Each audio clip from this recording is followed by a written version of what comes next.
Wisdom from Anthony DeMello on Waking Up 01. Spirituality means waking up. Most people, even though they don't know it, are asleep. They're born asleep, they live asleep, they marry in their sleep, they breed children in their sleep, they die in their sleep without ever waking up. They never understand the loveliness and the beauty of this thing that we call human existence. You know, all mystics, Catholic, Christian, non-Christian, no matter what their theology, no matter what their religion, are unanimous on one thing, that all is well, all is well. Though everything is a mess, all is well. Strange paradox to be sure, but tragically most people never get to see that all is well because they are asleep. They are having a nightmare. Last year on Spanish television, I heard a story about this gentleman who knocks on his son's door. Jaime, he says, "Wake up." Jaime answers, "I don't want to get up, Papa." The father shouts, "Get up, you have to go to school." Jaime says, "I don't want to go to school." "Why not?" asks the father. "Three reasons," says Jaime. "First, because it's so dull. Second, the kids tease me. And third, I hate school." And the father says, "Well, I'm going to give you three reasons why you must go to school. First, because it is your duty. Second, because you are 45 years old. And third, because you are the headmaster. Wake up, wake up. You've grown up. You're too big to be asleep. Wake up. Stop playing with your toys." Most people tell you they want to get out of kindergarten, but don't believe them. Don't believe them. All they want you to do is to mend their broken toys. Give me back my wife. Give me back my job. Give me back my money. Give me back my reputation, my success. This is what they want. They want their toys replaced. That's all. Even the best psychologists will tell you that people don't really want to be cured. What they want is relief. A cure is painful. Waking up is unpleasant, you know? You are nice and comfortable in bed. It's irritating to be woken up. That's the reason the wise guru will not attempt to wake people up. I hope I'm going to be wise here and make no attempt whatsoever to wake you up if you are asleep. It is really none of my business, even though I say to you at times, "Wake up." My business is to do my thing, to dance my dance. If you profit from it, fine. If you don't, too bad. As the Arabs say, the nature of rain is the same, but it makes thorns grow in the marshes and flowers in the gardens. Will I be of help to you, Hart? Do you think I am going to help anybody?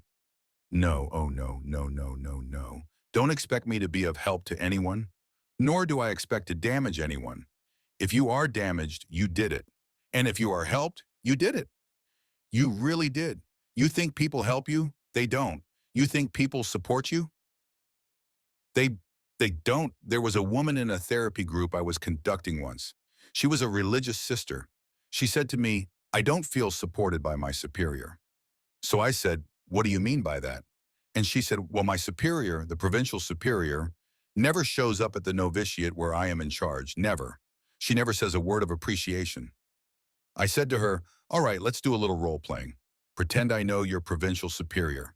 In fact, pretend I know exactly what she thinks about you.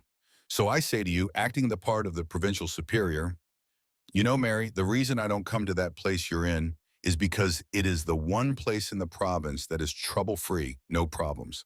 I know you're in charge, so all is well. How do you feel now?' She said, 'I feel great.' Then I said to her, 'All right, would you mind leaving the room for a minute or two?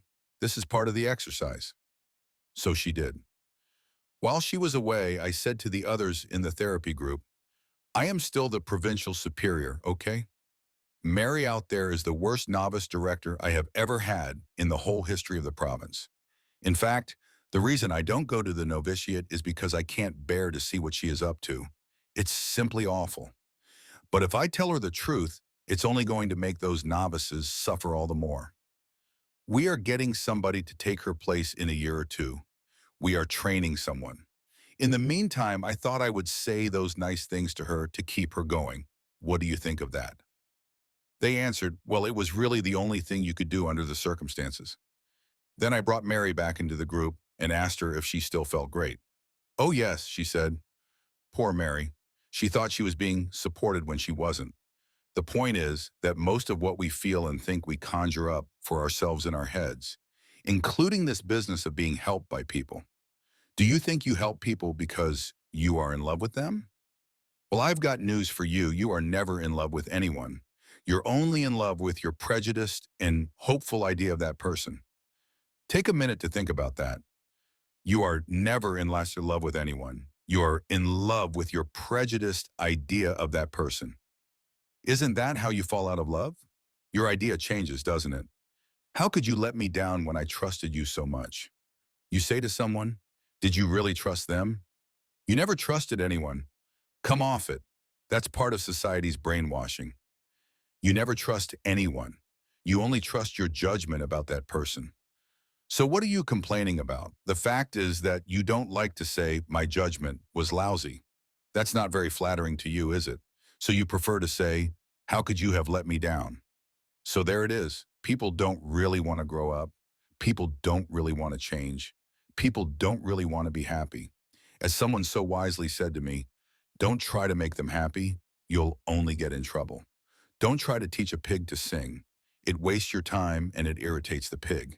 Like the businessman who goes into a bar, sits down and sees this fellow with a banana in his ear.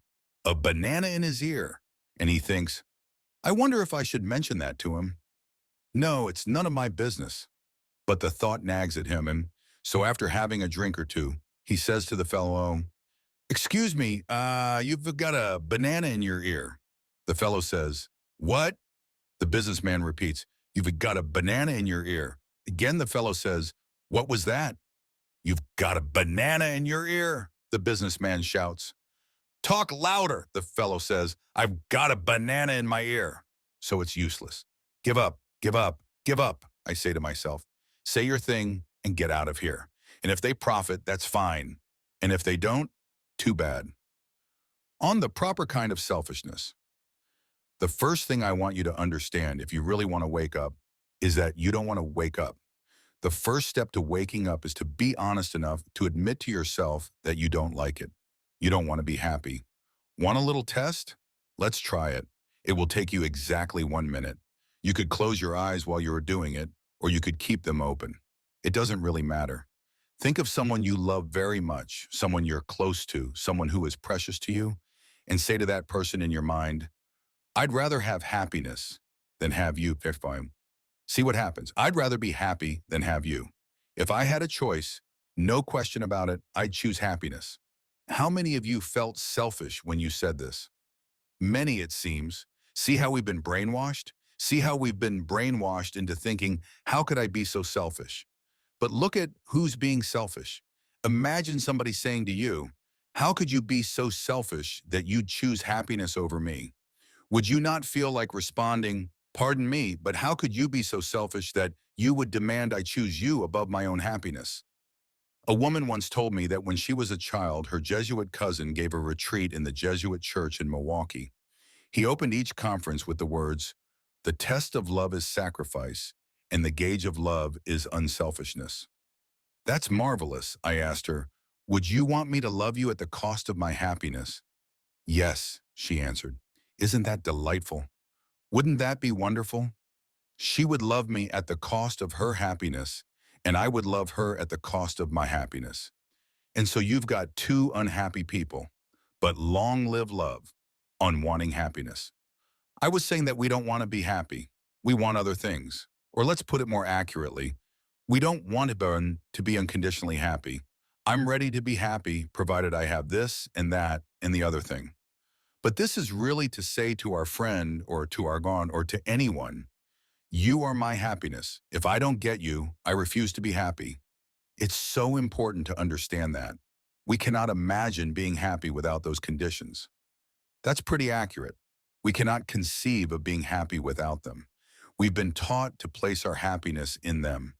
So that's the first thing we need to do if we want to come awake, which is the same thing as saying if we want to love, if we want freedom, if we want joy and peace and spirituality.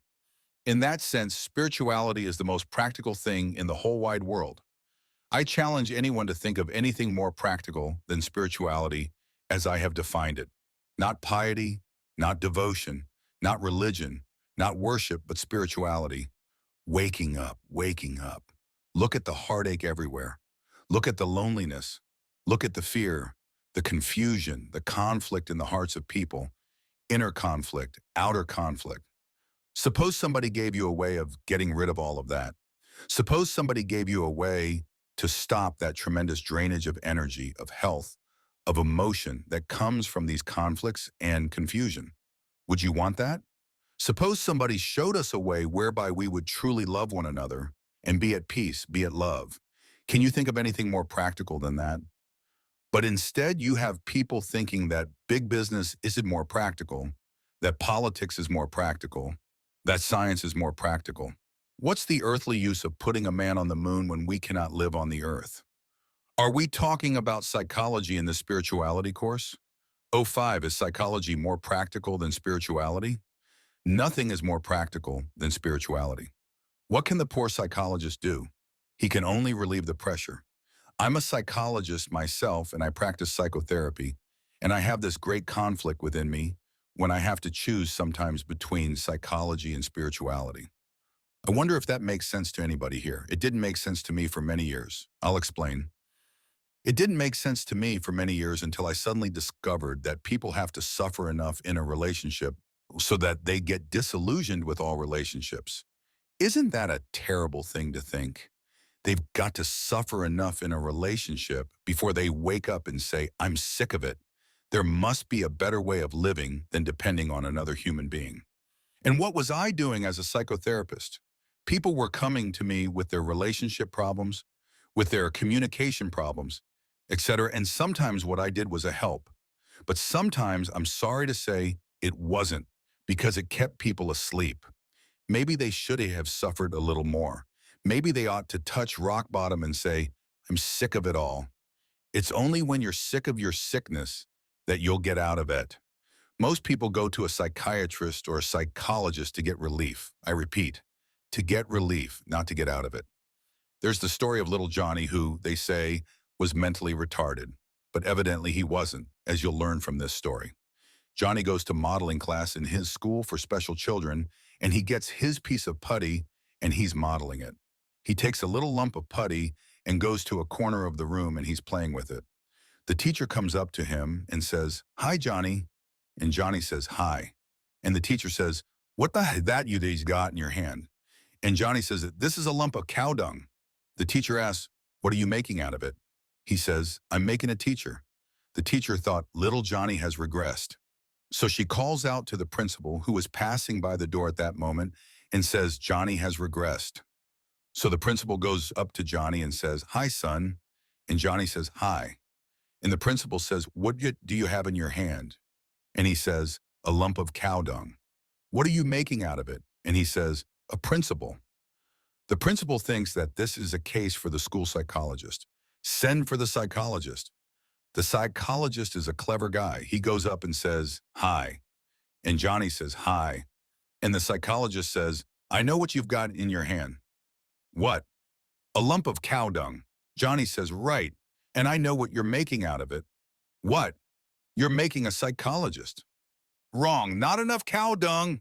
And they called him mentally retarded. The poor psychologists, they're doing a good job. They really are. There are times when psychotherapy is a tremendous help, because when you're on the verge of going insane, raving mad, you're about to become either a psychotic or a mystic. That's what the mystic is, the opposite of the lunatic. Do you know one sign that you've woken up? It's when you are asking yourself, am I crazy, or are all of them crazy? It really is. Because we are crazy. The whole world is crazy. Certifiable lunatics. The only reason we're not locked up in an institution is that there are so many of us. So we're crazy. We're living on crazy ideas about love, about relationships, about happiness, about joy, about everything. We're crazy to the point I've come to believe that if everybody agrees on something, you can be sure it's wrong. Every new idea, every great idea when it first began was in a minority of one. That man called Jesus Christ, minority of one. Everybody was saying something different from what he was saying. The Buddha, minority of one. Everybody was saying something different from what he was saying. I think it was Bertrand Russell who said, every great idea starts out as a blasphemy. That's well and accurately put. You're going to hear lots of blasphemies during these days. He hath blasphemed. Because people are crazy, they're lunatics. And the sooner you see this, the better for your mental and spiritual health. Don't trust them. Don't trust your best friends. Get disillusioned with your best friends. They're very clever, as you are in your dealings with everybody else, though you probably don't know it. Ah, you're so wily and subtle and clever. You're putting on a great act. I'm not being very complimentary here, am I? But I repeat, you want to wake up. You're putting on a great act, and you don't even know it. You think you're being so loving. Ha! Whom are you loving? Even your self-sacrifice gives you a good feeling, doesn't it? I'm sacrificing myself. I'm living up to my ideal. But you're getting something out of it, aren't you? You're always getting something out of everything you do until you wake up. So there it is, step one. Realize that you don't want to wake up. It's pretty difficult to wake up when you have been hypnotized into thinking that a scrap of old newspaper is a check for $1 million. How difficult it is to tear yourself away from that scrap of old newspaper. Neither is renunciation the solution. 06. Anytime you're practicing renunciation, you're deluded. How about that? You're deluded. What are you renouncing? Anytime you renounce something, you are tied forever to the thing you renounce. There's a guru in India who says every time a prostitute comes to me, she's talking about nothing but God. She says, I'm sick of this life that I'm living. I want God. But every time a priest comes to me, he's talking about nothing but sex. Very well, when you renounce something, you're stuck to it forever. When you fight something, you're tied to it forever.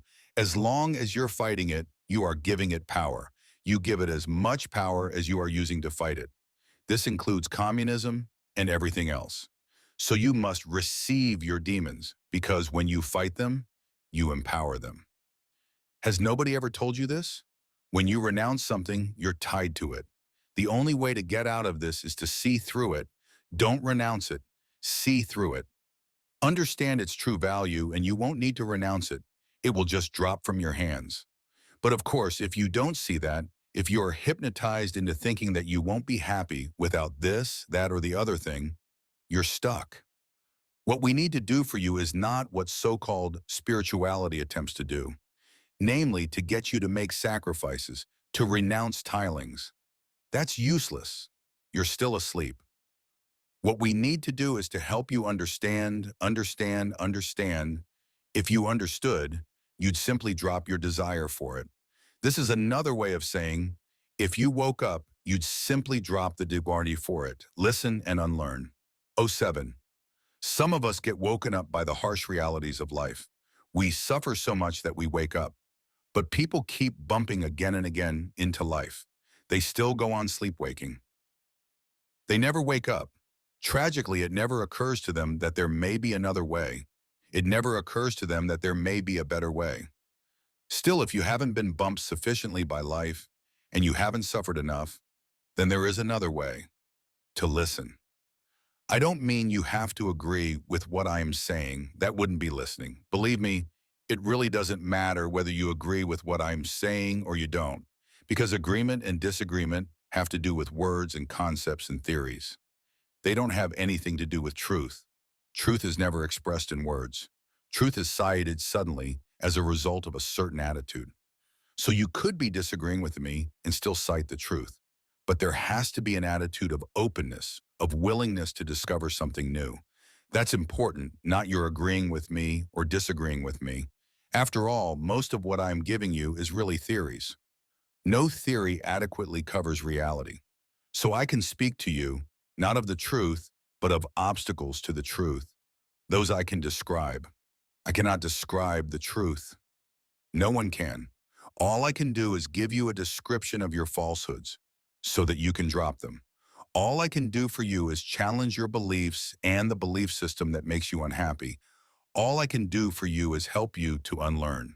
That's what learning is all about, where spirituality is concerned. Unlearning almost everything you've been taught. A willingness to unlearn, to listen. Are you listening, as most people do, in order to confirm what you already think? Observe your reactions as I talk. Frequently, you'll be startled or shocked or scandalized or irritated or annoyed or frustrated, or you'll be saying, great, But are you listening for what will confirm what you already think? Or are you listening in order to discover something new? That is important. It is difficult for sleeping people. Jesus proclaimed the good news, yet he was rejected. Not because it was good, but because it was new. We hate the new. We hate it.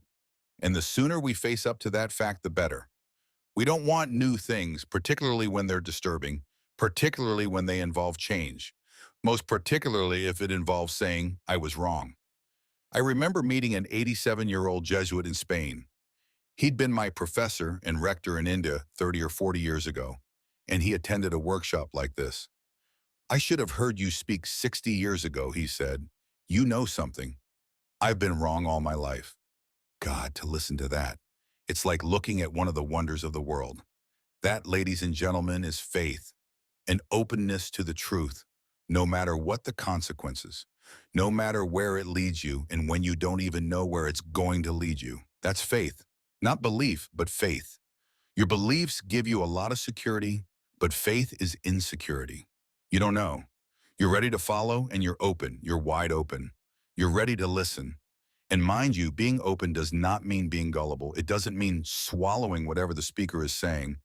Oh no, you've got to challenge everything I'm saying, but challenge it from an attitude of openness, not from an attitude of stubbornness. And challenge it all. Recall those lovely words of Buddha when he said, monks and scholars must not accept my words out of respect, but must analyze them the way a goldsmith analyzes gold by cutting, scraping, rubbing, melting. When you do that, you're listening. You've taken another major step toward awakening. The first step, as I said, was a readiness to admit that you don't want to wake up, that you don't want to be happy. There are all kinds of resistances to that within you. The second step is a readiness to understand, to listen, to challenge your whole belief system.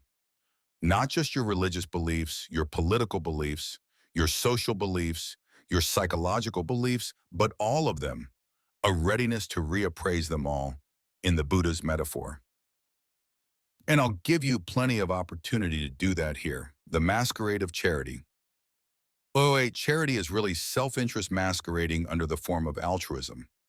You say that it is very difficult to accept that there may be times when you are not honest to goodness, really trying to be loving or trustful. Let me simplify it. Let's make it as simple as possible. Let's even make it as blunt and extreme as possible, at least to begin with. There are two types of selfishness. The first type is the one where I give myself the pleasure of pleasing myself. That's what we generally call self-centeredness. The second is when I give myself the pleasure of pleasing others. That would be a more refined kind of selfishness. The first one is very obvious, but the second one is hidden. Very hidden, and for that reason more dangerous, because we get to feel that we're really great. But maybe we're not all that great after all. You protest when I say that. That's great. You, madam, you say that. In your case, you live alone and go to the rectory and give several hours of your time. But you also admit you're really doing it for a selfish reason. Your need to be needed. And you also know you need to be needed in a way that makes you feel like you're contributing to the world a little bit. But you also claim that, because they also need you to do this, it's a two-way street. You're almost enlightened. We've got to learn from you. That's right. She is saying, I give something, I get something. She is right. I go out to help. I give something, I get something. That's beautiful. That's true. That's real. That isn't charity. That's enlightened self-interest. And you, sir, you point out that the gospel of Jesus is ultimately a gospel of self-interest. We achieve eternal life by our acts of charity. Come blessed of my Father, when I was hungry, you gave me to eat, and so on. You say that perfectly confirms what I've said. When we look at Jesus, you say, we see that his acts of charity were acts of ultimate self-interest, to win souls for eternal life. And you see that as the whole thrust and meaning of life, the achievement of self-interest by acts of charity. All right? But see, you are cheating a bit because you brought religion into this. It's legitimate, it's valid, but how would it be if I deal with the Gospels, with the Bible, with Jesus, toward the end of this retreat? I will say this much now to complicate it even more. I was hungry, and you gave me to eat. I was thirsty, and you gave me to drink. And what do they reply? When? When did we do it? We didn't know it. They were unconscious. I sometimes have a horrid fantasy where the king says, I was hungry and you gave me to eat. And the people on the right side say, that's right, Lord, we know. I wasn't talking to you, the king tells them. It doesn't follow the script. You're not supposed to have known. Isn't that interesting? But you know the inner pleasure you have while doing acts of charity. Aha, that's right.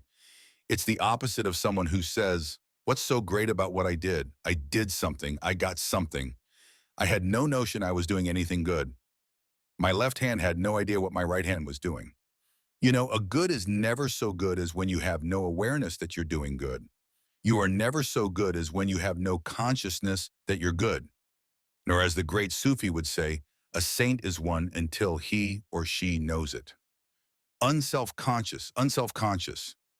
Some of you object to this. You say, isn't the pleasure I receive in giving, isn't that eternal life right here and now? I wouldn't know. I call pleasure, pleasure, and nothing more. For the time being, at least until we get into religion later on. But I want you to understand something right at the beginning, that religion is not, I repeat, not necessarily connected with spirituality. Please keep religion out of this for the time being. All right, you ask, what about the soldier who falls on a grenade to keep it from hurting others? And what about the man who got into a truck full of dynamite and drove into the American camp in Beirut? How about him? Greater love than this no one has. But the Americans don't think so. He did it deliberately. He was terrible, wasn't he? But he wouldn't think so, I assure you. He thought he was going to heaven. That's right, just like your soldier falling on the grenade. I'm trying to get at a picture of an action where there is not self, where you're awake and what you do is done through you. Your deed in that case becomes a happening. Let it be done to me. I'm not excluding that. But when you do it, I'm searching for the selfishness. Even if it is only, I'll be remembered as a great hero, or I'd never be able to live if I didn't do this. I'd never be able to live with the thought if I ran away. But remember, I'm not excluding the other kind of act. I didn't say that there never is any act where there is not self. Maybe there is. We'll have to explore that. A mother saving a child, saving her child, you say. But how come she's not saving the neighbor's child? It's hers. It's the soldier dying for his country. Many such deaths bother me. I ask myself, are they the result of brainwashing? Martyrs bother me. I think they're often brainwashed. Muslim martyrs, Hindu martyrs, Buddhist martyrs, Christian martyrs, they are brainwashed. They've got an idea in their heads that they must die, that death is a great thing. They feel nothing, they go right in, but not all of them. So listen to me properly. I didn't say all of them, but I wouldn't exclude the possibility. Lots of communists get brainwashed. You're ready to believe that. They're so brainwashed, they're ready to die. I sometimes say to myself that the process that we use for making, for example, a St. Francis Xavier could be exactly the same process used for producing terrorists. You can have a man go on a 30-day retreat and come out all aflame with the love of Christ, yet without the slightest bit of self-awareness. None. He could be a big pain. He thinks he's a great saint. I don't mean to slander Francis Xavier, who probably was a great saint, but he was a difficult man to live with. You know, he was a lousy superior. He really was. Do a historical investigation. Ignatius always had to step in to undo the harm that this good man was doing by his intolerance. You need to be pretty intolerant to achieve what he achieved. Go, go, go, go, no matter how many corpses fall by the wayside.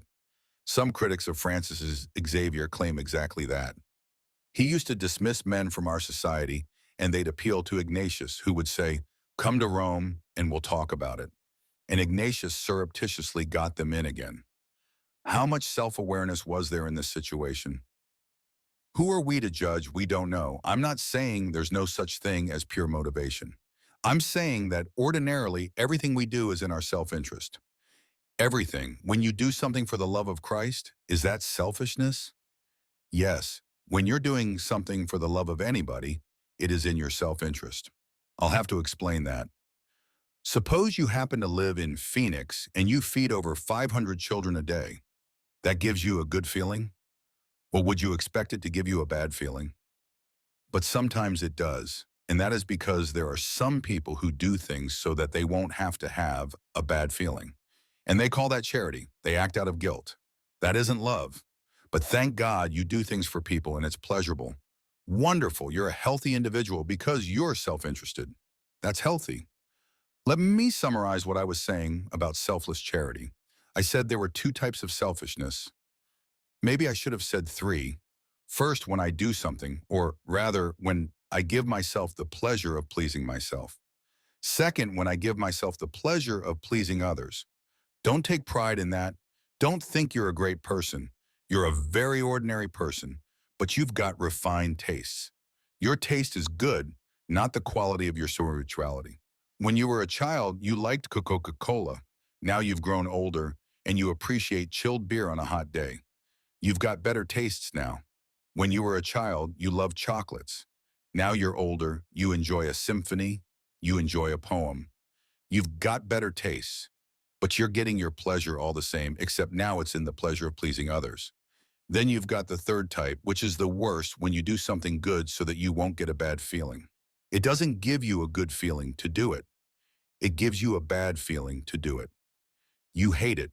You're making loving sacrifices, but you're grumbling. Ha!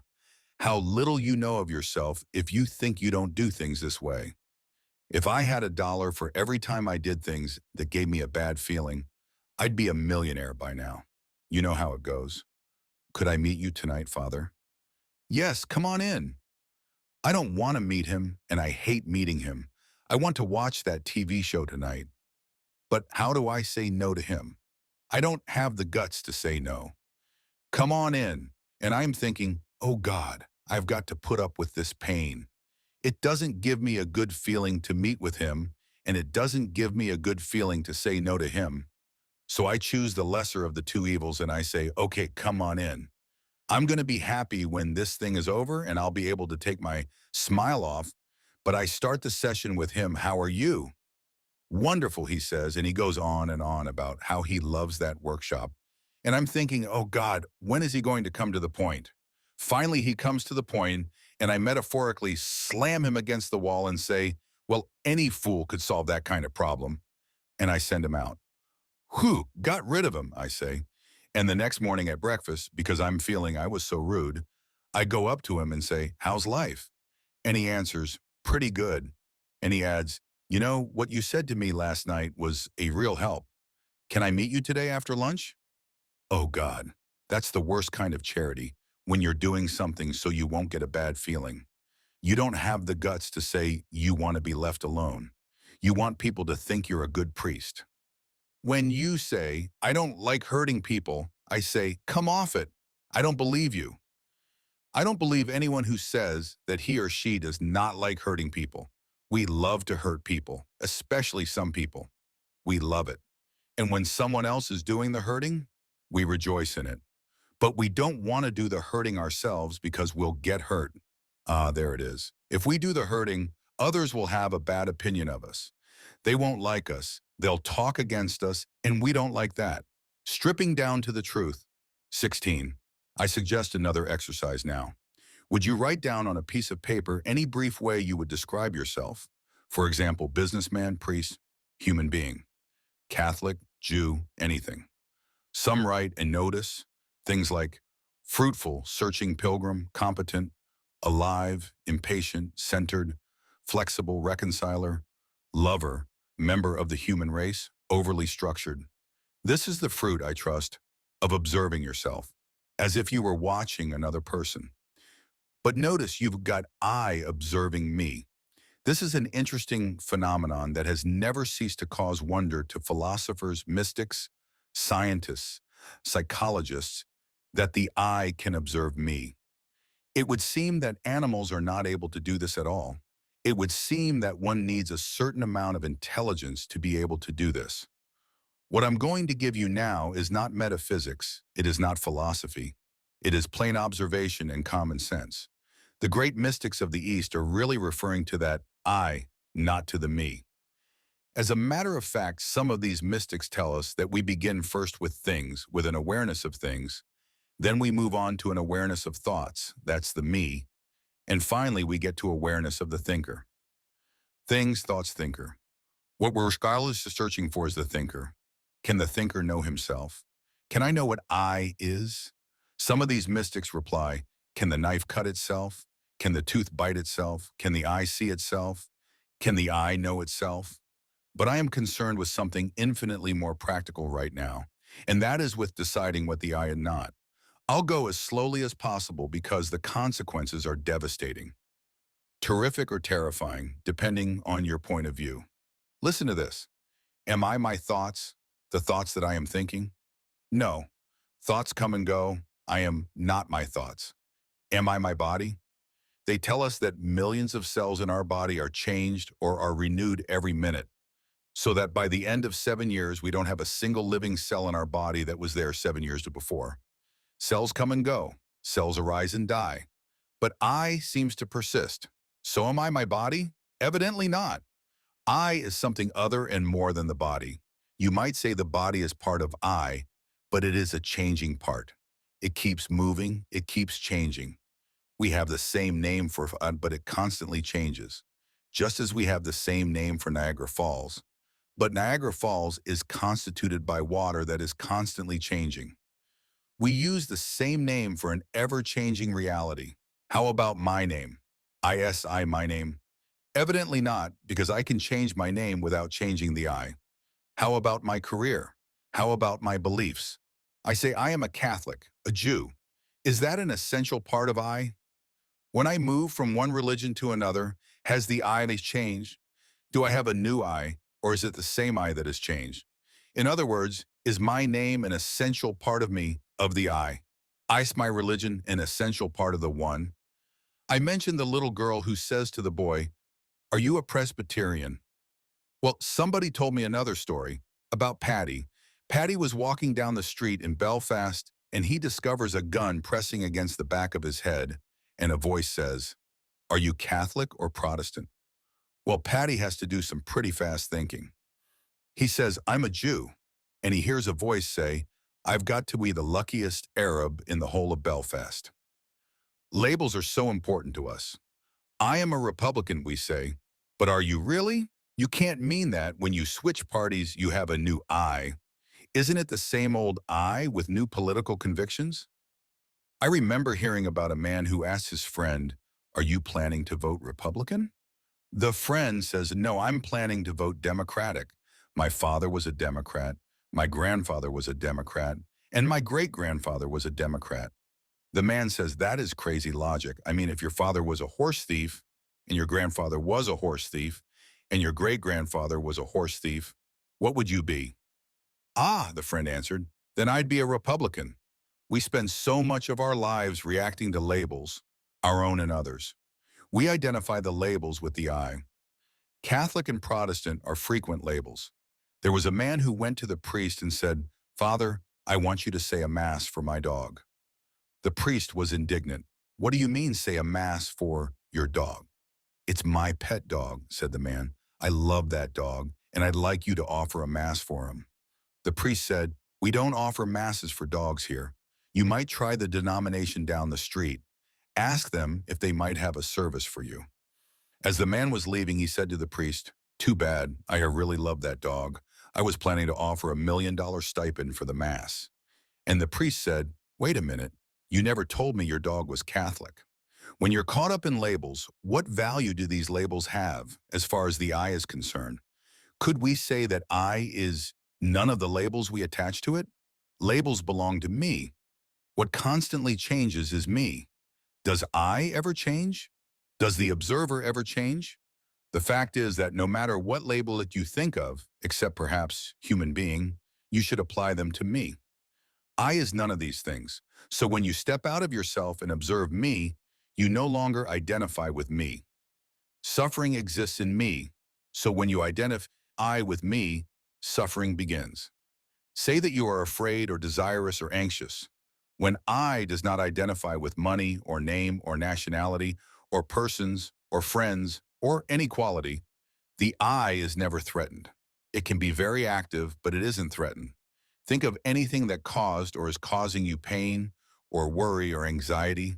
First, can you pick up the desire under that suffering? That there's something you desire very keenly or else you wouldn't be suffering. What is that desire? Second, it isn't simply a desire, there's an identification there. You have somehow said to yourself, the well-being of I, almost the existence of I, is tied up with this desire. All suffering is caused by my identifying myself with something, whether that something is within me or outside of me.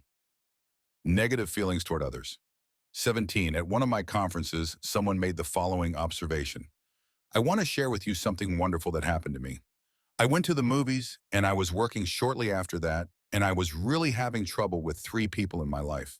So I said, all right, just like I learned at the movies, I'm going to come outside myself. For a couple of hours, I got in touch with my feelings, with how badly I felt toward these 3 people. I said, I really hate those people. Then I said, Jesus, what can you do about all that?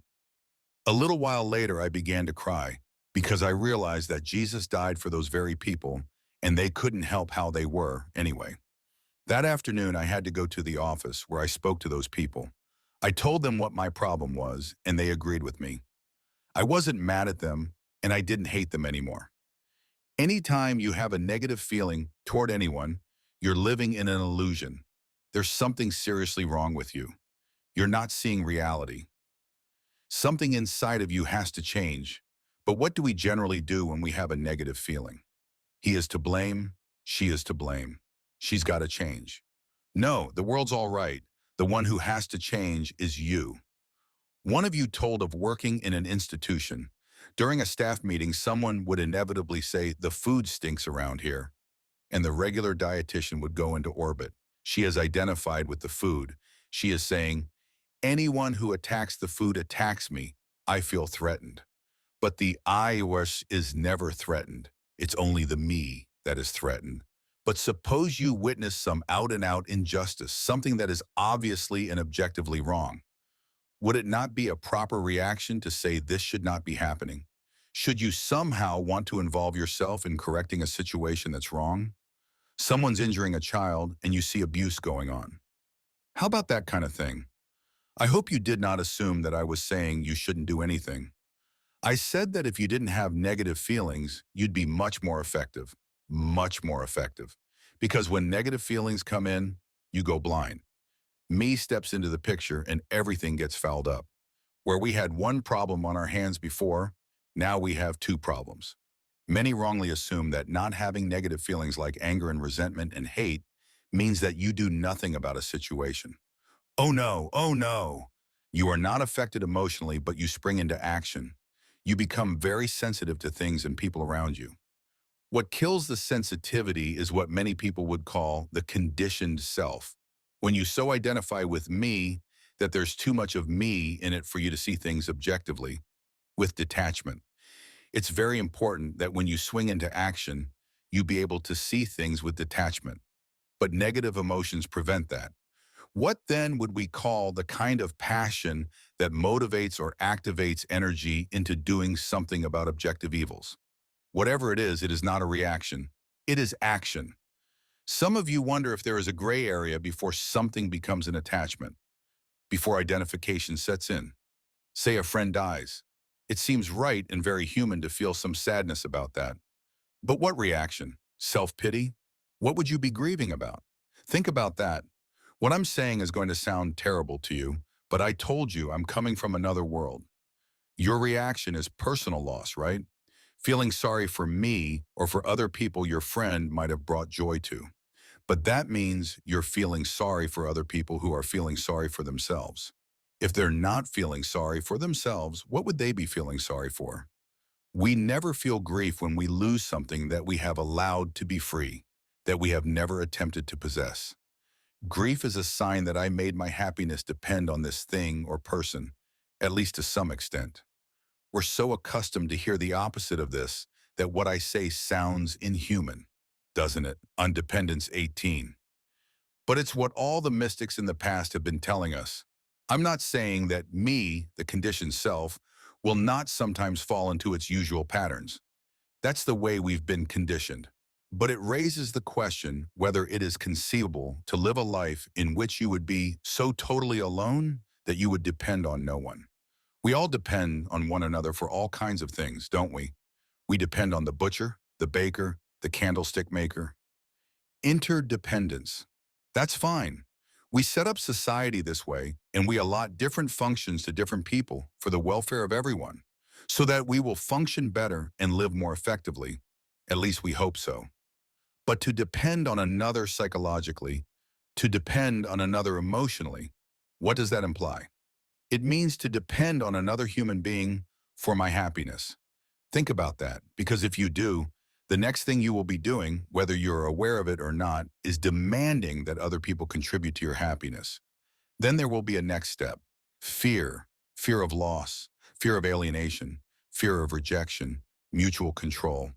Perfect love casts out fear. Where there is love, there are no demands, no expectations, no dependency. I do not demand that you make me happy. My happiness does not lie in you. If you were to leave me, I will not feel sorry for myself. I enjoy your company immensely, but I do not cling. I enjoy it on a non-clinging basis. What I really enjoy is not you. It's something that's greater than both you and me. It is something that I discovered, a kind of symphony, a kind of orchestra that plays one melody in your presence. But when you depart, the orchestra doesn't stop. When I meet someone else, it plays another melody, which is also very delightful. And when I'm alone, it continues to play. There's a great repertoire and it never ceases to play. That's what awakening is all about. That's also why we're hypnotized, brainwashed, asleep. It seems terrifying to ask, but can you be said to love me if you cling to me and will not let me go? If you will not let me be? Can you be said to love me if you need me psychologically or emotionally for your happiness? This flies in the face of the universal teaching of all the scriptures, of all religions, of all the mystics. How is it that we missed it for so many years? I say to myself repeatedly, how come I didn't see it?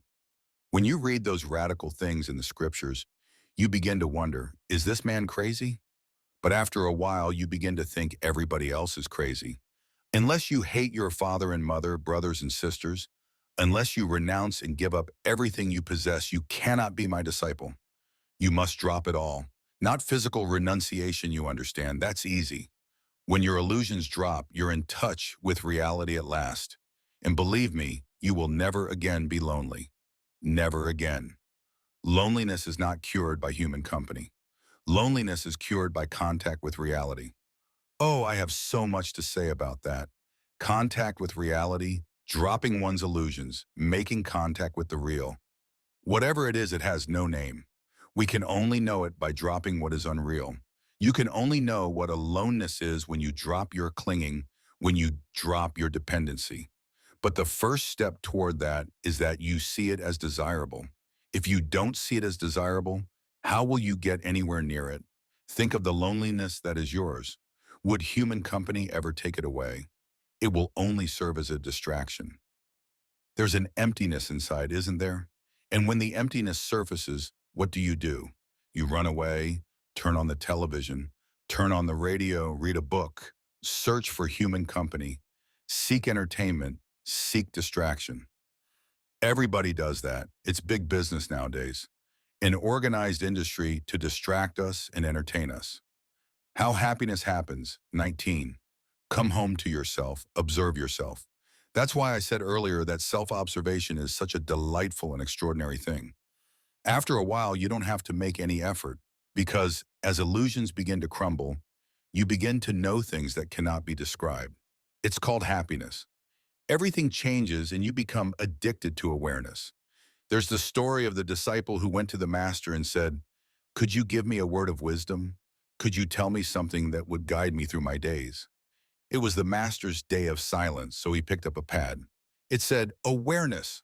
When the disciple saw it, he said, "This is too brief. Can you expand on it a bit?" So the master took back the pad and wrote, "Awareness, awareness, awareness." The disciple said, "Yes, but what does it mean?"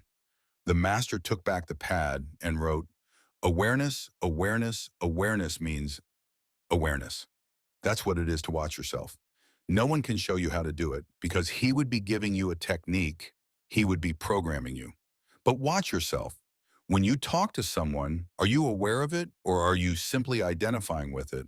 When you got angry with somebody, were you aware that you were angry or were you simply identifying with your anger? Later, when you had the time, did you study your experience and attempt to understand it? Where did it come from? What brought it on? I don't know of any other way to awareness. You only change what you understand. What you do not understand and are not aware of, you repress. You don't change. But when you understand it, it changes. I am sometimes asked, is this growing in awareness a gradual thing, or is it a whammo kind of thing? There are some lucky people who see this in a flash. They just become aware. There are others who keep growing into it, slowly, gradually, increasingly. They begin to see things. Illusions drop away, fantasies are peeled away, and they start to get in touch with facts. There's no general rule. There's a famous story about the lion who came upon a flock of sheep and to his amazement found a lion among the sheep. It was a lion who had been brought up by the sheep ever since he was a cub. It would bleat like a sheep and run around like a sheep. The lion went straight for him, and when the sheep lion stood in front of the real one, he trembled in every limb. And the lion said to him, "What are you doing among the sheep?" And the sheep lion said, "I am a sheep." And the lion said, "Oh, no, you're not. You're coming with me." So he took the sheep lion to a pool and said, "Look." And when the sheep lion looked at his reflection in the water, he let out a mighty roar. And in that moment, he was transformed. He was never the same again. If you're lucky and the gods are gracious, or if you are gifted with divine grace, use any theological expression you want, you might suddenly understand who I is, and you will never be the same again. Never. Nothing will ever be able to touch you again, and no one will ever be able to hurt you again. You will fear no one, and you will fear nothing. Isn't that extraordinary? You'll live like a king, like a queen. This is what it means to live like royalty. Not rubbish like getting your picture in the newspapers or having a lot of money. That's a lot of rot. You fear no one because you're perfectly content to be nobody. You don't give a damn about success or failure. They mean nothing. Honor, disgrace, they mean nothing. If you make a fool of yourself, that means nothing either. Isn't that a wonderful state to be in? Some people arrive at this goal painstakingly, step by step, through months and weeks of self-awareness. But I'll promise you this. I have not known a single person who gave time to being aware who didn't see a difference in a matter of weeks. The quality of their life changes, so they don't have to take it on faith anymore. They see it, they're different. They react differently. In fact, they react less and act more. You see things you've never seen before. You're much more energetic, much more alive. People think that if they had no cravings, they'd be like deadwood. But in fact, they'd lose their tension. Get rid of your fear of failure, your tensions about succeeding. You will be yourself. Relaxed, you wouldn't be driving with your brakes on. That's what would happen.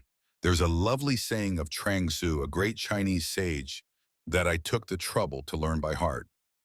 It goes, when the archer shoots for no particular prize, he has all his skills. When he shoots to win a brass buckle, he is already nervous.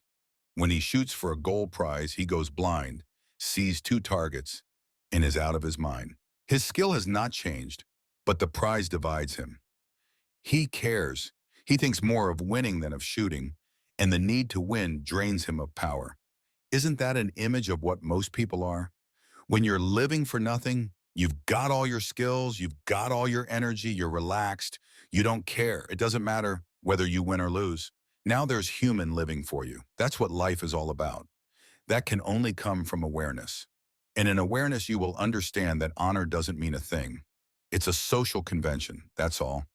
That's why the mystics and the prophets didn't bother one bit about it. Honor or disgrace meant nothing to them. They were living in another world, in the world of the awakened. Success or failure meant nothing to them. They had the attitude, I'm an ass, you're an ass, so where's the problem? Someone once said, the three most difficult things for a human being are not physical feats or intellectual achievements. They are, first, returning love for hate. Second, including the excluded. Third, admitting that you are wrong. But these are the easiest things in the world if you haven't identified with the me. You can say things like, I'm wrong. If you knew me better, you'd see how often I'm wrong. What would you expect from an ass? But if I haven't identified with these aspects of me, you can't hurt me. Initially, the old conditioning will kick in and you'll be depressed and anxious. You'll grieve, cry, and so on. Before enlightenment, I used to be depressed. After enlightenment, one continued to be depressed. But there's a difference. I don't identify with it anymore. Do you know what a big difference that is? You step outside of yourself and look at that depression and don't identify with it. You don't do a thing to make it go away. You are perfectly willing to go on with your life while it passes through you and disappears. If you don't know what that means, you really have something to look forward to. And anxiety, there it comes and you're not troubled. How strange, you're anxious but you're not troubled. Isn't that a paradox? And you're willing to let this cloud come in because the more you fight it, the more power you give it. You're willing to observe it as it passes by. You can be happy in your anxiety. Isn't that crazy? You can be happy in your depression, but you can't have the wrong notion of happiness. Did you think happiness was excitement or thrills? That's what causes the depression. Didn't anyone tell you that? You're thrilled, all right, but you're just preparing the way for your next depression. You're thrilled, but you pick up the anxiety behind that. How can I make it last? That's not happiness. That's addiction.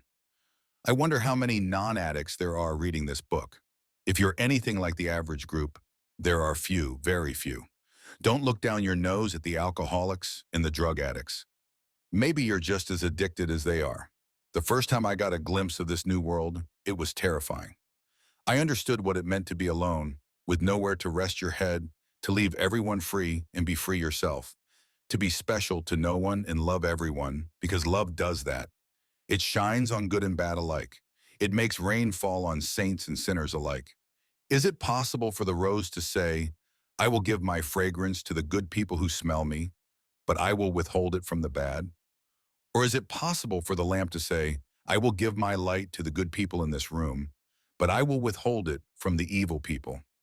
Or can a tree say, I'll give my shade to the good people who rest under me, but I will withhold it from the bad? These are images of what love is about. It's been there all along, staring us in the face in the scriptures, though we never cared to see it because we were so drowned in what our culture calls love, with its love songs and poems. That isn't love at all. That's the opposite of love. That's desire and control and possessiveness. That's manipulation and fear and anxiety. That's not love. We were told that happiness is a smooth complexion, a holiday resort. It isn't these things, but we have subtle ways of making our happiness depend on other things, both within us and outside us. We say, I refuse to be happy until my neurosis goes. I have good news for you. You can be happy right now with the neurosis. You want even better news? There's only one reason why you're not experiencing what in India we call an end. Bliss, bliss. There's only one reason why you're not experiencing bliss at this present moment, and it's because you're thinking or focusing on what you don't have. Otherwise, you would be experiencing bliss. You're focusing on what you don't have. But right now, you have everything you need to be in bliss. Jesus was talking horse sense to lay people, to starving people, to poor people. He was telling them good news. It's yours for the taking. But who listens? No one's interested. They'd rather be asleep. Fear, the root of violence. 20. Some say that there are only two things in the world, God and fear. Love and fear are the only two things. There's only one evil in the world, fear. There's only one good in the world, love. It's sometimes called by other names. It's sometimes called happiness or freedom or peace or joy or God or whatever. But the label doesn't really matter. And there's not a single evil in the world that you cannot trace to fear. Not one. Ignorance and fear, ignorance caused by fear, that's where all the evil comes from. That's where your violence comes from. The person who is truly nonviolent, who is incapable of violence, is the person who is fearless. It's only when you're afraid that you become angry. Think of the last time you were angry. Go ahead. Think of the last time you were angry and search for the fear behind it. What were you afraid of losing? What were you afraid would be taken from you? That's where the anger comes from. Think of an angry person, maybe someone you're afraid of. Can you see how frightened he or she is? He's really frightened. He really is. She's really frightened, or she wouldn't be angry. Ultimately, there are only two things, love and fear. In this retreat, I'd rather leave it like this, unstructured and moving from one thing to another and returning to themes again and again, because that's the way to really grasp what I'm saying. If it doesn't hit you the first time, it might the second time, and what doesn't hit one person might hit another. I've got different themes, but they are all about the same thing. Call it awareness, call it love, call it spirituality or freedom or awakening or whatever. It really is the same thing. Awareness and contact with reality. To watch everything inside of you and outside. And when there is something happening to you, to see it as if it were happening to someone else, with no comment, no judgment, no attitude, no interference, no attempt to change, only to understand. As you do this, you'll begin to realize that increasingly you are disidentifying from me. Saint Teresa of Avila says that toward the end of her life, God gave her an extraordinary grace. She doesn't use this modern expression, of course, but what it really boils down to is disidentifying from herself. If someone else has cancer and I don't know the person, I'm not all that affected. If I had love and sensitivity, maybe I'd help, but I'm not emotionally affected. If you have an examination to take, I'm not all that affected. I can be quite philosophical about it and say, well, the more you worry about it, the worse it'll get. Why not just take a good break instead of studying? But when it's my turn to have an examination, well, that's something else, isn't it? The reason is that I've identified with me, with my family, my country, my possessions, my body, me. How would it be if God gave me grace not to call these things mine? I'd be detached.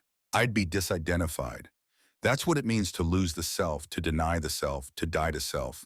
Good religion, the antithesis of unawareness, 22. Somebody came up to me once during a conference and asked, what about Our Lady of Fatima? What do you think of her? When I am asked questions like that, I'm reminded of the story of the time they were taking the statue of Our Lady of Fatima on an airplane to a pilgrimage for worship. And as they were flying over the south of France, the plane began to wobble and to shake, and it looked like it was going to come apart. And the miraculous statue cried out, Our Lady of Lourdes, pray for us. And all was well. Wasn't it wonderful, one Our Lady helping another Our Lady? There was also a group of 1,000 people who went on a pilgrimage to Mexico City to venerate the shrine of Our Lady of Guadalupe and sat down before the statue in protest because the bishop of the diocese had declared Our Lady of Lourdes, patroness of the diocese. They were sure that Our Lady of Guadalupe felt this very much. So they were doing the protest in reparation for the offense. That's the trouble with religion, if you don't watch out. When I speak to Hindus, I tell them, your priests are not going to be happy to hear this. Notice how prudent I am this morning. But God would be much happier, according to Jesus Christ, if you were transformed than if you worshiped. He would be much more pleased by your loving than by your adoration. And when I talk to Muslims, I say, your Ayatollah and your mullahs are not going to be happy to hear this, but God is going to be much more pleased by your being transformed into a loving person than by saying the Lord, Lord. It's infinitely more important that you be waking up. That's spirituality. That's everything. If you have that, you have God. Then you worship in spirit and in truth. When you become love, when you are transformed into love. The danger of what religion can do is very nicely brought out in a story told by Cardinal Martini, the Archbishop of Milan. The story has to do with an Italian couple that's getting married. They have an arrangement with the parish priest to have a little reception in the parish courtyard outside the church. But it rained, and they couldn't have the reception. So they said to the priest, would it be all right if we had the celebration in the church? Now, Father wasn't one bit happy about having a reception in the church. But they said, we will eat a little cake, sing a little song, drink a little wine, and then go home. So Father was persuaded, but being good life-loving Italians, they drank a little wine, sang a little song, then drank a little more wine and sang some more songs, and within a half hour there was a great celebration going on in the church. and everybody was having a great time, lots of fun and frolic. But Father was all tense, pacing up and down in the sacristy, all upset about the noise they were making. The assistant pastor comes in and says, "I see you are quite tense." "Of course I am tense. Listen to all the noise they are making, and in the house of God, for heaven's sake." "Well, Father, they really had no place to go." "I know that, but do they have to make all that racket?" "Well, we mustn't forget, must we, Father, that Jesus himself was once present at a wedding." Father says, "I know Jesus Christ was present at a wedding banquet." "You don't have to tell me Jesus Christ was present at a wedding banquet, but they didn't have the blessed sacrament there." You know, there are times like that when the Blessed Sacrament becomes more important than Jesus Christ, when worship becomes more important than love, when the church becomes more important than life, when God becomes more important than the neighbor. And so it goes on. That's the danger. To my mind, this is what Jesus was evidently calling us to. First things first. The human being is much more important than the Sabbath. Doing what I tell you, namely becoming what I am indicating to you, is much more important than Lord, Lord. But your mullah is not going to be happy to hear that, I assure you. Your priests are not going to be happy to hear that. Not generally. So that's what we have been talking about. Spirituality, waking up. And as I told you, it is extremely important if you want to wake up to go in for what I call self-observation. Be aware of what you're saying. Be aware of what you're doing. Be aware of what you're thinking. Be aware of how you're acting. Be aware of where you're coming from, what your motives are. The unaware life is not worth living. The unaware life is a mechanical life. It's not human. It's programmed, conditioned. We might as well be a stone, a block of wood. In the country where I come from, you have hundreds of thousands of people living in little hovels in extreme poverty who just manage to survive, working all day long, hard manual work, sleep and then wake up in the morning, eat something, and start all over again. And you sit back and think, what a life. Is that all that life holds in store for them? And then you're suddenly jolted into the realization that 99.999% of people here are not much better. You can go to the movies, drive around in a car, you can go for a cruise. Do you think you are much better off than they are? You are just as dead as they are, just as much a machine as they are, a slightly bigger one, but a machine nevertheless. That's sad. It's sad to think that people go through life like this. People go through life with fixed ideas. They never change. They're just not aware of what's going on. They might as well be a block of wood or a rock, a talking, walking, thinking machine. That's not human. They are puppets jerked around by all kinds of things. Press a button and you get a reaction. You can almost predict how this person is going to react. If I study a person, I can tell you just how he or she is going to react. With my therapy group, sometimes I write on a piece of paper that so-and-so is going to start the session and so-and-so will reply. Do you think that's bad? Well, don't listen to people who say to you, forget yourself, go out in love to others. Don't listen to them. They're all wrong. The worst thing you can do is forget yourself when you go out to others in the so-called helping attitude. This was brought home to me very forcibly many years ago when I did my studies in psychology in Chicago. We had a course in counseling for priests. It was open only to priests who were actually engaged in counseling and who agreed to bring a taped session to class. There must have been about 20 of us. When it was my turn, I brought a cassette with an interview I had had with a young woman. The instructor put it in a recorder, and we all began to listen to it. After 5 minutes, as was his custom, the instructor stopped the tape and asked, "Any comments?" Someone said to me, "Muhammad, why did you ask her that question?" I said, "I'm not aware that I asked her a question. As a matter of fact, I'm quite sure I did not ask any questions." He said, "You did." I was quite sure because at that time I was consciously following the method of Carl Rogers, which is person-oriented and non-directive. You don't ask questions and you don't interrupt or give advice. So I was very aware that I mustn't ask questions. Anyway, there was a dispute between us, so the instructor said, "Why don't we play the tape again?"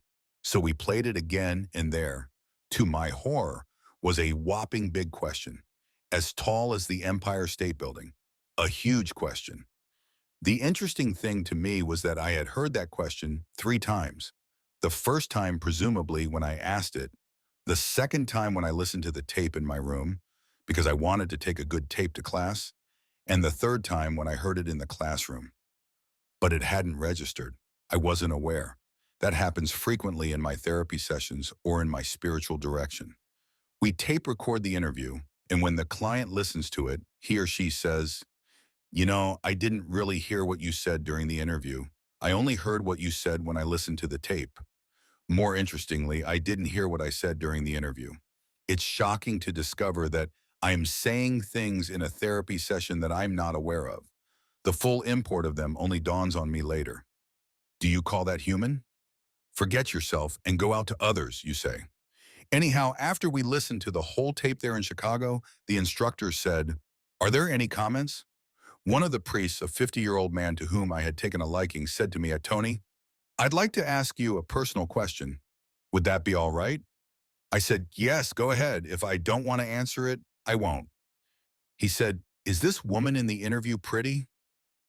Honest to goodness, I was at a stage of my development or undevelopment where I didn't notice if someone was good looking or not. It didn't matter to me. She was a sheep of Christ's flock. I was a pastor. I dispensed help. Isn't that great? It was the way we were trained. So I said to him, "What's that got to do with it?" He said, "Because you don't like her, do you?" I said, "What?" It hadn't ever struck me that I liked or disliked individuals. Like most people, I had an occasional dislike that would register in consciousness, but my attitude was mostly neutral. I asked, "What makes you say that?" He said, "The tape." We went through the tape again, and he said, "Listen to your voice. Notice how sweet it has become. You're irritated, aren't you?" I was, and I was only becoming aware of it right there. And what was I saying to her non-directively? I was saying, "Don't come back." But I wasn't aware of that. My priest friend said, "She's a woman. She will have picked this up. When are you supposed to meet her next?" I said, "Next Wednesday." He said, "My guess is she won't come back." She didn't. I waited 1 week, but she didn't come. I waited another week and she didn't come. Then I called her. I broke one of my rules. Don't be the rescuer. I called her and said to her, "Remember that tape you allowed me to make for the class? It was a great help because the class pointed out all kinds of things to me." I didn't tell her what. That would make the session somewhat more effective. So if you care to come back, that would make it more effective. She said, "All right, I'll come back." She did. The dislike was still there. It hadn't gone a while, but it wasn't getting in the way. What you are aware of, you are in control of. What you are not aware of is in control of you. You are always a slave to what you're not aware of. When you're aware of it, you're free from it. It's there, but you're not affected by it. You're not controlled by it. You're not enslaved by it. That's the difference. Awareness, awareness, awareness, awareness. What they trained us to do in that course was to become participant observers. To put it somewhat graphically, I'd be talking to you, and at the same time, I'd be out there watching you and watching me. When I'm listening to you, it's infinitely more important for me to listen to Mao than to listen to you. Of course, it's important to listen to you, but it's more important that I listen to me. Otherwise, I won't be hearing you, or I'll be distorting everything you say. I'll be coming at you from my own conditioning. I'll be reacting to you in all kinds of ways, from my insecurities, from my need to manipulate you, from my desire to succeed, from irritations and feelings that I might not be aware of. So it's frightfully important that I listen to me when I'm listening to you. That's what they were training us to do, obtaining awareness. You don't always have to imagine yourself hovering somewhere in the air. Just to get a rough idea of what I'm talking about, imagine a good driver driving a car who's concentrating on what you're saying. In fact, he may even be having an argument with you, but he's perfectly aware of the road signals. The moment anything untoward happens, the moment there's any sound or noise or bump, he'll hear it at once. He'll say, "Are you sure you closed that door back there?" How did he do that? He was aware. He was alert. The focus of his attention was on the conversation or argument, but his awareness was more diffused. He was taking in all kinds of things. What I'm advocating here is not concentration. That's not important. Many meditative techniques inculcate concentration, but I'm leery of that. They involve violence, and frequently they involve further programming and conditioning. What I would advocate is awareness, which is not the same as concentration at all. Concentration is a spotlight. You can be distracted from that, but when you're practicing awareness, you're never distracted. Awareness is a floodlight. You're open to anything that comes within the scope of your consciousness. When awareness is turned on, there's never any distraction because you're always aware of whatever happens to be. Say I'm looking at those trees and I'm worrying. Am I distracted? I am distracted only if I mean to concentrate on the trees. But if I'm aware that I am worried too, that isn't a distraction at all. Just be aware of where your attention goes. When anything goes awry or anything untoward happens, you'll be alerted at once. Something's going wrong. The moment any negative feeling comes into consciousness, you'll be alerted. You're like the driver of the car. I told you that Saint Teresa of Avila said God gave her the grace of disidentifying herself with herself. You hear children talk that way. A 2-year-old says Tommy had his breakfast this morning. He doesn't say I, although he is Tommy. He says Tommy in the third person. Mystics feel that way. They have disidentified from themselves and they are at peace. This was the grace Saint Teresa was talking about. This is the I that the mystic masters of the East are constantly urging people to discover. And those of the West too. And you can count Meister Eckhart among them. They are urging people to discover the I. Labels 23. The important thing is not to know who I is or what I is. You'll never succeed. There are no words for it. The important thing is to drop the labels. As the Japanese Zen masters say, don't seek the truth, just drop your opinions. Drop your theories. Don't seek the truth. Truth isn't something you search for. If you stop being opinionated, you would know. Something similar happens here. If you dropped your labels, you would know. What do I mean by labels? Every label you can conceive of except perhaps that of human being. I am a human being, fair enough, doesn't say very much. But when you say, I am successful, that's crazy. Success is not part of the I. Success is something that comes and goes. It could be here today and gone tomorrow. That's not I. When you said I was a success, you were in error. You were plunged into darkness. You identified yourself with success. The same thing when you said, I am a failure, a lawyer, a businessman. You know what's going to happen to you if you identify yourself with these things. You're going to cling to them. You're going to be worried that they may fall apart. And that's where your suffering comes in. That is what I meant earlier when I said to you, if you're suffering, you're asleep. Do you want a sign that you're asleep? Here it is. You're suffering. Suffering is a sign that you're out of touch with the truth. Suffering is given to you that you might open your eyes to the truth, that you might understand that there's falsehood somewhere. Just as physical pain is given to you, so you will understand that there is disease or illness somewhere. Suffering points out that there is falsehood somewhere. Suffering occurs when you clash with reality. When your illusions clash with reality, when your falsehoods clash with truth, then you have suffering. Otherwise, there is no suffering. Obstacles to happiness 24. What I'm about to say will sound a bit pompous, but it's true. What is coming could be the most important minutes in your lives. If you could grasp this, you'd hit upon the secret of awakening. You would be happy forever. You would never be unhappy again. Nothing would have the power to hurt you again. I mean that. Nothing. It's like when you throw black paint in the air remains uncontaminated. You never color the air black. No matter what happens to you, you remain uncontaminated. You remain at peace. There are human beings who have attained this, what I call being human. Not this nonsense of being a puppet, jerked about this way and that way, letting events or other people tell you how to feel. So you proceed to feel it, and you call it being vulnerable. I call it being a puppet. So you want to be a puppet? Press a button and you're down. Do you like that?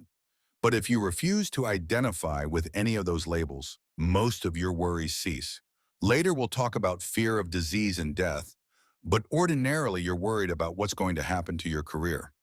A small-time businessman, 55 years old, is sipping beer at a bar somewhere, and he's saying, well, look at my classmates. They've really made it. The idiot, What does he mean they made it? They've got their names in the newspaper. Do you call that making it? One is president of the corporation. The other has become the chief justice. Somebody else has become this or that. Monkeys, all of them. Who determines what it means to be a success? This stupid society. The main preoccupation of society is to keep society sick. And the sooner you realize that, the better. Sick, every one of them. They are loony, they are crazy. You became president of the lunatic asylum, and you're proud of it even though it means nothing. Being president of a corporation has nothing to do with being a success in life. Having a lot of money has nothing to do with being a success in life. You're a success in life when you wake up. Then you don't have to apologize to anyone. You don't have to explain anything to anyone. You don't give a damn what anybody thinks about you or what anybody says about you. You have no worries. You're happy. That's what I call being a success.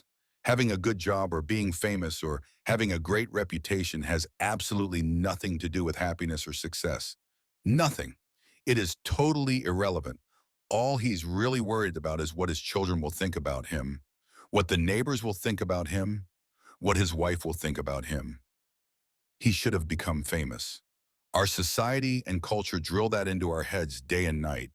People who made it, made what?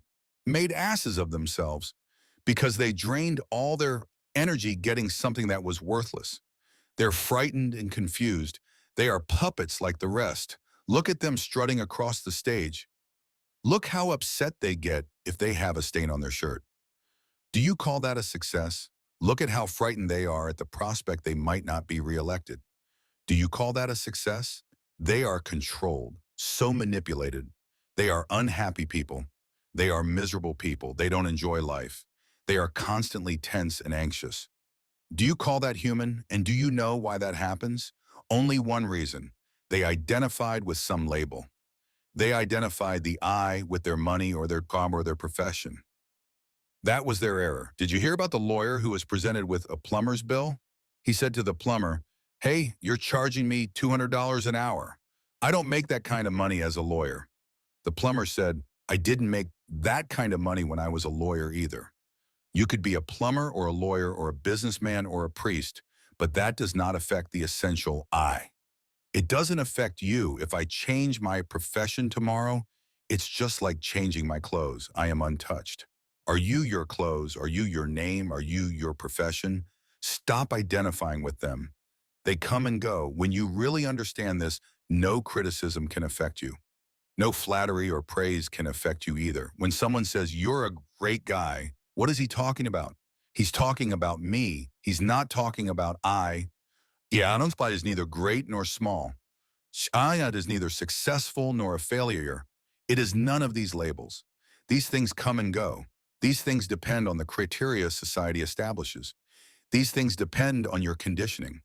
These things depend on the mood of the person who happens to be talking to you right now. It has nothing to do with I. I is none of these labels. Me is generally selfish, foolish, childish, a great big ass. So when you say you're an ass, I've known it for years. The conditioned self, what did you expect? I've known it for years. Why do you identify with him? Silly. That isn't I, that's me. Do you want to be happy? Uninterrupted happiness is uncaused. True happiness is uncaused. You cannot make me happy. You are not my happiness. You say to the awakened person, "Why are you happy?" And the awakened person replies, "Why not?" Happiness is our natural state.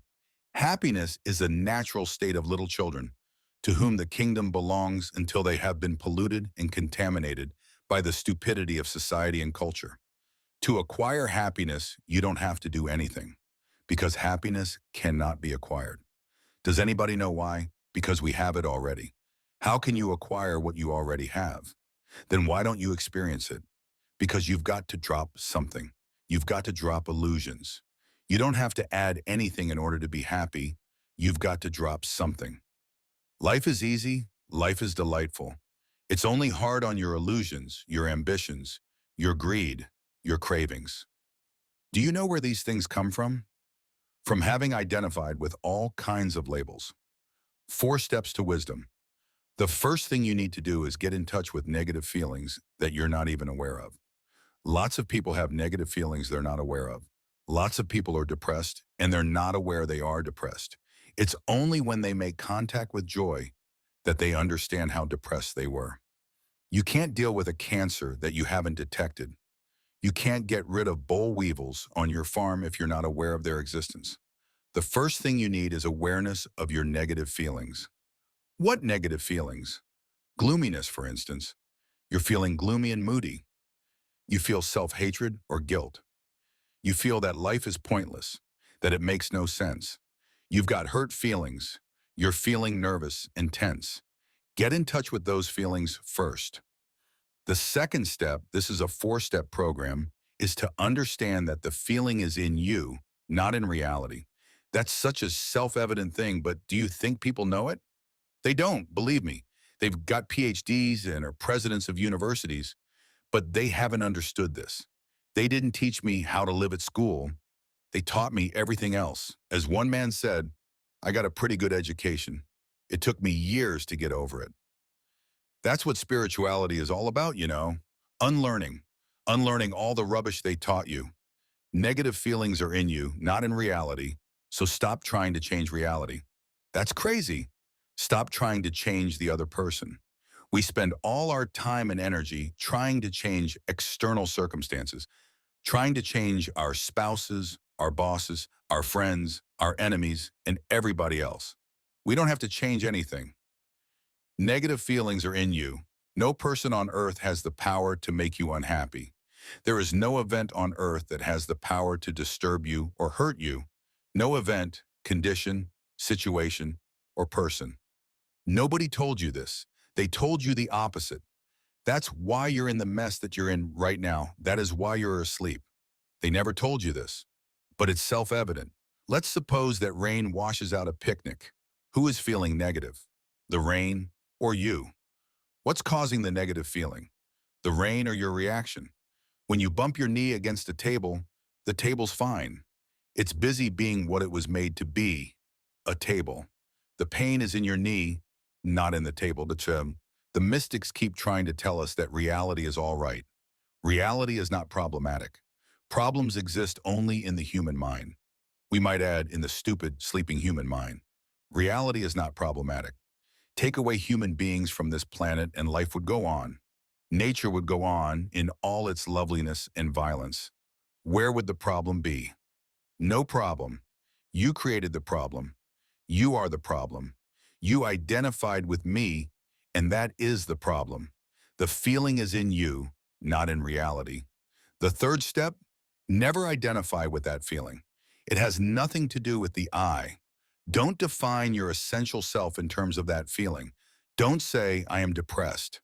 If you want to say it is depressed, that's all right. If you want to say depression is there, that's fine. If you want to say gloominess is there, that's fine. But not, I am gloomy. You're defining yourself in terms of the feeling. That's your illusion. That's your mistake.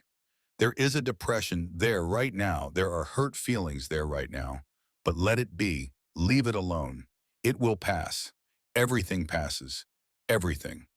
Your depressions and your thrills have nothing to do with happiness. Those are the swings of the pendulum. If you seek kicks or thrills, get ready for depression. Do you want your drug? Get ready for the hangover. One end of the pendulum swings to the other. This has nothing to do with I. It has nothing to do with happiness. It is the me. If you remember this, if you say it to yourself 1,000 times, if you try these 3 steps 1,000 times, you will get it. You might not need to do it even 3 times. I don't know. There's no rule for it. But do it 1,000 times and you'll make the biggest discovery in your life. To hell with those gold mines in Alaska. What are you going to do with that gold? If you're not happy, you can't live. So you found gold. What does that matter? You're a king. You're a princess. You're free. You don't care anymore about being accepted or rejected. That makes no difference. Psychologists tell us how important it is to get a sense of belonging. Baloney. Why do you want to belong to anybody? It doesn't matter anymore. A friend of mine told me that there's an African tribe where capital punishment consists of being ostracized. If you were kicked out of New York or wherever you're residing, you wouldn't die. How is it that the African tribesman died? Because he partakes of the common stupidity of humanity. He thinks he will not be able to live if he does not belong. It's very different from most people, or is it? He's convinced he needs to belong.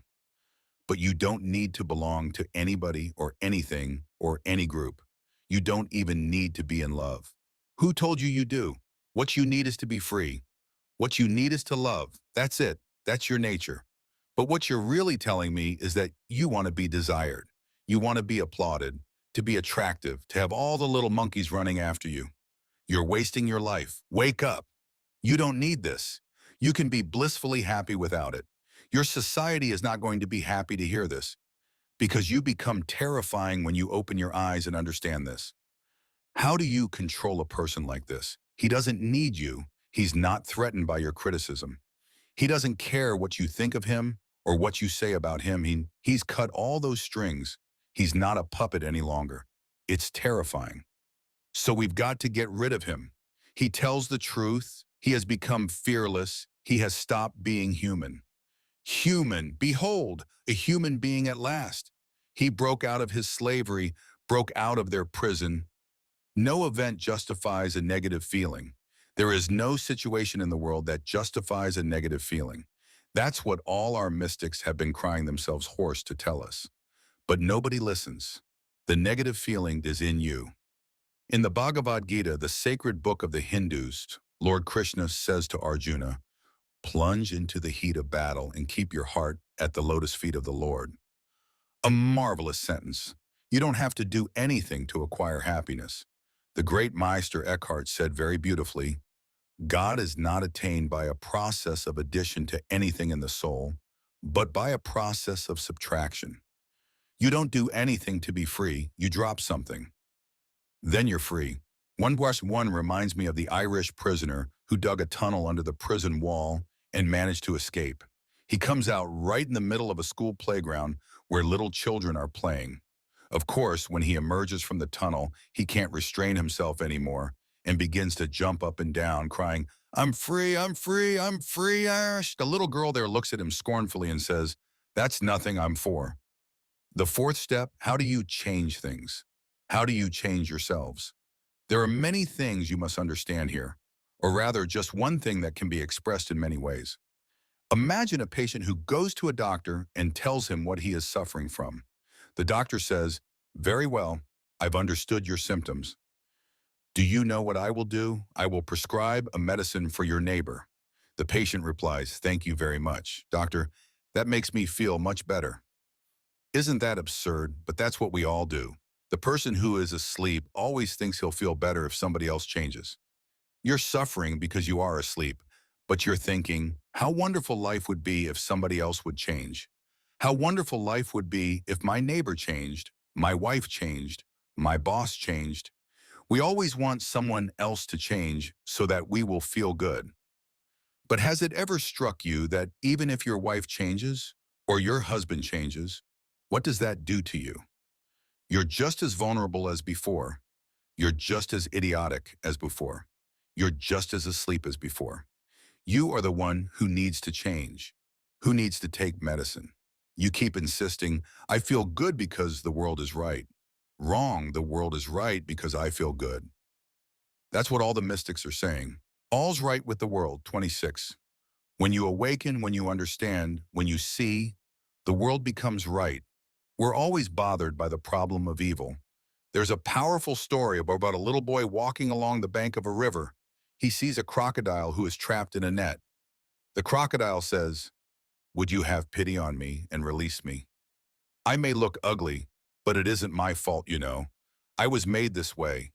But whatever my external appearance, I have a mother's heart. I came this morning in search of food for my young ones and got caught in this trap. So the boy says, if I were to help you out of that trap, you'd grab me and kill me. The crocodile asks, do you think I would do that to my benefactor and liberator? So the boy is persuaded to take the net off and the crocodile grabs him. As he is being forced between the jaws of the crocodile, he says, so this is what I get for my good actions. And the crocodile says, well, don't take it personally, son.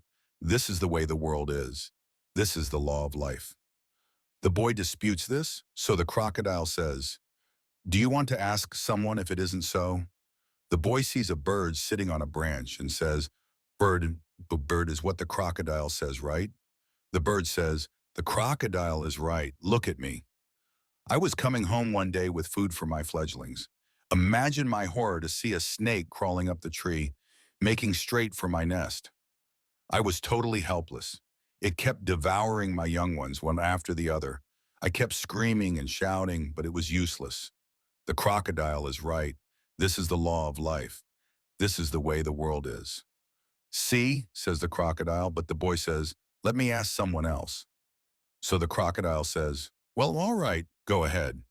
There was an old donkey passing by on the bank of the river.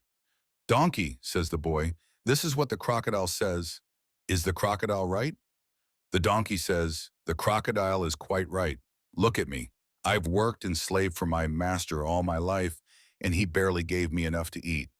Now that I'm old and useless, he has turned me loose, and here I am wandering in the jungle, waiting for some chill beast to pounce on me and put an end to my life. The crocodile is right. This is the law of life. This is the way the world is." "See," says the crocodile, "let's go." The boy says, "Give me one more chance, one last chance. Let me ask one other being. Remember how good I was to you?" So the crocodile says, "All right, your last chance." The boy sees a rabbit passing by and he says, "Rabbit, is the crocodile right?"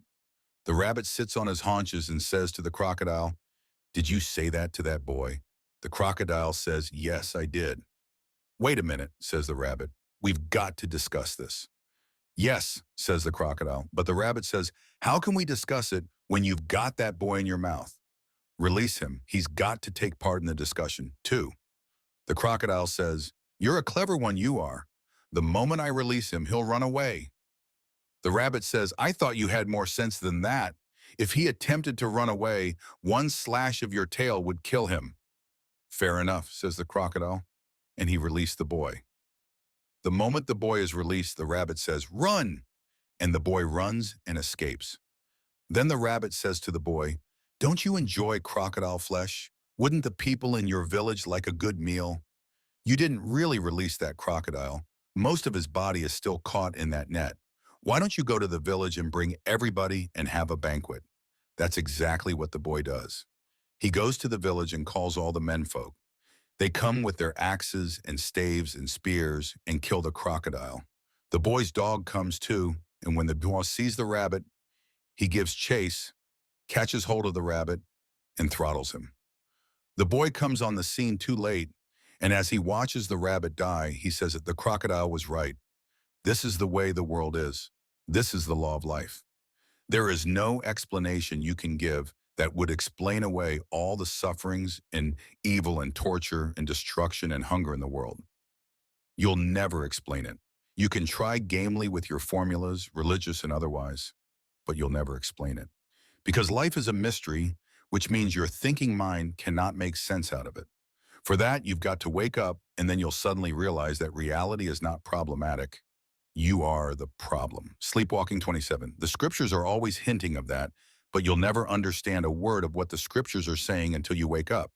Sleeping people read the scriptures and crucify the Messiah on the basis of them. You've got to wake up to make sense out of the scriptures. When you do wake up, they make sense. So does reality.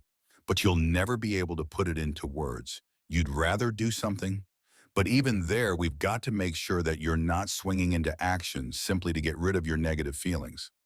Many people swing into action only to make things worse. They're not coming from love, they're coming from negative feelings. They're coming from guilt, anger, hate, from a sense of injustice or whatever. You've got to make sure of your being before you swing into action. You have to make sure of who you are before you act. Unfortunately, when sleeping people swing into action, they simply substitute one cruelty for another, one injustice for another. And so it goes. Meister Eckhart says, "It is not by your actions that you will be saved or awakened.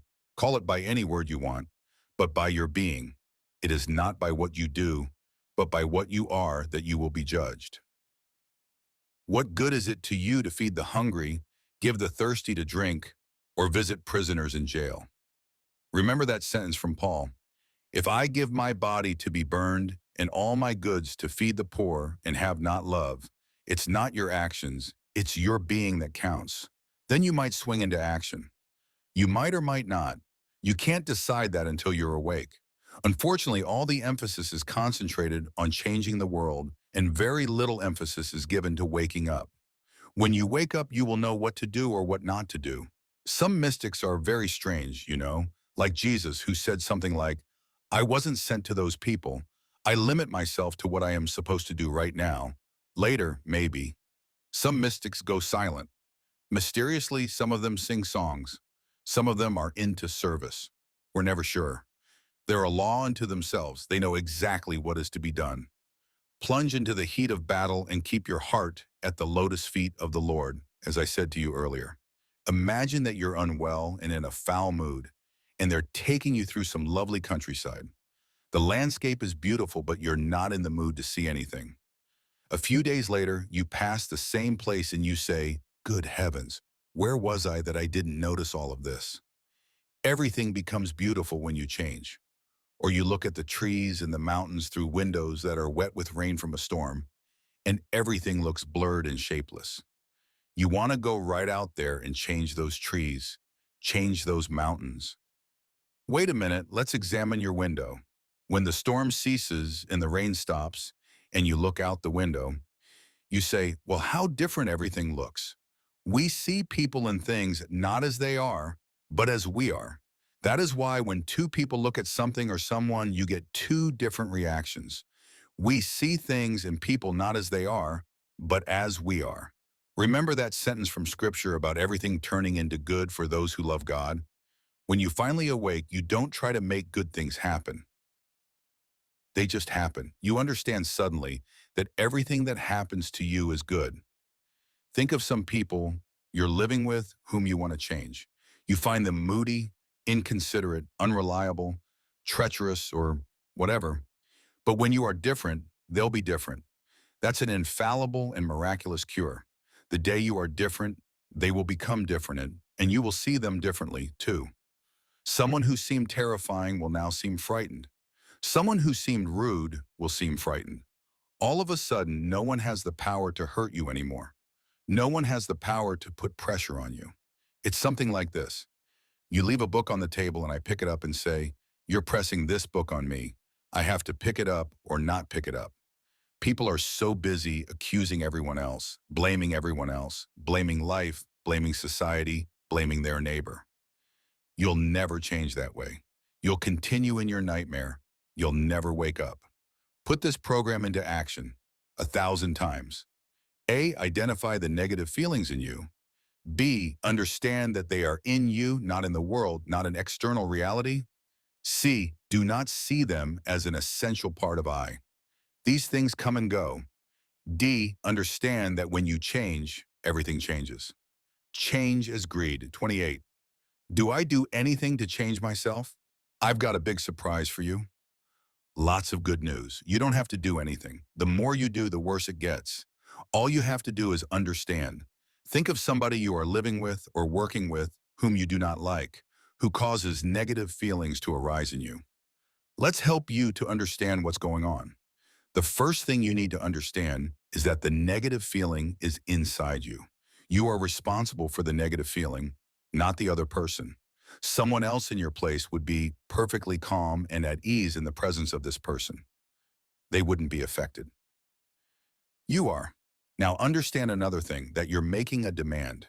You have an expectation of this person. Can you get in touch with that? Then say to this person, "I have no right to make any demands on you." In saying that, you will drop your expectation. "I have no right to make any demands on you. Oh, I'll protect myself from the consequences of your actions or your moods or whatever." But you can go right ahead and be what you choose to be. "I have no right to make any demands on you." See what happens to you when you do this.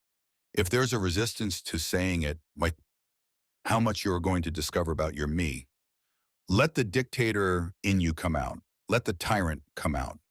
You thought you were such a little lamb, didn't you? But I'm a tyrant and you're a tyrant. A little variation on I'm an ass, you're an ass. I'm a dictator, you're a dictator. I want to run your life for you. I want to tell you exactly how you're expected to be and how you're expected to behave. And you'd better behave as I have decided, or I shall punish myself by having negative feelings. Remember what I told you, everybody's a lunatic. A woman told me her son had gotten an award at his high school.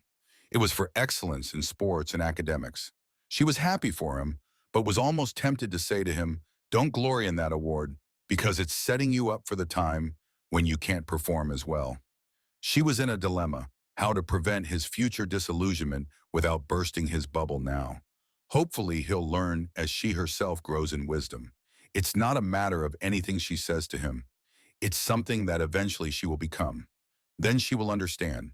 Then she will know what to say and when to say it. That award was a result of competition, which can be cruel if it is built on hatred of oneself and of others. People get a good feeling on the basis of somebody getting a bad feeling. You win over somebody else. Isn't that terrible? Taken for granted in a lunatic asylum. There's an American doctor who wrote about the effect of competition on his life. He went to medical school in Switzerland, and there was a fairly large contingent of Americans at that school.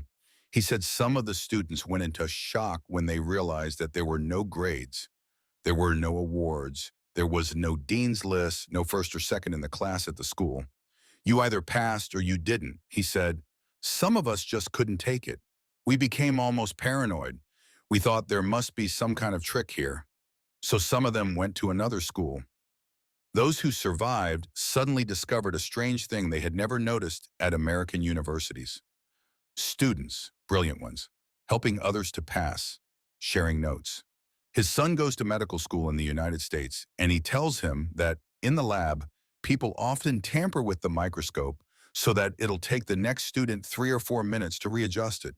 Competition, they have to succeed, they have to be perfect. And he tells a lovely little story which he says is factual, but it could also serve as a beautiful parable. There was a little town in America where people gathered in the evening to make music. They had a saxophonist, a drummer, and a violinist, mostly old people. They got together for the company and for the sheer joy of making music, though they didn't do it very well. So they were enjoying themselves, having a great time, until one day they decided to get a new conductor who had a lot of ambition and drive. The new conductor told them, hey folks, we have to have a concert. We have to prepare a concert for the town. Then he gradually got rid of some people who didn't play too well, hired a few professional musicians, got an orchestra into shape, and they all got their names in the newspapers. Wasn't that wonderful? So they decided to move to the big city and play there. But some of the old people had tears in their eyes. They said, it was so wonderful in the old days when we did things badly and enjoyed them. So cruelty came into their lives, but nobody recognized it as cruelty. See how lunatic people have become. Some of you asked me what I meant when I said, you go ahead and be yourself, that's all right, but I'll protect myself, I'll be myself. In other words, I won't allow you to manipulate me. I'll live my life, I'll go my own way.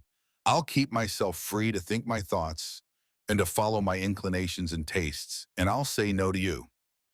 If I feel I don't want to be in your company, it won't be because of any negative feelings you cause in me, because you don't anymore. You don't have any more power over me. I simply might prefer other people's company. So when you say to me, how about a movie tonight? I'll say, sorry, I want to go with someone else. I enjoy his company more than yours. And that's all right. To say no to people, that's wonderful. That's part of waking up. Part of waking up is that you live your life as you see fit. And understand that is not selfish. The selfish thing is to demand that someone else live their life as you see fit. That's selfish. It is not selfish to live your life as you see fit. The selfishness lies in demanding that someone else live their life to suit your tastes or your pride or your profit or your pleasure. That is truly selfish. So I'll protect myself. I won't feel obligated to be with you. I won't feel obligated to say yes to you. If I find your company pleasant, then I'll enjoy it without clinging to it. But I no longer avoid you because of any negative feelings you create in me. You don't have that power anymore. Awakening should be a surprise. When you don't expect something to happen and it happens, You feel surprised. When Webster's wife caught him kissing the maid, she told him she was very surprised. Now Webster was a stickler for using words accurately, understandably since he wrote a dictionary. So he answered her, "No, my dear, I am surprised. You are astonished." Some people make awakening a goal. They are determined to get there. They say, "I refuse to be happy until I'm awakened." In that case, it's better to be the way you are, simply to be aware of the way you are. Simple awareness is happiness compared with trying to react all the time. People react so quickly because they are not aware. You will come to understand that there are times when you will inevitably react, even in awareness. But as awareness grows, you react less and act more. It really doesn't matter.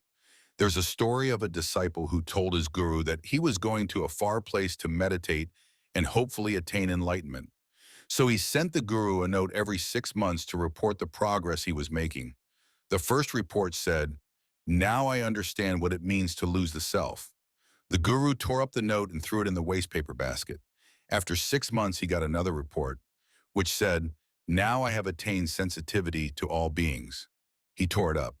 Then a third report said, "Now I understand the secret of the one and the many." It too was torn up. And so it went on for years until finally no reports came in. After a time, the guru became curious, and one day there was a traveler going to that far place. The guru said, "Why don't you find what happened to that fellow?" Finally, he got a note from his disciple. It said, "What does it matter?" And when the guru read that, he said, "He made it. He made it. He finally got it. He got it." And there is the story about a soldier on the battlefield who would simply drop his rifle to the ground, pick up a scrap of paper lying there and look at it. Then he would let it flutter from his hands to the ground, and then he'd move somewhere else and do the same thing. So others said, "This man is exposing himself to death. He needs help."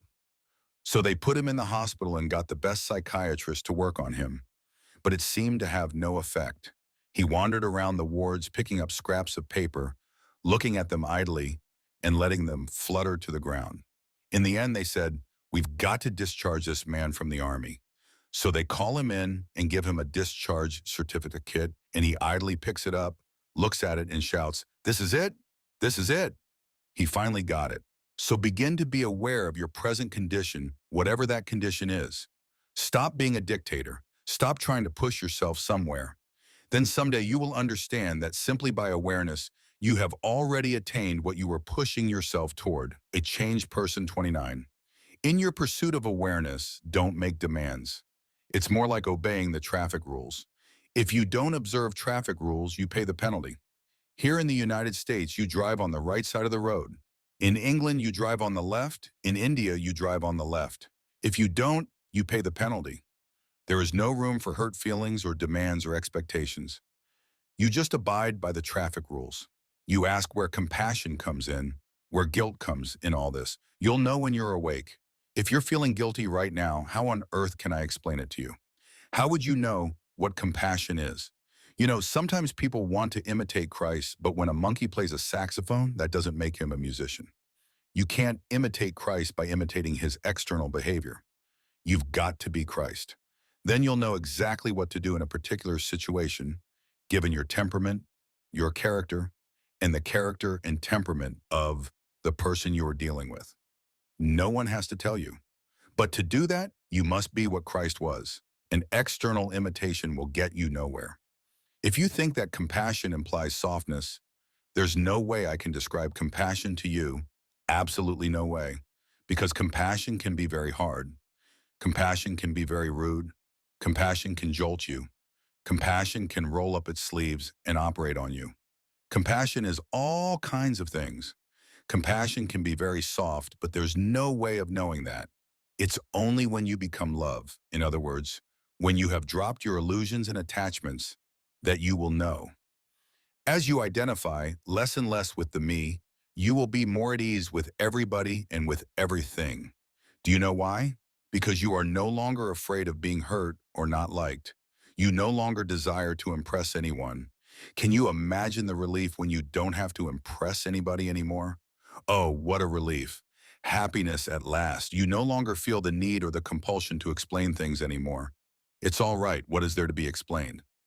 and you don't feel the need or compulsion to apologize anymore. I'd much rather hear you say, I've come awake, than hear you say, I'm sorry. I'd much rather hear you say to me, I've come awake since we last met. What I did to you won't happen again, than to hear you say, I'm so sorry for what I did to you. Why would anyone demand an apology? You have something to explore in that. Even when someone supposedly was mean to you, there is no room for apology. Nobody was mean to you. Somebody was mean to what he or she thought was you, but not to you. Nobody ever rejects you. They're only rejecting what they think you are. But that cuts both ways. Nobody ever accepts you either. Until people come awake, they are simply accepting or rejecting their image of you. They've fashioned an image of you and they're rejecting or accepting that. See how devastating it is to go deeply into that. It's a bit too liberating. But how easy it is to love people when you understand this. How easy it is to love everyone when you don't identify with what they imagine you are or they are. It becomes easy to love them, to love everybody. I observe me, but I do not think about me, because the thinking me does a lot of bad thinking too. But when I watch me, I am constantly aware that this is a reflection. In reality, you don't really think of I, Tut, and me. You're like a person driving the car. He doesn't ever want to lose consciousness of the car. It's all right to daydream, but not to lose consciousness of your surroundings. You must always be alert. It's like a mother sleeping. She doesn't hear the planes roaring above the house, but she hears the slightest whimper of her baby. She's alert. She's awake in that sense. One cannot say anything about the awakened state. One can only talk about the sleeping state. One hints at the awakened state. One cannot say anything about happiness. Happiness cannot be defined. What can be defined is misery. Drop unhappiness and you will know. Love cannot be defined. Unlove can. Drop unlove, drop fear, and you will know. We want to find out what the awakened person is like, but you'll know only when you get there. Am I implying, for example, that we shouldn't make demands on our children? What I said was, you don't have a right to make any demands. Sooner or later, that child is going to have to get rid of you in keeping with the injunction of the Lord, and you're going to have no rights over him at all. In fact, he really isn't your child, and he never was. He belongs to life, not to you. No one belongs to you. What you're talking about is a child's education. If you want lunch, you better come in between 12 and 1 or you don't get lunch. Period. That's the way things are run here. You don't come on time, you don't get your lunch. You're free, that's true, but you must take the consequences. When I talk about not having expectations of others or not making demands on them, I mean expectations and demands for my well-being. The President of the United States obviously has to make demands on people. The traffic policeman obviously has to make demands on people. But these are demands on their behavior. Traffic laws, good organization, the smooth running of society. They are not intended to make the president or traffic policeman feel good, arriving at Silence 30. Everyone asks me about what will happen when they finally arrive. Is this just curiosity? We're always asking, how would this fit into that system, or whether this would make sense in that context, or what it will feel like when we get there. It started and you will know. It cannot be described. It is said widely in the East, those who know do not say, those who say do not know. It cannot be said, only the opposite can be said. The guru cannot give you the truth. Truth cannot be put into words, into a formula. That isn't the truth, that isn't reality. Reality cannot be put into a formula. The guru can only point out your errors. When you drop your errors, you will know the truth. And even then you cannot say. This is common teaching among the great Catholic mystics. The great Thomas Aquinas, toward the end of his life, wouldn't write and wouldn't talk. He had seen. I had thought he kept that famous silence of his for only a couple of months, but it went on for years. He realized he had made a fool of himself, and he said so explicitly. It's as if you had never tasted a green mango and you ask me, what does it taste like? I'd say to you sour, but in giving you a word, I've put you off the track. Try to understand that. Most people aren't very wise. They seize upon the word, upon the words of Scripture, for example, and they get it all wrong. Sour, I say, and you ask, sour like vinegar, sour like a lemon? No, not sour like a lemon, but sour like a mango. But I never tasted one, you say. Too bad. But you go ahead and write a doctoral thesis on it. You wouldn't have if you had tasted it. You really wouldn't. You'd have written a doctoral thesis on other things, but not on mangoes. And the day you finally taste a green mango, you say, God, I made a fool of myself. I shouldn't have written that thesis. That's exactly what Thomas Aquinas did. A great German philosopher and theologian wrote a whole book specifically on the silence of St. Thomas. He simply went silent, wouldn't talk. In the prologue of his Summa Theologica, which was the summary of all his theology poe, he says, about God, we cannot say what he is, but rather what he is not. And so we cannot speak about how he is, but rather how he is not. And in his famous commentary on Boethius's De Sancta Trinitate, he says there are three ways of knowing God. One in the creation, two in God's actions through history, and three in the highest form of the knowledge of God. To know God tamquam ignotum, to know God as the unknown. The highest form of talking about the Trinity is to know that one does not know. Now, this is not an Oriental Zen master speaking.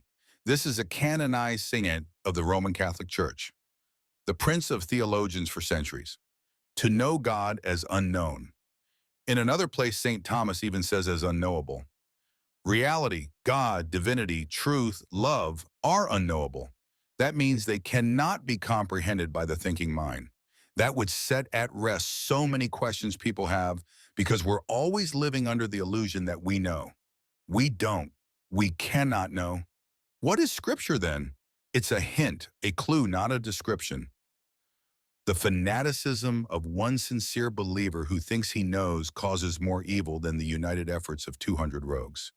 It's terrifying to see what sincere believers will do because they think they know. Wouldn't it be wonderful if we had a world where everybody said, we don't know? One big barrier dropped. Wouldn't that be marvelous? A man born blind comes to me and asks, what is this thing called green? How does one describe the color green to someone who was born blind? One uses analogies. So I say, the color green is something like soft music. Oh, he says, like soft music. Yes, I say, soothing and soft music. So a second blind man comes to me and asks, what is the color green? I tell him it's something like soft satin, very soft and soothing to the touch. So the next day, and notice that the two blind men are bashing each other over the head with bottles. One is saying, it's soft like music. The other is saying, it's soft like satin. And on it goes. Neither of them knows what they're talking about, because if they did, they'd shut up. It's as bad as that. It's even worse because one day, say, you give sight to this blind man, and he's sitting there in the garden and he's looking all around him, and you say to him, well, now you know what the color green is. And he answers, that's true. I heard some of it this morning. The fact is that you're surrounded by God and you don't see God because you know about God. The final barrier to the vision of God is your God concept. You miss God because you think you know. That's the terrible thing about religion. That's what the Gospels were saying, that religious people knew. So they got rid of Jesus. The highest knowledge of God is to know God as unknowable. There is far too much God talk. The world is sick of it.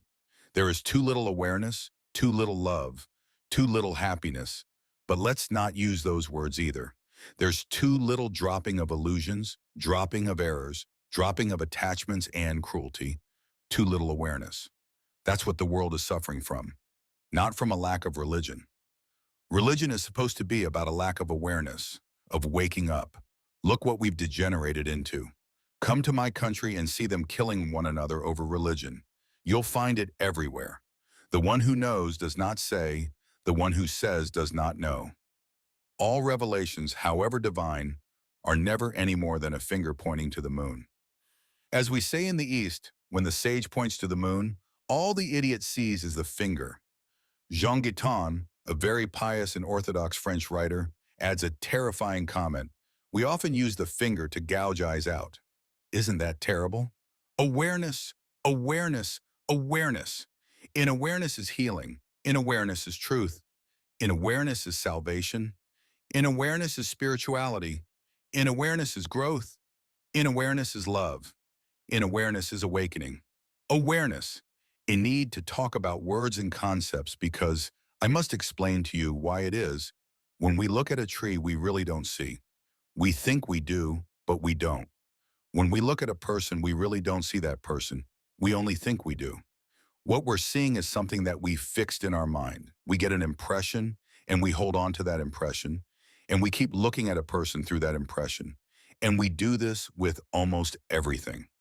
If you understand that, you will understand the loveliness and beauty of being aware of everything around you. Because reality is there. God, whatever that is there. It's all there. The poor little fish in the ocean says, "Excuse me, I am looking for the ocean. Can you tell me where I can find it?" Pathetic, isn't it?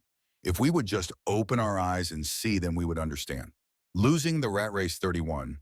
Let's get back to that marvelous sentence in the gospel about losing oneself in order to find oneself. One finds it in most religious literature and in all religious, in spiritual and mystical literature.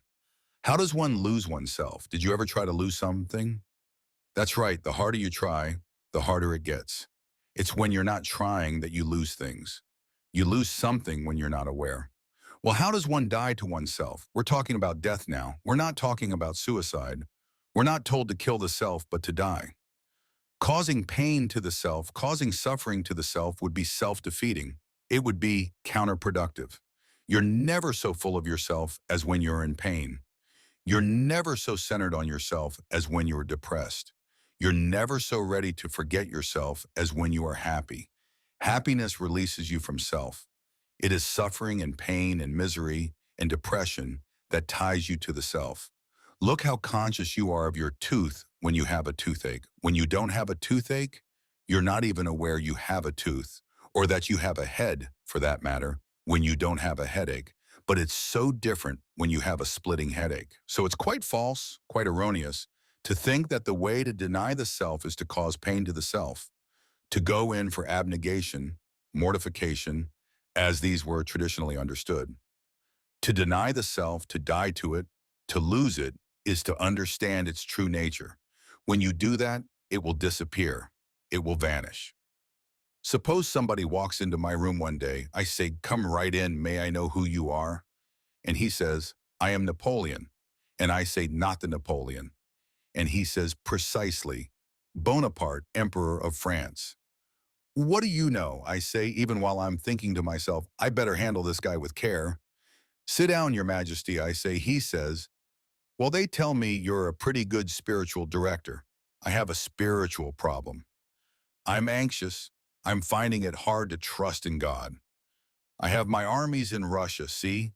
And I'm spending sleepless nights wondering how it's going to turn out. So I say, "Well, Your Majesty, I could certainly prescribe something for that. What I suggest is that you read chapter 6 of Matthew. Consider the lilies of the field. They neither toil nor spin." By this point, I'm wondering who is crazier, this guy or me. But I go along with this lunatic. That's what the wise guru does with you in the beginning. He goes along with you. He takes your troubles seriously. He'll wipe a tear or two from your eye. You're crazy, but you don't know it yet. The time has to come soon when he'll pull the rug out from under your feet and tell you, "Get off it, you're not Napoleon." In those famous dialogues of St. Catherine of Siena, God is reported to have said to her, "I am he who is, you are she who is not." Have you ever experienced your is notness? In the East, we have an image for this. Almost one is the image of the dancer and the dance. God is viewed as the dancer and creation as God's dance. It isn't as if God is the big dancer and you are the little dancer. Oh no, you're not a dancer at all. You are being danced. Did you ever experience that? So when the man comes to his senses and realizes that he is not Napoleon, he does not cease to be. He continues to be, but he suddenly realizes that he is something other than what he thought he was. To lose the self is to suddenly realize that you are something other than what you thought you were. You thought you were at the center. Now you experience yourself as satellite. You thought you were the dancer. You now experience yourself as the dance. These are just analogies, images. So you cannot take them literally. They just give you a clue, a hint. They're only pointers, don't forget. So you cannot press them too much. Don't take them too literally. Permanent worth 32. To move on to another idea, there is the whole matter of one's personal worth. Personal worth doesn't mean self-worth. Where do you get self-worth from? Do you get it from success in your work? Do you get it from having a lot of money? Do you get it from attracting a lot of men if you're a woman or a lot of women if you're a man? How fragile all that is, how transitory. When we talk about self-worth, are we not talking really about how we are reflected in the mirrors of other people's minds? But do we need to depend on that? One understands one's personal worth when one no longer identifies or defines oneself in terms of these transient things. I'm not beautiful because everyone says I'm beautiful. I'm really neither beautiful nor ugly. These are things that come and go. I could be suddenly transformed into a very ugly creature tomorrow, but it is still I. Then say I get plastic surgery and I become beautiful again. Does the I really become beautiful?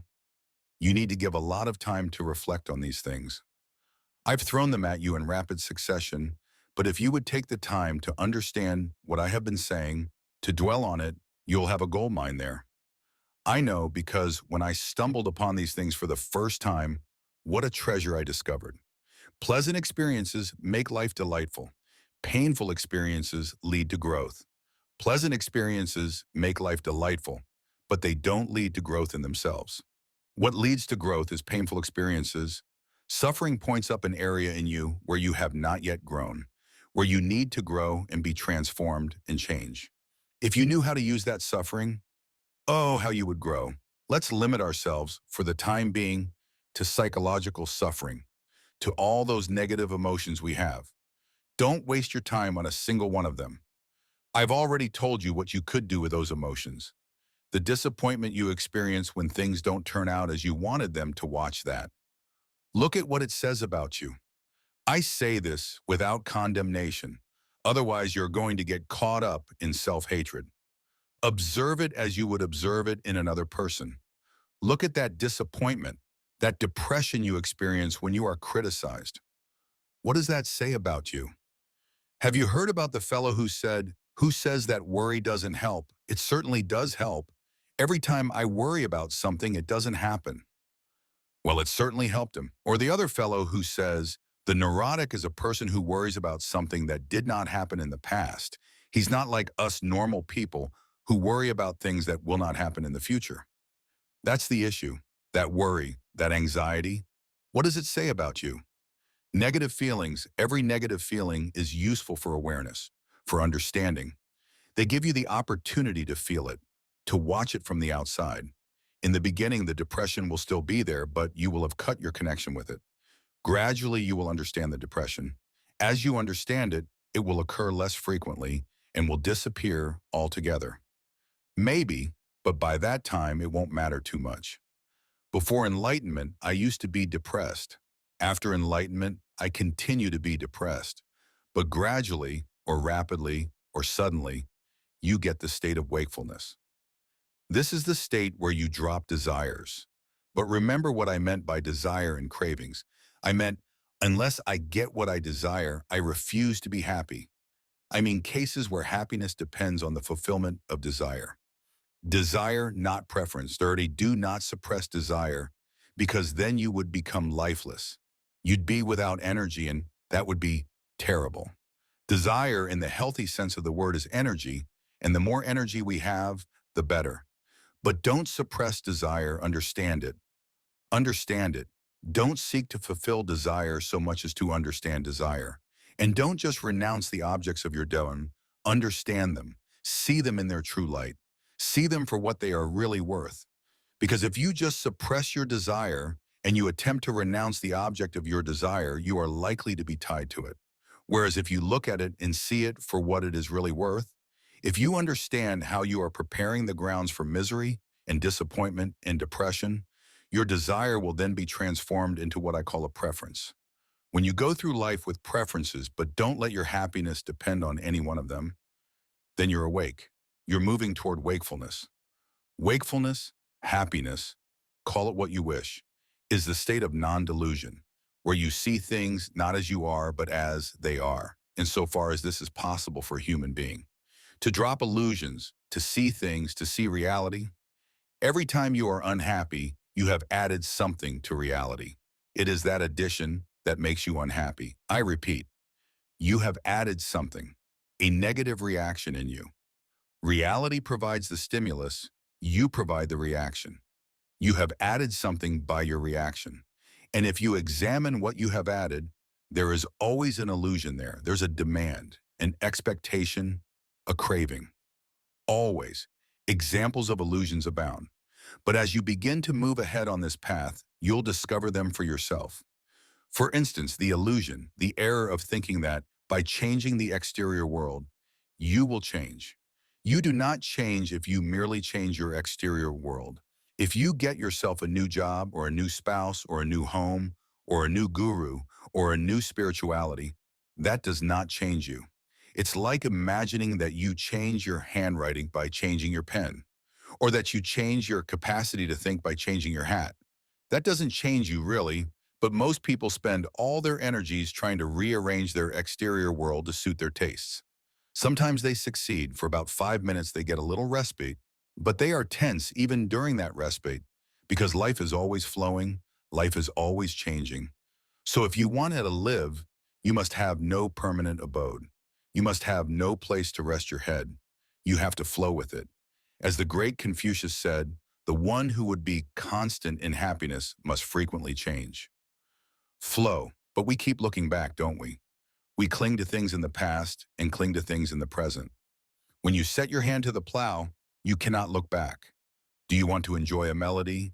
Do you want to enjoy a symphony? Don't hold on to a few bars of the music. Don't hold on to a couple of notes. Let them pass, let them flow. The whole enjoyment of a symphony lies in your readiness to allow the notes to pass. Whereas if a particular bar took your fancy and you shouted to the orchestra, keep playing it again and again and again, that wouldn't be a symphony anymore. Are you familiar with those tales of Nasr ad-Din, the old mullah? He's a legendary figure whom the Greeks, Turks, and Persians all claim for themselves. He would give his mystical teachings in the form of stories, generally funny stories. And the butt of the story was always old Nasr ad-Din himself. One day Nasr ad-Din was strumming a guitar, playing just one note. After a while, a crowd collected around him. This was in a marketplace. And one of the men sitting on the ground there said, "That's a nice note you're playing. Mullah, but why don't you vary it a bit the way other musicians do?" "Those fools," Nasr ad-Din said, "they're searching for the right note. I've found it, clinging to illusion 34. When you cling, life is destroyed. When you hold on to anything, you cease to live. It's all over the gospel pages. And one attains this by understanding. Understand another illusion too, that happiness is not the same as excitement. It's not the same as thrills. That's another illusion, that a thrill comes from living a desire fulfilled.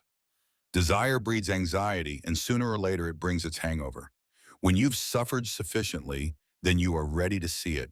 You're feeding yourself with thrills. This is like feeding a racehorse with delicacies.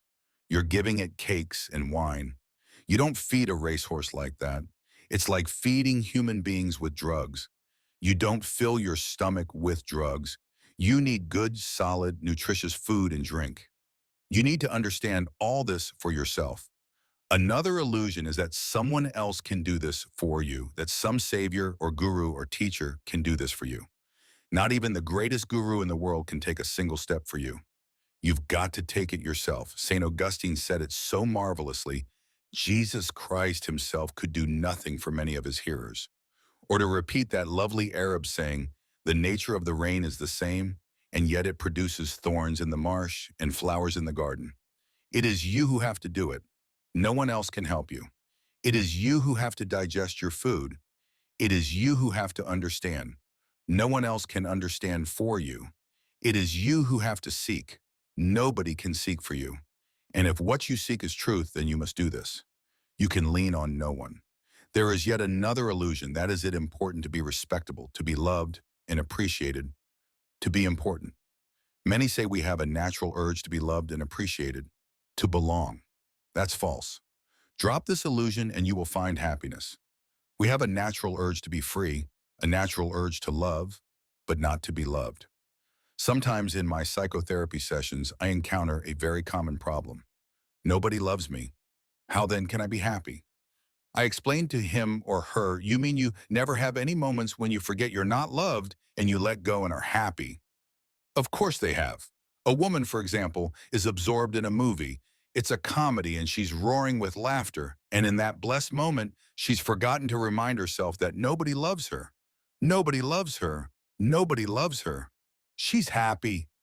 Then she comes out of the theater and her friend whom she saw the movie with goes off with a boyfriend, leaving the woman all alone. So she starts thinking, all my friends have boyfriends and I have no one. I'm so unhappy. Nobody loves me. In India, many of our poor people are starting to get transistor radios, which are quite a luxury. Everybody has a transistor, you hear, but I don't have a transistor. I'm so unhappy. Until everyone started getting transistors, they were perfectly happy without one. That's the way it is with you. Until somebody told you you wouldn't be happy unless you were loved, you were perfectly happy. You can become happy not being loved, not being desired by or attractive to someone. You become happy by contact with reality. That's what brings happiness, a moment-by-moment contact with reality. That's where you'll find God. That's where you'll find happiness. But most people are not ready to hear that. Another illusion is that external events have the power to hurt you, that other people have the power to hurt you. They don't. It's you who give this power to them. Another illusion.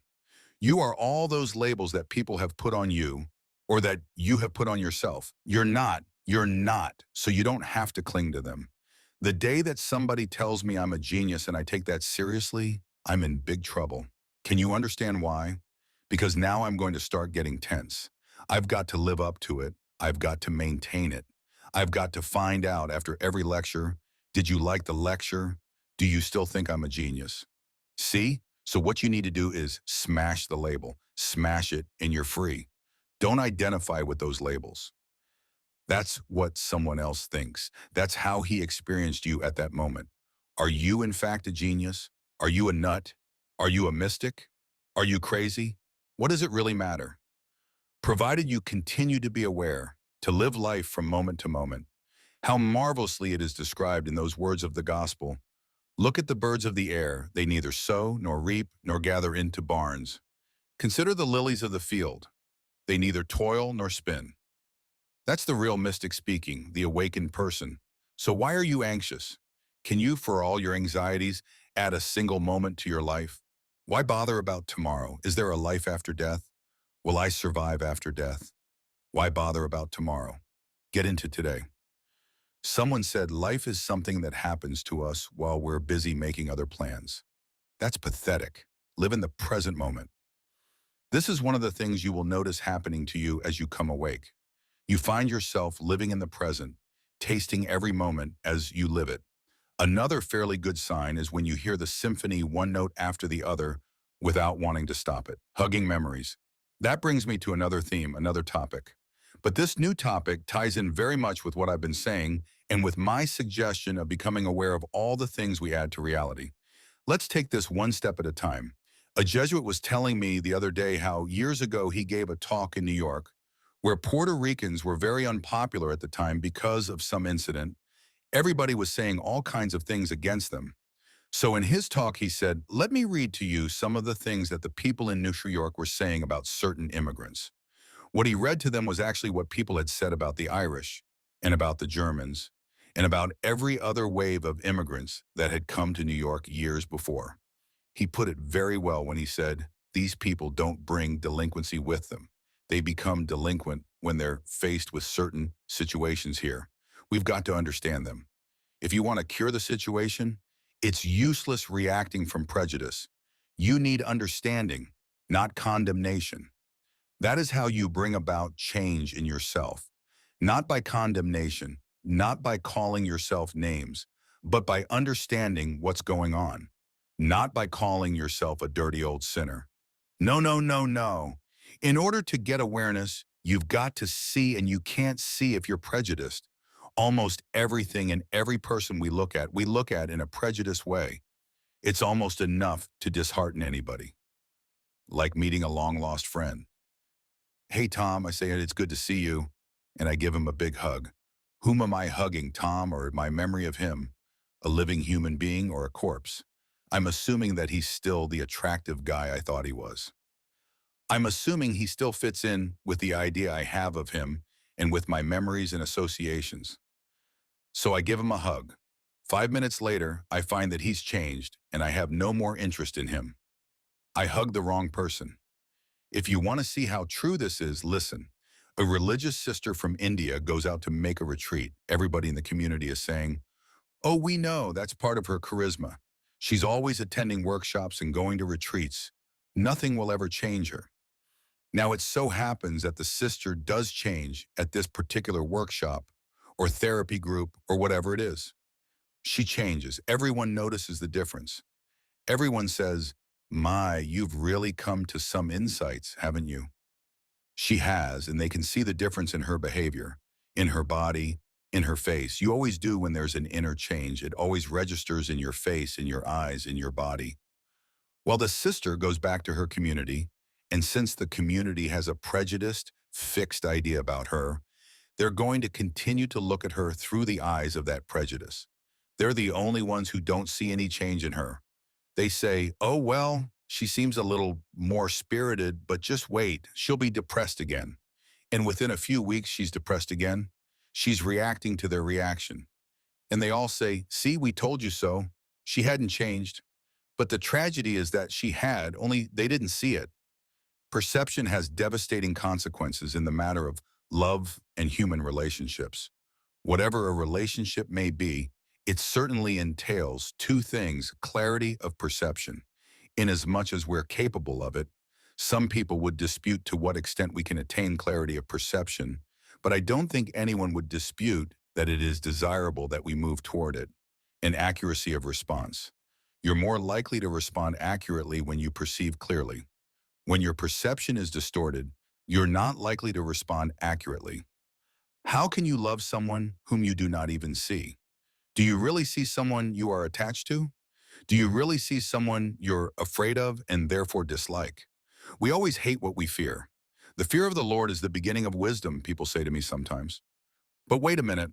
I hope they understand what they're saying, because we always hate what we fear. We always want to destroy and get rid of and avoid what we fear. When you fear somebody, you dislike that person. You dislike that person insofar as you fear that person. And you don't see that person either, because your emotion gets in the way. Now, that's just as true when you are attracted to someone. When true love enters, you no longer like or even dislike people in the ordinary sense of the word. You see them clearly and you respond accurately. But at this human level, your likes and dislikes and preferences and attractions, etc., continue to get in the way. So you have to be aware of your prejudices, your likes, your dislikes, your attractions. They're all there. They come from your conditioning. How come you like things that I don't like? Because your culture is different from mine. Your upbringing is different from mine. If I gave you some of the things to eat that I relish, you'd turn away in disgust. There are people in certain parts of India who love dog flesh. Yet others, if they were told they were being served dog steak, would feel sick. Why? By different conditioning, different programming. Hindus would feel sick if they knew they had eaten beef, but Americans enjoy it. You ask, but why won't they eat beef? For the same reason you won't eat your pet dog. The same reason the cow to the Indian peasant is what your pet dog is to you. He doesn't want to eat it. There is a built-in cultural prejudice against it, which saves an animal that's needed so much for farming, etc. So why do I fall in love with a person really? Why is it that I fall in love with one kind of person and not another? Because I'm conditioned. I've got an image, subconsciously, that this particular type of person appeals to me, attracts me. So when I meet this person, I fall head over heels in love. But have I seen her? No, I'll see her after I marry her. That's when the awakening comes. And that's when love may begin. But falling in love has nothing to do with love at all. It isn't love, it's desire, burning desire. You want with all your heart to be told by this adorable creature that you're attractive to her. That gives you a tremendous sensation. Meanwhile, everybody else is saying, what the hell does he see in her? but it's his conditioning. He's not seeing. They say that love is blind. Believe me, there's nothing so clear-sighted that is true love. Nothing. It's the most clear-sighted thing in the world. Addiction is blind, attachments are blind, clinging, craving, and desire are blind, but not true love. Don't call them love. But of course, the word has been desecrated in most modern languages. People talk about making love and falling in love. Like the little boy who says to the little girl, "Have you ever fallen in love?" And she answers, "No, but I've fallen in like."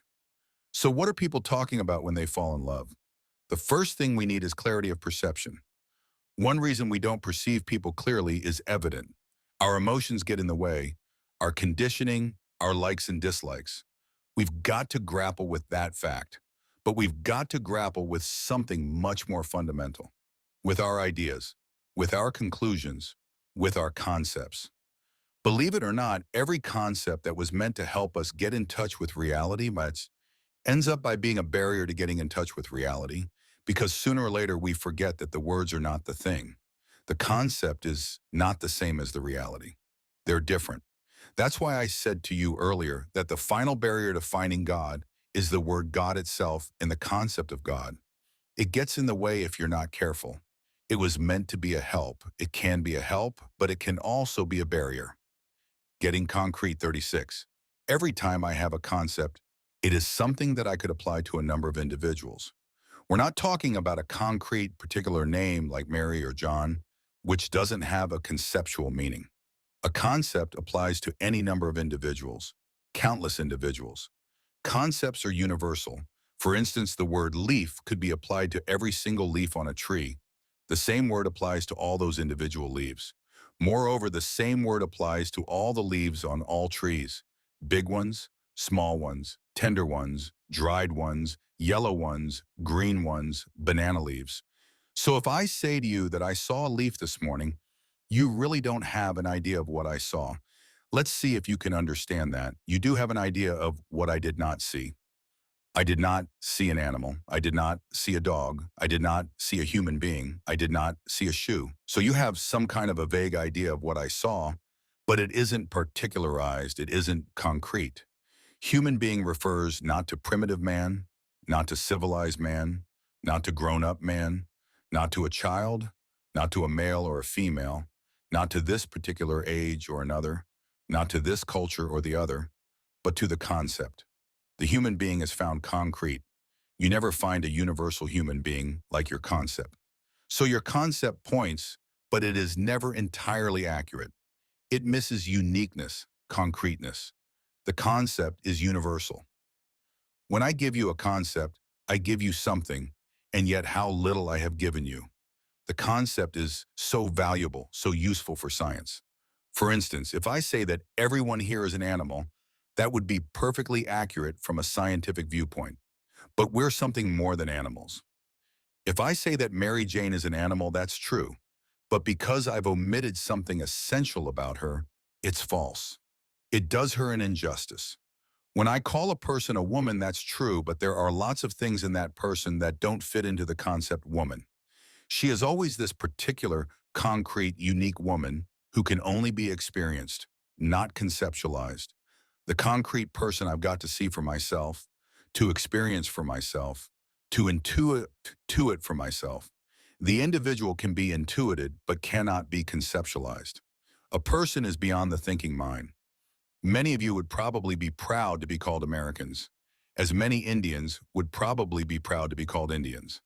But what is American? What is Indian? It's a convention. It's not part of your nature. All you've got is a label. You really don't know the person.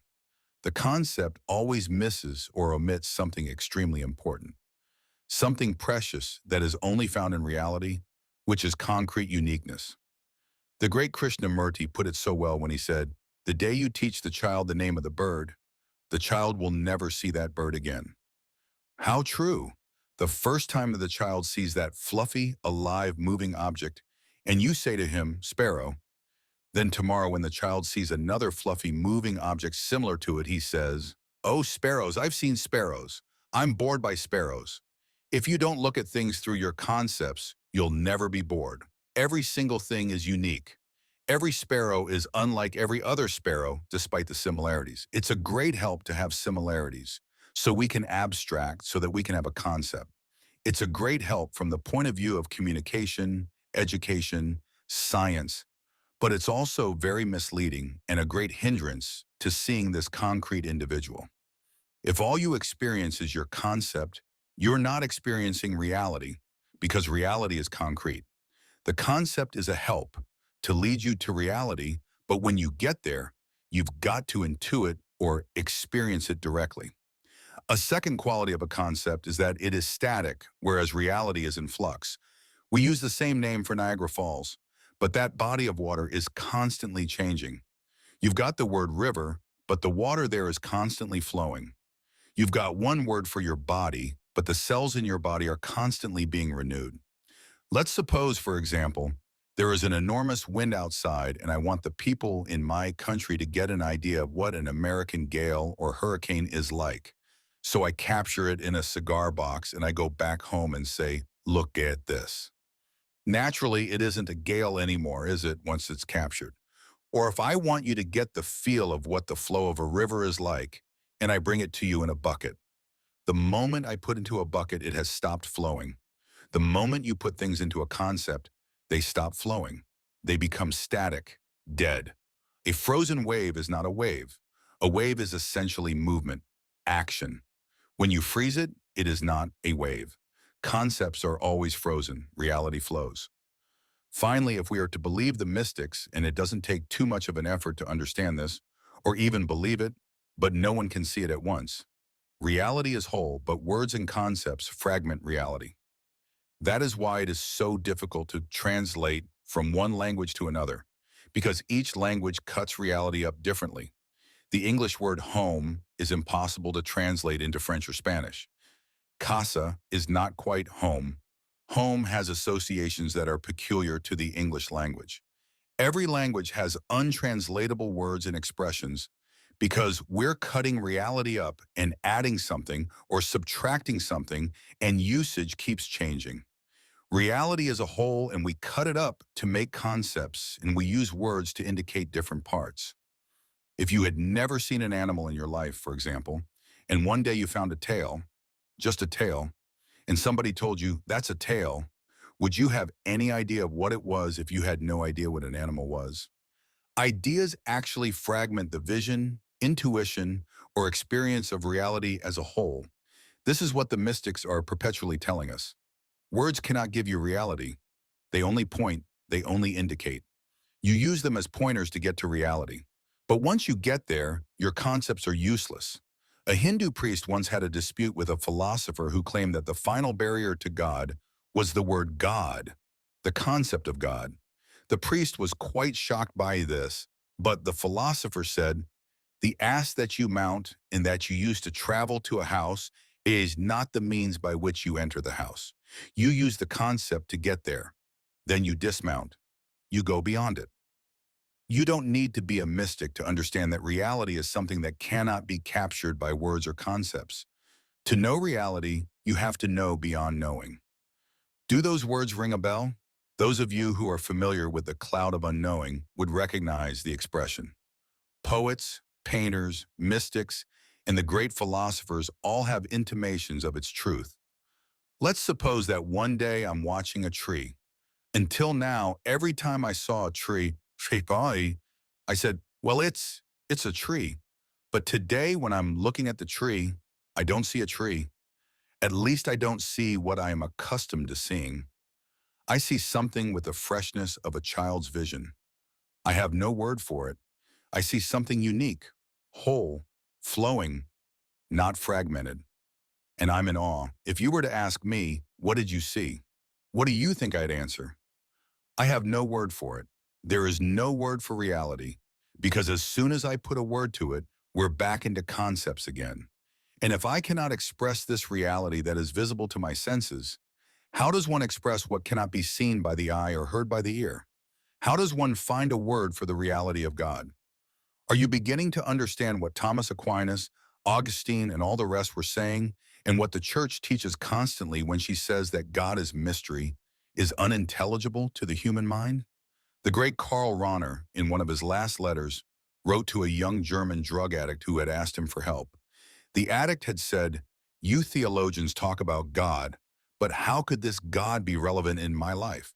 How could this God get me off drugs?" Rahner said to him, "I must confess to you in all honesty that for me God is and has always been absolute mystery. I do not understand what God is.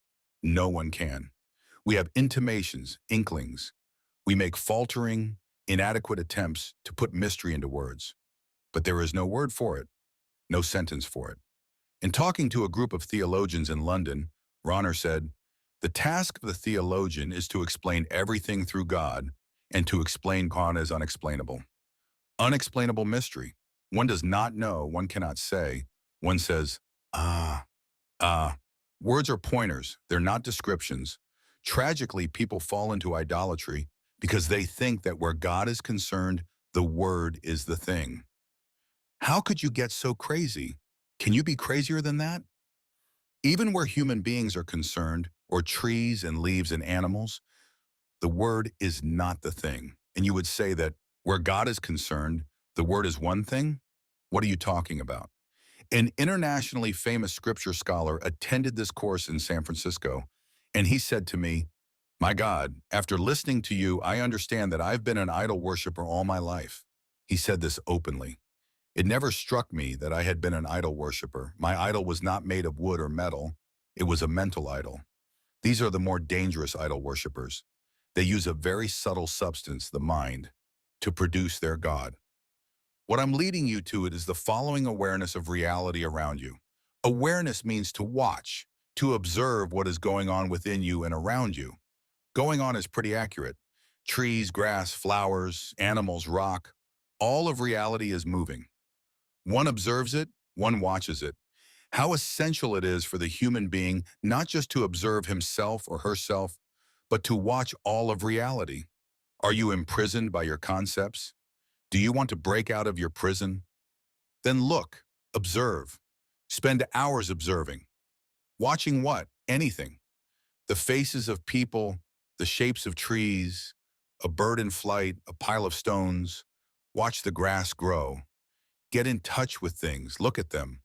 Hopefully you will then break out of these rigid patterns we have all developed, out of what our thoughts and our words have imposed on us. Hopefully we will see. What will we see? This thing that we choose to call reality. Whatever is beyond words and concepts. This is a spiritual exercise, connected with spirituality, connected with breaking out of your cage, out of the imprisonment of the concepts and words. How sad if we pass through life and never see it with the eyes of a child. This doesn't mean you should drop your concepts totally. They're very precious. Though we begin without them, concepts have a very positive function. Thanks to them, we develop our intelligence. We're invited not to become children, but to become like children. We do have to fall from a stage of innocence and be thrown out of paradise. We do have to develop an I and a me through these concepts. But then we need to return to paradise. We need to be redeemed again. We need to put off the old man, the old nature, the conditioned self, and return to the state of the child, but without being a child. When we start off in life, we look at reality with wonder, but it isn't the intelligent wonder of the mystics. It's the formless wonder of the child. Then wonder dies and is replaced by boredom as we develop language and words and concepts. Then hopefully, if we're lucky, we'll return to wonder again. At a loss for words, 37, Dag Hammarskjöld, the former UN Secretary General, put it so beautifully: God does not die on the day we cease to believe in a personal deity, but we die on the day when our lives cease to be illumined by the steady radiance of wonder renewed daily, the source of which is beyond all reason. We don't have to quarrel about a word, because Ganyad is only a word, a concept. One never quarrels about reality. We only quarrel about opinions, about concepts, about judgments. Drop your concepts, drop your opinions, drop your prejudices, drop your judgments, and you will see that. Quia de Deo shire non possumus quid sit, sed quid non sit, non possumus considerare de Deo, quomodo sit, sed quomodo non sit. This is St. Thomas Aquinas' introduction to his whole Summa Theologica. Since we cannot know what God is, but only what God is not, we cannot consider how God is, but only how he is not. I have already mentioned Thomas's commentary on Boethius's De Sancta Trinitate, where he says that the loftiest degree of the knowledge of God is to know God as the unknown, tamquam ignotum. And in his Quaestio Disputata de Potentia Dei, Thomas says, this is what is ultimate in the human knowledge of God, to know that we do not know God. This gentleman was considered the prince of theologians. He was a mystic and is a canonized saint today. We're standing on pretty good ground. In India, we have a Sanskrit saying for this kind of thing, neti, neti. It means not that, not that. Thomas' own method was referred to as the via negativa, the negative way. C.S. Lewis wrote a diary while his wife was dying. It's called A Grief Observed. He had married an American woman whom he loved dearly. He told his friends, God gave me in my 60s what he denied me in my 20s. He hardly had married her when she died a painful death of cancer. Lewis said that his whole faith crumbled, like a house of cards. Here he was, the great Christian apologist. But when disaster struck home, he asked himself, is God a loving father or is God the great vivisectionist? There's pretty good evidence for both. I remember that when my own mother got cancer, my sister said to me, Tony, why did God allow this to happen to Mother? I said to her, my dear, last year 1 million people died of starvation in China because of the drought, and you never raised a question. Sometimes the best thing that can happen to us is to be awakened to reality, for calamity to strike, for then we come to faith, as C.S. Lewis did. He said that he never had any doubts before about people surviving death, but when his wife died, he was no longer certain. Why? Because it was so important to him that she be living. Lewis, as you know, is the master of comparisons and analogies. He says, it's like a rope. Someone says to you, would this bear the weight of 120 pounds? You answer yes. Well, we're going to let down your best friend on this rope. Then you say, wait a minute, let me test that rope again. You're not so sure now. Lewis also said in his diary that we cannot know anything about God, and even our questions about God are absurd. Why? It's as though a person born blind asks you, the color green, is it hot or cold? Neti, neti, not that. Is it long or is it short? Not that. Is it sweet or is it sour? Not that. Is it round or oval or square? Not that, not that. The blind person has no words, no concepts, for a color of which he has no idea, no intuition, no experience. You can only speak to him in analogies. No matter what he asks, you can only say, not that. C.S. Lewis says somewhere that it's like asking how many minutes are in the color yellow. Everybody could be taking the question very seriously, discussing it, fighting about it. One person suggests there are 25 carrots in the color yellow. The other person says, no, 17 potatoes, and they're suddenly fighting. Not that, not that. This is what is ultimate in our human knowledge of God, to know that we do not know. Our great tragedy is that we know too much. We think we know. That is our tragedy, so we never discover. In fact, Thomas Aquinas, he's not only a theologian but also a great philosopher, says repeatedly, all the efforts of the human mind cannot exhaust the essence of a single fly. Cultural conditioning made something more about words. I said to you earlier that words are limited. There is more I have to add. There are some words that correspond to nothing. For instance, I'm an Indian. Now let's suppose that I'm a prisoner of war in Pakistan, and they say to me, well, today we're going to take you to the frontier, and you're going to take a look at your country. So they bring me to the frontier, and I look across the border, and I think, oh, my country, my beautiful country. I see villages and trees and hills. This is my own, my native land. After a while, one of the guards says, excuse me, we made a mistake here. We have to move up another 10 miles. What was I reacting to? Nothing. I kept focusing on a word, India. But trees are not India. Trees are trees. In fact, there are no frontiers or boundaries. They were put there by the human mind, generally by stupid, avaricious politicians. My country was one country once upon a time. It's 4 now. If we don't watch out, it might be 6. Then we'll have 6 flags, 6 armies. That's why you'll never catch me saluting a flag. I abhor all national flags because they are idols. What are we saluting? I salute humanity, not a flag with an army around it. Flags are in the heads of people. In any case, there are thousands of words in our vocabulary that do not correspond to reality at all. But do they trigger emotions in us? So we begin to see things that are not there. We actually see Indian mountains when they don't exist. And we actually see Indian people who also don't exist. Your American conditioning exists. My Indian conditioning exists. But that's not a very happy thing. Nowadays, in third world countries, we talk a great deal about inculturation. What is this thing called culture? I'm not very happy with the word. Does it mean you'd like to do something because you were conditioned to do it? That you'd like to feel something because you were conditioned to feel it? Isn't that being mechanical? Imagine an American baby that is adopted by a Russian couple and taken to Russia. It has no notion that it was born American. It's brought up talking Russian. It lives and dies for Mother Russia. It hates Americans. The child is stamped with his own culture. It's steeped in its own literature. It looks at the world through the eyes of its culture. Now, if you want to wear your culture the way you wear your clothes, that's fine. The Indian woman would wear a sari, and the American woman would wear something else. The Japanese woman would wear her kimono, but nobody identifies herself with the clothes. But you do want to wear your culture more intently. You become proud of your culture. They teach you to be proud of it. Let me put this as forcefully as possible. There's this Jesuit friend of mine who said to me, anytime I see a beggar or a poor person, I cannot not give this person alms. I got that from my mother.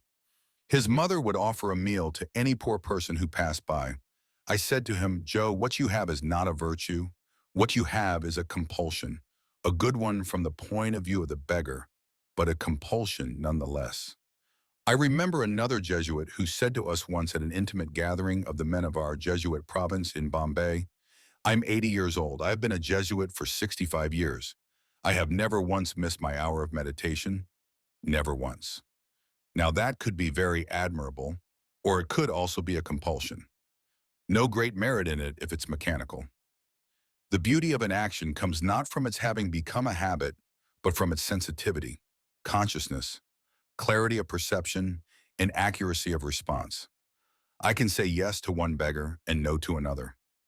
I am not compelled by any conditioning or programming from my past experience or from my culture. Nobody has stamped anything on me, or if they have, I'm no longer reacting on the basis of that. If you had a bad experience with an American, or were bitten by a bee, or had a bad experience with a certain type of food, for the rest of your life, you'd be influenced by that experience. And that's bad. You need to be liberated from that. Don't carry over experiences from the past. In fact, don't carry over good experiences from the past either.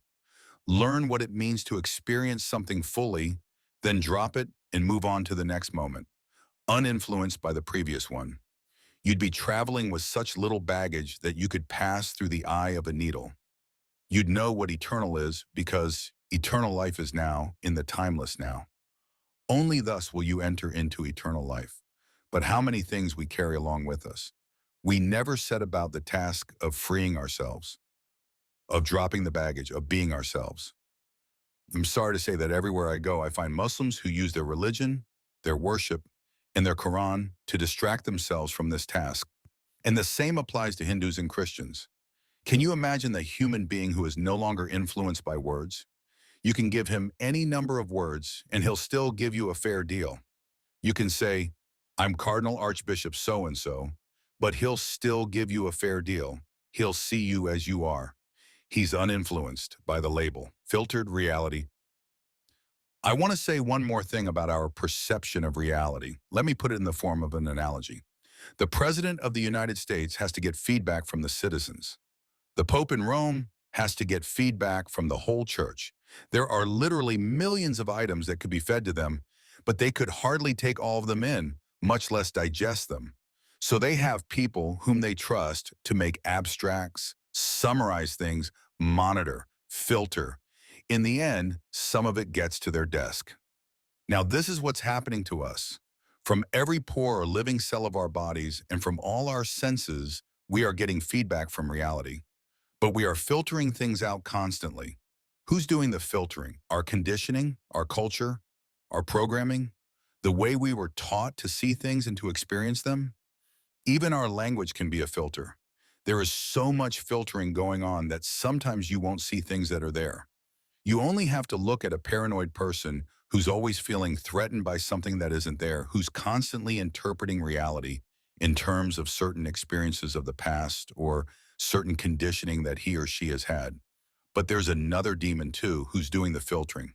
It's called attachment, desire, craving.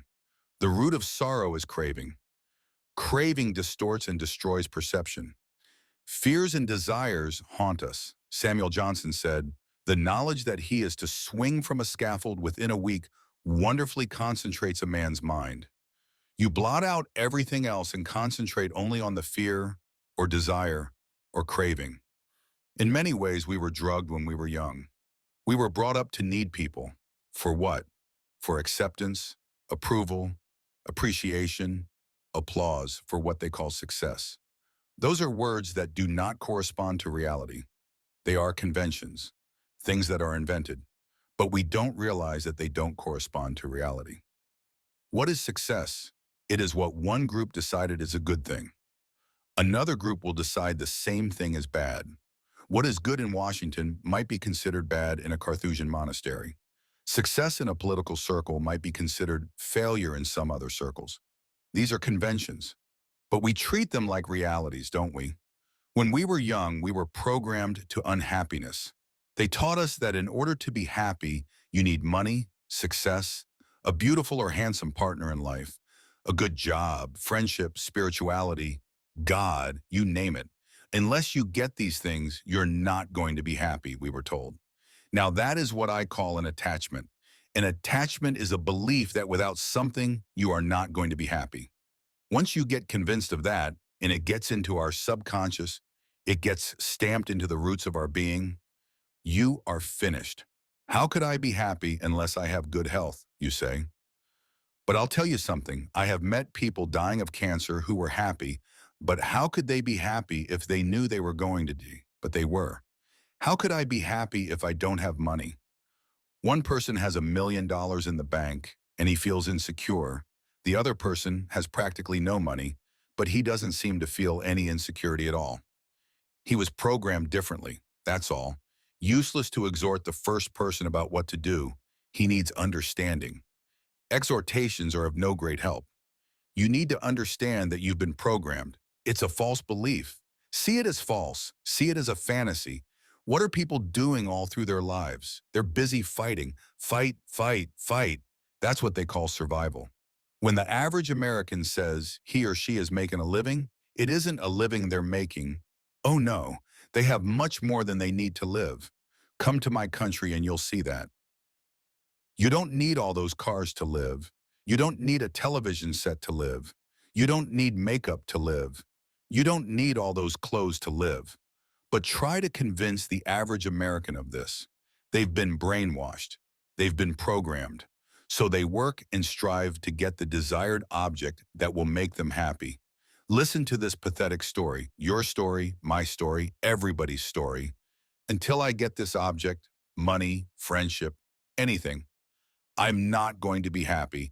I've got to strive to get it, and then when I've got it, I've got to strive to keep it. I get a temporary thrill. Oh, I'm so thrilled, I've got it. But how long does that last? A few minutes, a few days at the most. When you get your brand new car, how long does the thrill last? Until your next attachment is threatened. The truth about a thrill is that I get tired of it after a while. They told me prayer was the big thing. They told me God was the big thing. They told me friendship was the big thing. And not knowing what prayer really was, or not knowing what God really was, not knowing what friendship really was, we made much out of them. But after a while, we got bored with them. Bored with prayer, with God, with friendship. Isn't that pathetic? And there's no way out. There's simply no way out. It's the only model we were given, to be happy. We weren't given any other model. Our culture, our society, and I'm sorry to say, even our religion gave us no other model. You've been appointed a cardinal. What a great honor that is. Honor? Did you say honor? You used the wrong word. Now others are going to aspire to it. You lapsed into what the Gospels call the world, and you're going to lose your soul. The world, power, prestige, winning success, honor, etc. are non-existent things. You gain the world, but you lose your soul. Your whole life has been empty and soulless. There is nothing there. There's only one way out, and that is to get deprogrammed. How do you do that? You become aware of the programming. You cannot change by an effort of the will. You cannot change through ideals. You cannot change through building up new habits. Your behavior may change, but you don't. You only change through awareness and understanding. When you see a stone as a stone and a scrap of paper as a scrap of paper, you don't think that the stone is a precious diamond anymore, and you don't think that that scrap of paper is a check for $1 billion. When you see that, you change. There's no violence anymore in your attempt to change yourself. Otherwise, what you call change is simply moving the furniture around. Your behavior has changed, but not you. Detachment 40. The only way to change is by changing your understanding. But what does it mean to understand? How do we go about it? Consider how we're enslaved by various attachments. We're striving to rearrange the world so that we can keep these attachments because the world is a constant threat to them. I fear that a friend may stop loving me. He or she may turn to somebody else. I have to keep making myself attractive because I have to get this other person. Somebody brainwashed me into thinking I need his or her love. But I really don't. I don't need anybody's love. I just need to get in touch with reality. I need to break out of this prison of mine, this programming, this conditioning, these false beliefs, these fantasies. I need to break out into reality. Reality is lovely. It is an absolute delight. Eternal life is now. We're surrounded by it, like the fish in the ocean, but we have no notion about it at all. We're too distracted with this attachment. Temporarily, the world rearranges itself to suit our attachment, so we say, yeah, great, my team won. But hang on, it'll change. You'll be depressed tomorrow. Why do we keep doing this? Do this little exercise for a few minutes. Think of something or someone you are attached to. In other words, something or someone without which or without whom you think you are not going to be happy. It could be your QAM, your career, your profession, your friend, your money, whatever. And say to this object or person, I really do not need you to be happy. I'm only deluding myself in the belief that without you, I will not be happy. But I really don't need you for my happiness. I can be happy without you. You are not my happiness. You are not my joy. If your attachment is a person, he or she is not going to be very happy to hear you say this. But go ahead anyway. You can say it in the secrecy of your heart. In any case, you'll be making contact with the truth. You'll be smashing through a fantasy. Happiness is a state of non-illusion, of dropping the illusion. Or you could try another exercise. Think of a time when you were heartbroken and thought you would never be happy again. Your husband died, your wife died, your best friend deserted you, you lost your money. What happened? Time went on. And if you managed to pick up another attachment or managed to find somebody else you were attracted to or something else you were attracted to, what happened to the old attachment? You didn't really need it to be happy, did you? That should have taught you, but we never learn. We're programmed. We're conditioned. How liberating it is not to depend emotionally on anything. If you could get 1 second's experience of that, you'd be breaking through your prison and getting a glimpse of the skookum. Someday, maybe, you will even fly. I was afraid to say this, but I talked to God and I told him that I don't need him. My initial reaction was, this is so contrary to everything that I've been brought up with. Now, some people want to make an exception of their attachment to God. They say, if God is the God that I think he ought to be, he's not going to like it when I give up my attachment to him. All right, if you think that unless you get God, you're not going to be happy, then this God you're thinking of has nothing to do with the real God. You're thinking of a dream state. You're thinking of your concept. Sometimes you have to get rid of God in order to find God. Lots of mystics tell us that. We've been so blinded by everything that we have not discovered the basic truth that attachments hurt rather than help relationships. I remember how frightened I was to say to an intimate friend of mine, I really don't need you. I can be perfectly happy without you. And by telling you this, I find I can enjoy your company thoroughly. No more anxieties, no more jealousies, no more possessiveness, and no more clinging. It is a delight to be with you when I am enjoying you on a non-clinging basis. You're free, so am I. But to many of you, I'm sure this is like talking a foreign language. It took me many, many months to fully understand this, and mind you, I'm a Jesuit whose spiritual exercises are all about exactly this. Although I missed the point because my culture and my society in general had taught me to view people in terms of my attachments. I'm quite amused sometimes to see even seemingly objective people like therapists and spiritual directors say of someone, he's a great guy. Great guy, I really like him. I find out later that it's because he likes me that I like him.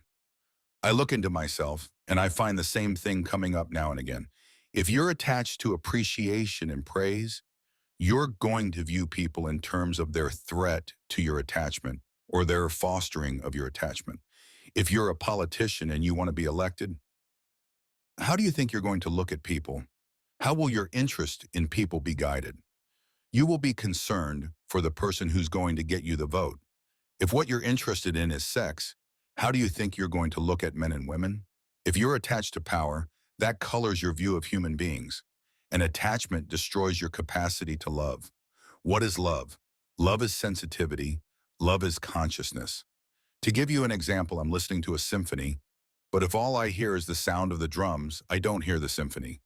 What is a loving heart? A loving heart is sensitive to the whole of life, to all persons.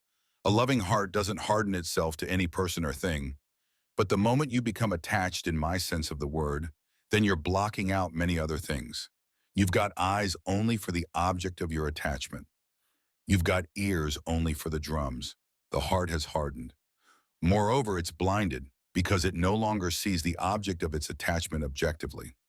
Love entails clarity of perception, objectivity. There is nothing so clear-sighted as love, addictive love. The heart in love remains soft and sensitive.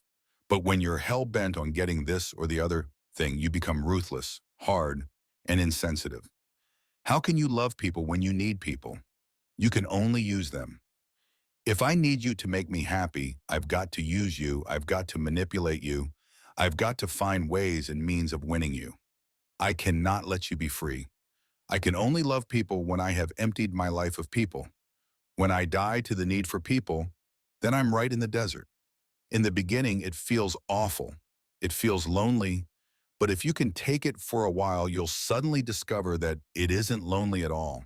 It is solitude, it is aloneness, and the desert begins to flower.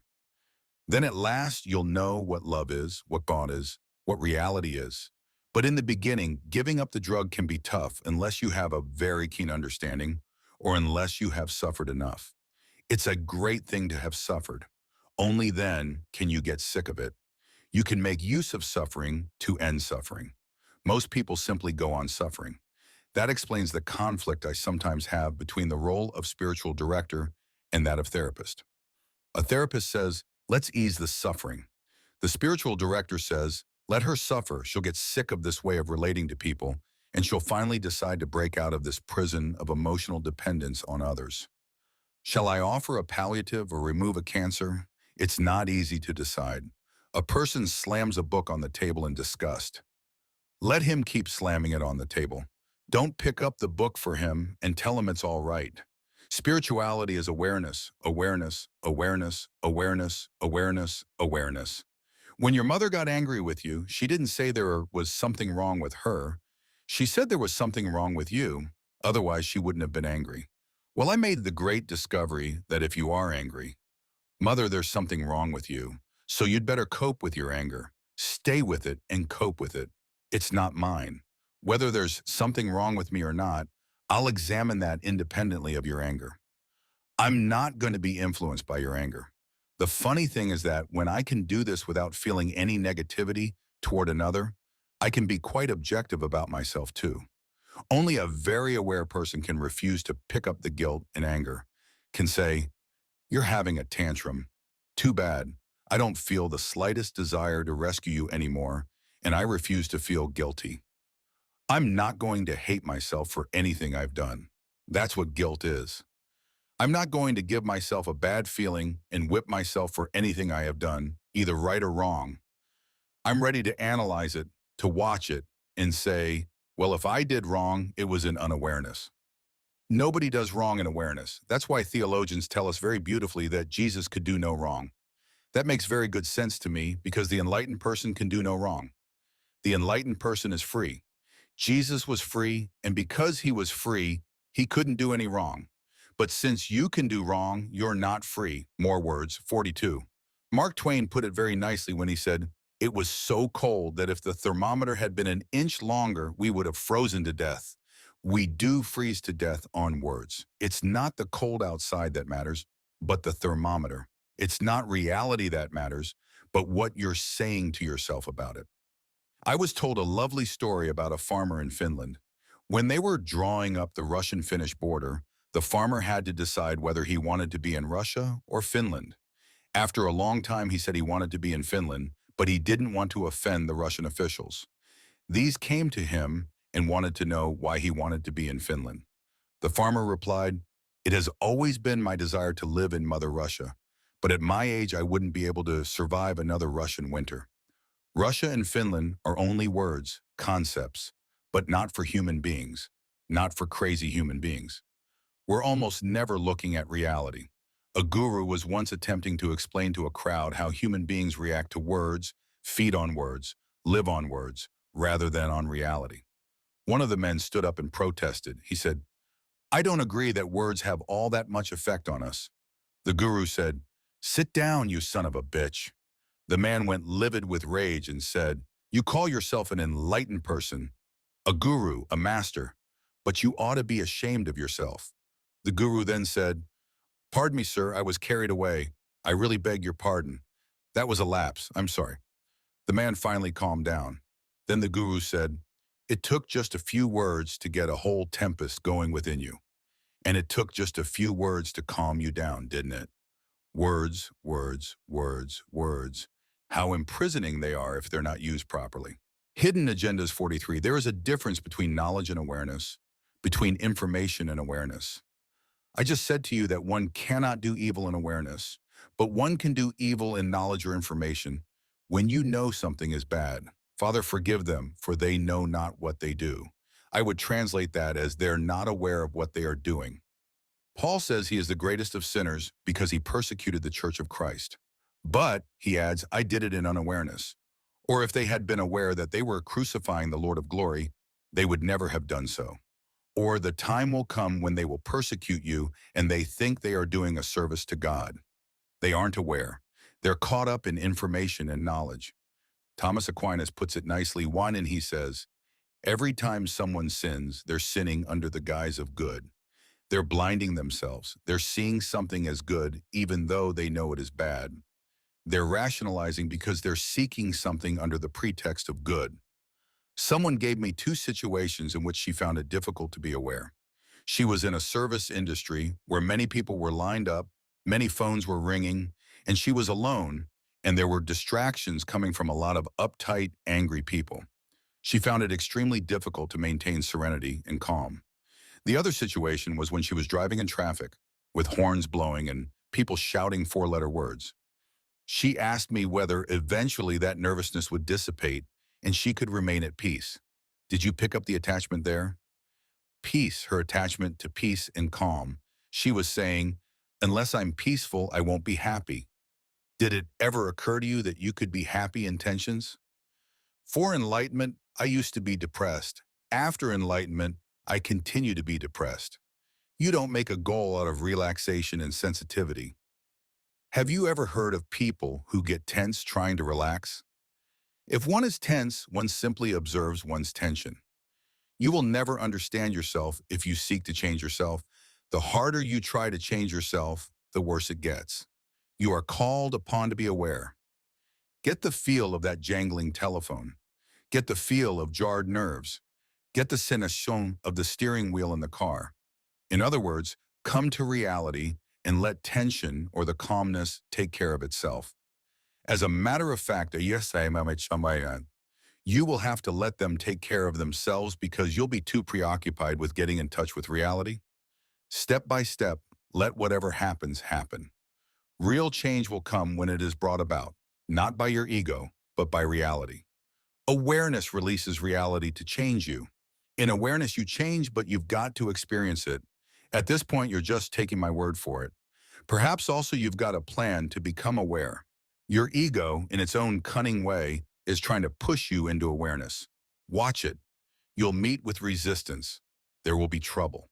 When someone is anxious about being aware all the time, you can spot the mild anxiety. They want to be awake to find out if they're really awake or not. That's part of asceticism, not awareness. It sounds strange in a culture where we've been trained to achieve goals, to get somewhere, but in fact there's nowhere to go because you're there already. The Japanese have a nice way of putting it: the day you cease to travel, you will have arrived. Your attitude should be, I want to be aware, I want to be in touch with whatever is and let whatever happens happen. If I'm awake, fine, and if I'm asleep, fine. The moment you make a goal out of it and attempt to get it, you're seeking ego glorification, ego promotion. You want the good feeling that you've made it. When you do make it, you won't know. Your left hand won't know what your right hand is doing. Lord, when did we do this? We had no awareness. Charity is never so lovely as when one has lost consciousness that one is practicing charity. You mean I helped you? I was enjoying myself. I was just doing my dance. It helped you. That's wonderful. Congratulations to you. No credit to me. When you attain, when you are aware, increasingly you will not be bothered about labels like awake or asleep. One of my difficulties here is to arouse your curiosity, but not your spiritual greed. Let's come awake. It's going to be wonderful. After a while, it doesn't matter. One is aware because one lives. The unaware life is not worth living, and you will leave pain to take care of itself. Giving in 44. The harder you try to change, the worse it can get. Does this mean that a certain degree of passivity is all right? Yes, the more you resist something, the greater power you give to it. That's the meaning, I think, of Jesus' words. When someone strikes you on the right cheek, offer him your left as well. You always empower the demons you fight. That's very Oriental. But if you flow with the enemy, you overcome the enemy. How does one cope with evil? Not by fighting it, but by understanding it. In understanding, it disappears. How does one cope with darkness? Not with one's fist. You don't chase darkness out of the room with a broom. You turn on a light. The more you fight darkness, the more real it becomes to you and the more you exhaust yourself. But when you turn on the light of awareness, it melts. Say this scrap of paper is $1 billion check. Ah, I must renounce it, the gospel says. I must give it up if I want eternal life. Are you going to substitute one greed, a spiritual greed, for the other greed? Before you had a worldly ego, and now you've got a spiritual ego, but you've got an ego all the same, a refined one and one more difficult to cope with. When you renounce something, you're tied to it. But if instead of renouncing it, I look at it and say, hey, this isn't $1 billion check, this is a scrap of paper.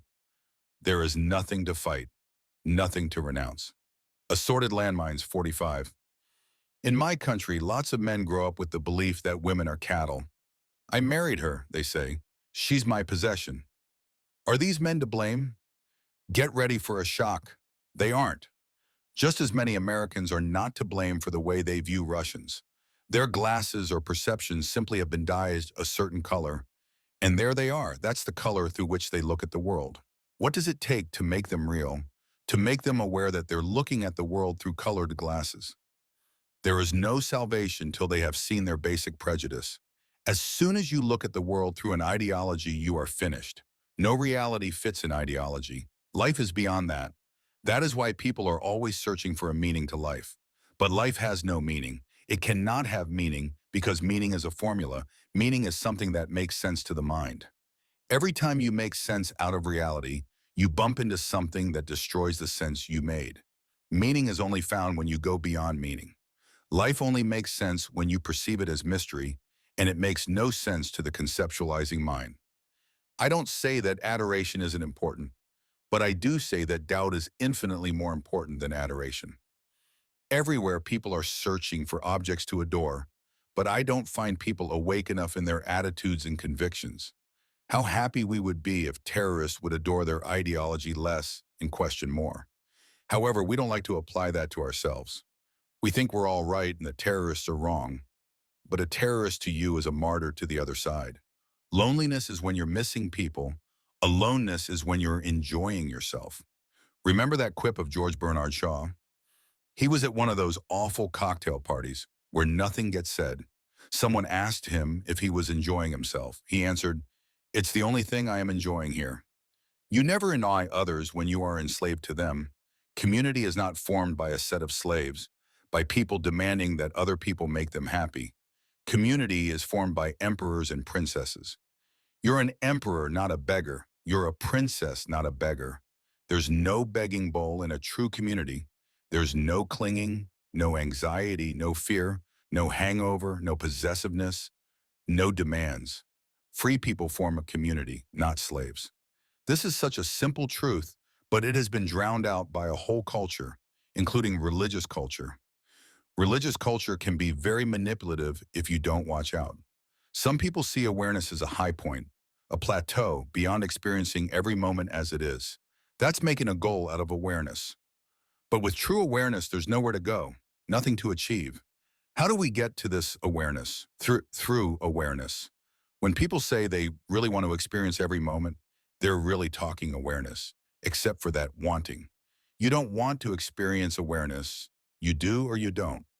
A friend of mine has just gone to Ireland. He told me that though he's an American citizen, he's entitled to an Irish passport and was getting one because he is scared to travel abroad on an American passport. If terrorists walk in and say, "Let me see your passport," he wants to be able to say, "I'm Irish." But when people sit next to him on the plane, they don't want to see labels.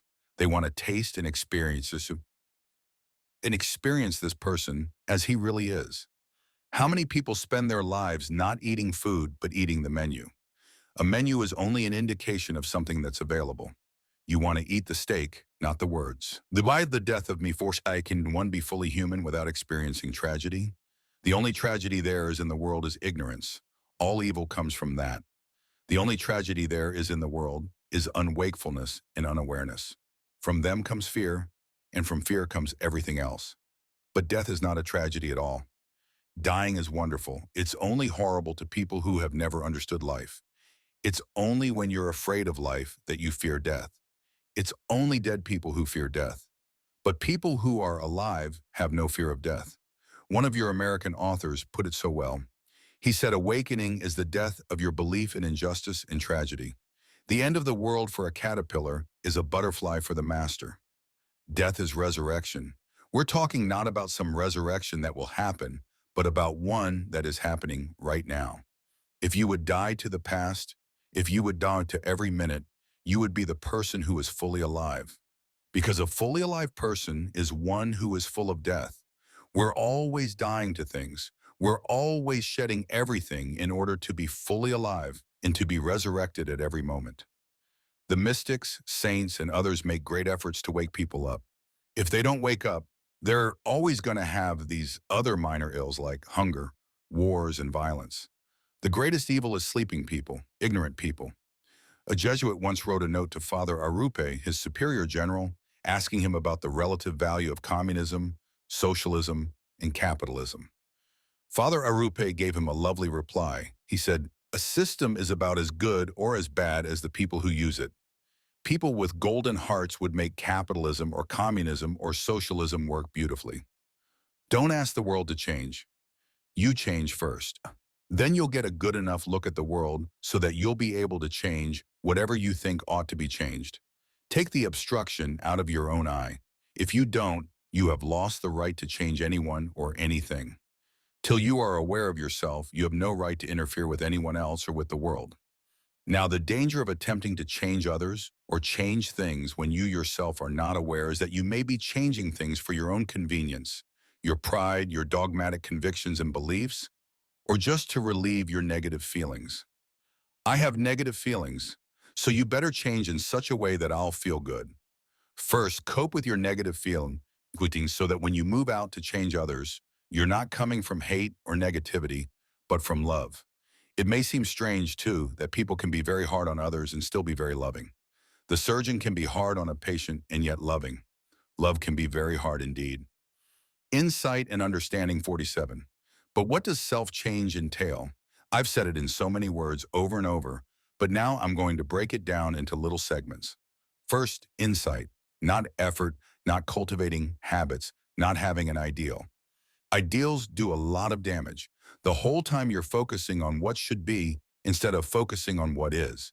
And so you're imposing what should be on a present reality, never having understood what present reality is.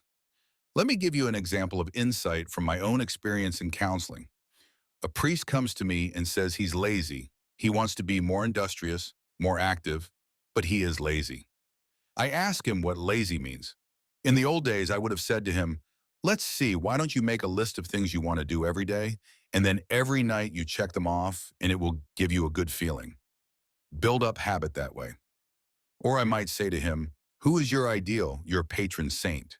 And if he says Saint Francis Xavier, I would tell him, see how much Xavier worked. You must meditate on him, and that will get you moving. That's one way of going about it. But I am sorry to say it's superficial. Making him use his willpower, effort doesn't last very long. His behavior may change, but he does not. So I'll no move in the other direction. I say to him, lazy, what's that? There are a million types of laziness. Let's hear what your type of laziness is. Describe what you mean by lazy. He says, well, I never get anything done. I don't feel like doing anything. I ask, you mean right from the moment you get up in the morning? Yes, he answers. I wake up in the morning and there's nothing worth getting up for. You're depressed then? I ask. You could call it that, he says. I have sort of withdrawn. Have you always been like this? I ask. Well, not always. When I was younger, I was more active. When I was in the seminary, I was full of life. So when did this begin? Oh, about 3 or 4 years ago.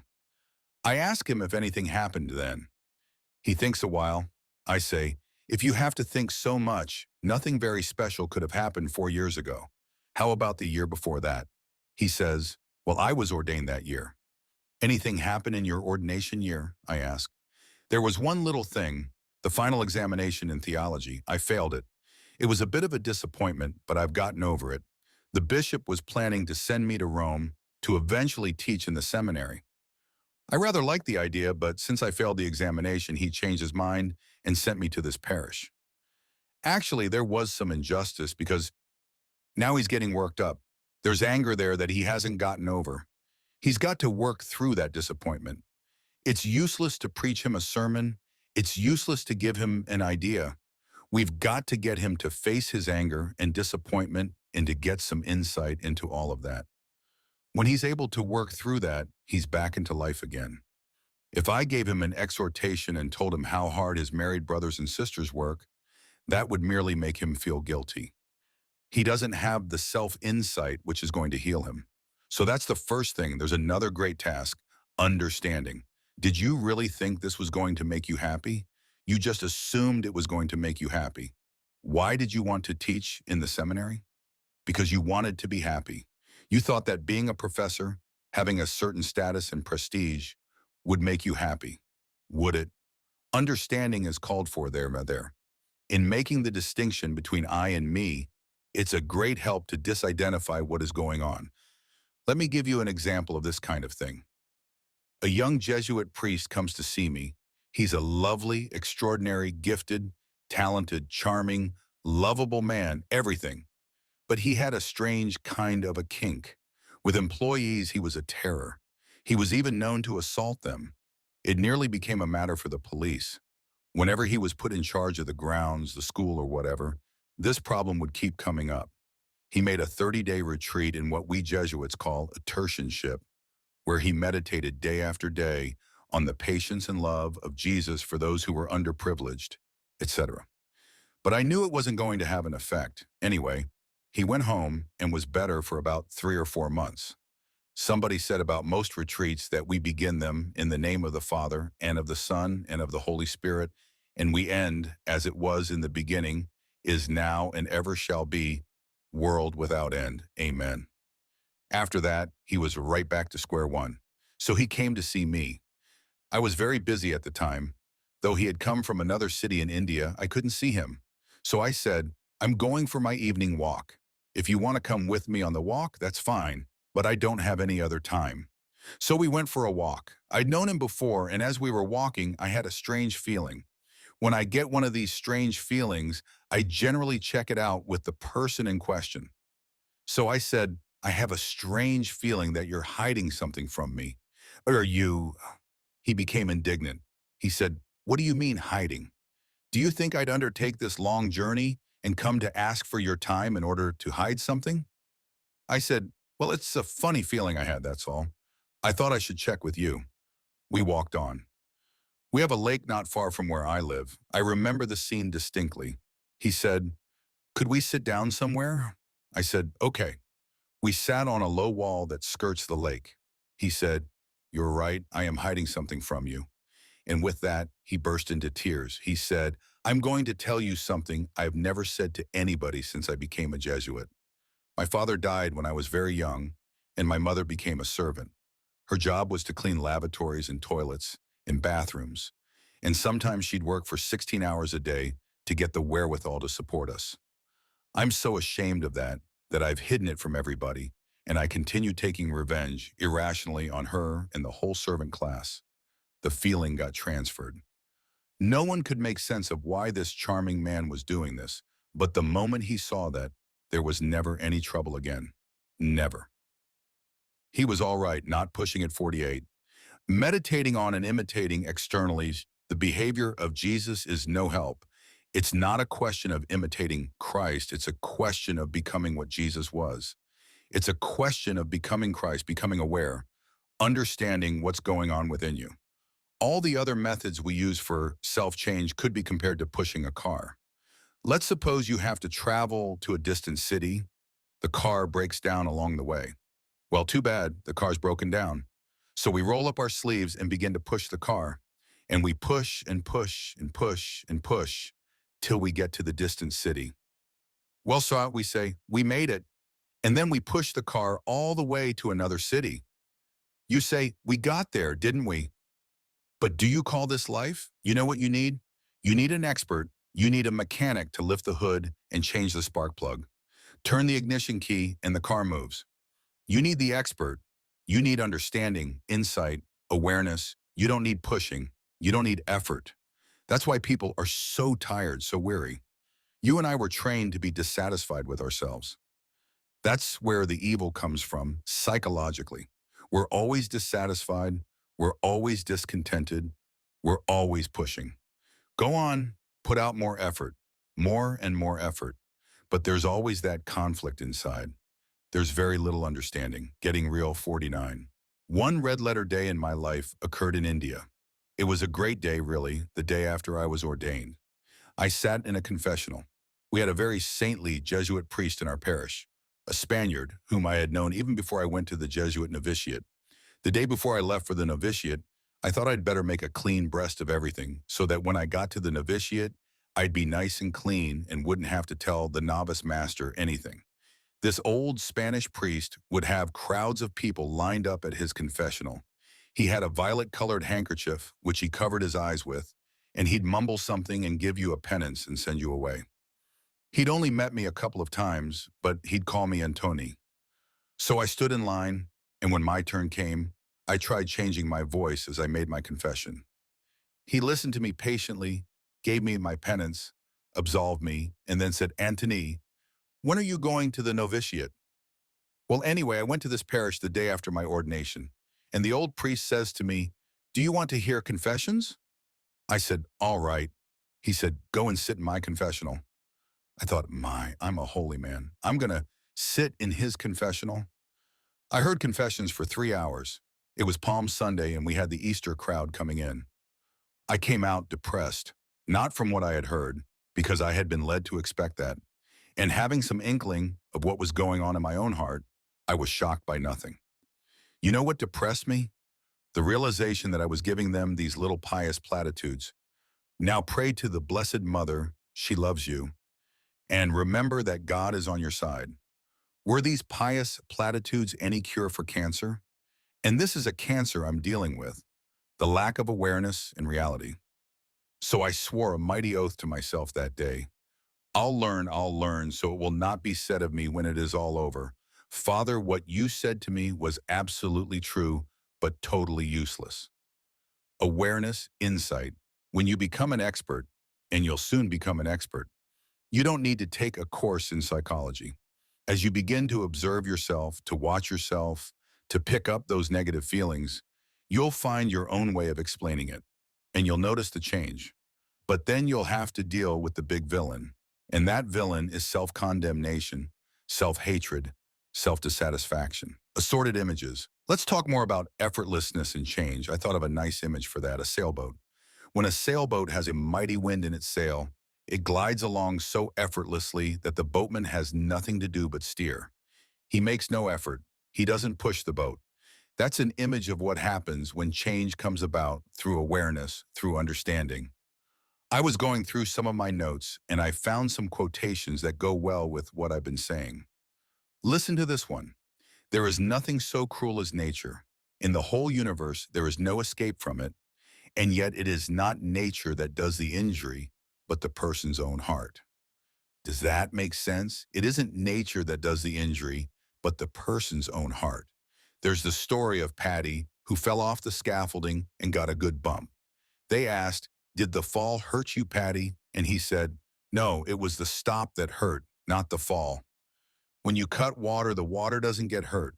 When you cut something solid, it breaks. You've got solid attitudes inside you. You've got solid illusions inside you. That's what bumps against nature. That's where you get hurt. That's where the pain comes from. Here's a lovely one. It's from an Oriental sage, though I don't remember which one. As with the Bible, the author doesn't matter. What is said is what matters. If the eye is unobstructed, it results in sight. If the ear is unobstructed, the result is hearing. If the nose is unobstructed, the result is a sense of smell. If the mouth is unobstructed, the result is a sense of taste. If the mind is unobstructed, the result is wisdom. Wisdom occurs when you drop barriers you have erected through your concepts and conditioning. Wisdom is not something acquired. Wisdom is not experience. Wisdom is not applying yesterday's illusions to today's problems. As somebody said to me while I was studying for my degree in psychology in Chicago years ago, frequently in the life of a priest, 50 years experience is 1 year's experience repeated 50 times. You get the same solutions to fall back on. This is the way to deal with the alcoholic. This is the way to deal with priests. This is the way to deal with sisters. This is the way to deal with a divorcee. But that isn't wisdom. Wisdom is to be sensitive to this situation, to this person, uninfluenced by any carryover from the past, without residue from the experience of the past. This is quite unlike what most people are accustomed to thinking. I would add another sentence to the ones I've read. If the heart is unobstructed, the result is love. I've been talking a great deal about love these days, even though I told you there's nothing that can be said, really, about love. We can only speak of non-love. We can only speak of addictions. But of love itself, nothing may be said explicitly. Saying nothing about love, 51. How would I describe love? I decided to give you one of the meditations I'm writing in a new book of mine. I'll read it to you slowly. You meditate on it as we go along because I've got it put down in short form here so I can get it done in 3 or 4 minutes. Otherwise, it would take me half an hour. It's a comment on a gospel sentence. I had been thinking of another reflection from Plato. One cannot make a slave of a free person, for a free person is free even in prison. It's like another gospel sentence. If a person makes you go 1 mile, go 2. You may think you've made a slave out of me by putting a load on my back, but you haven't. If a person is trying to change external reality by being out of prison in order to be free, he is a prisoner indeed.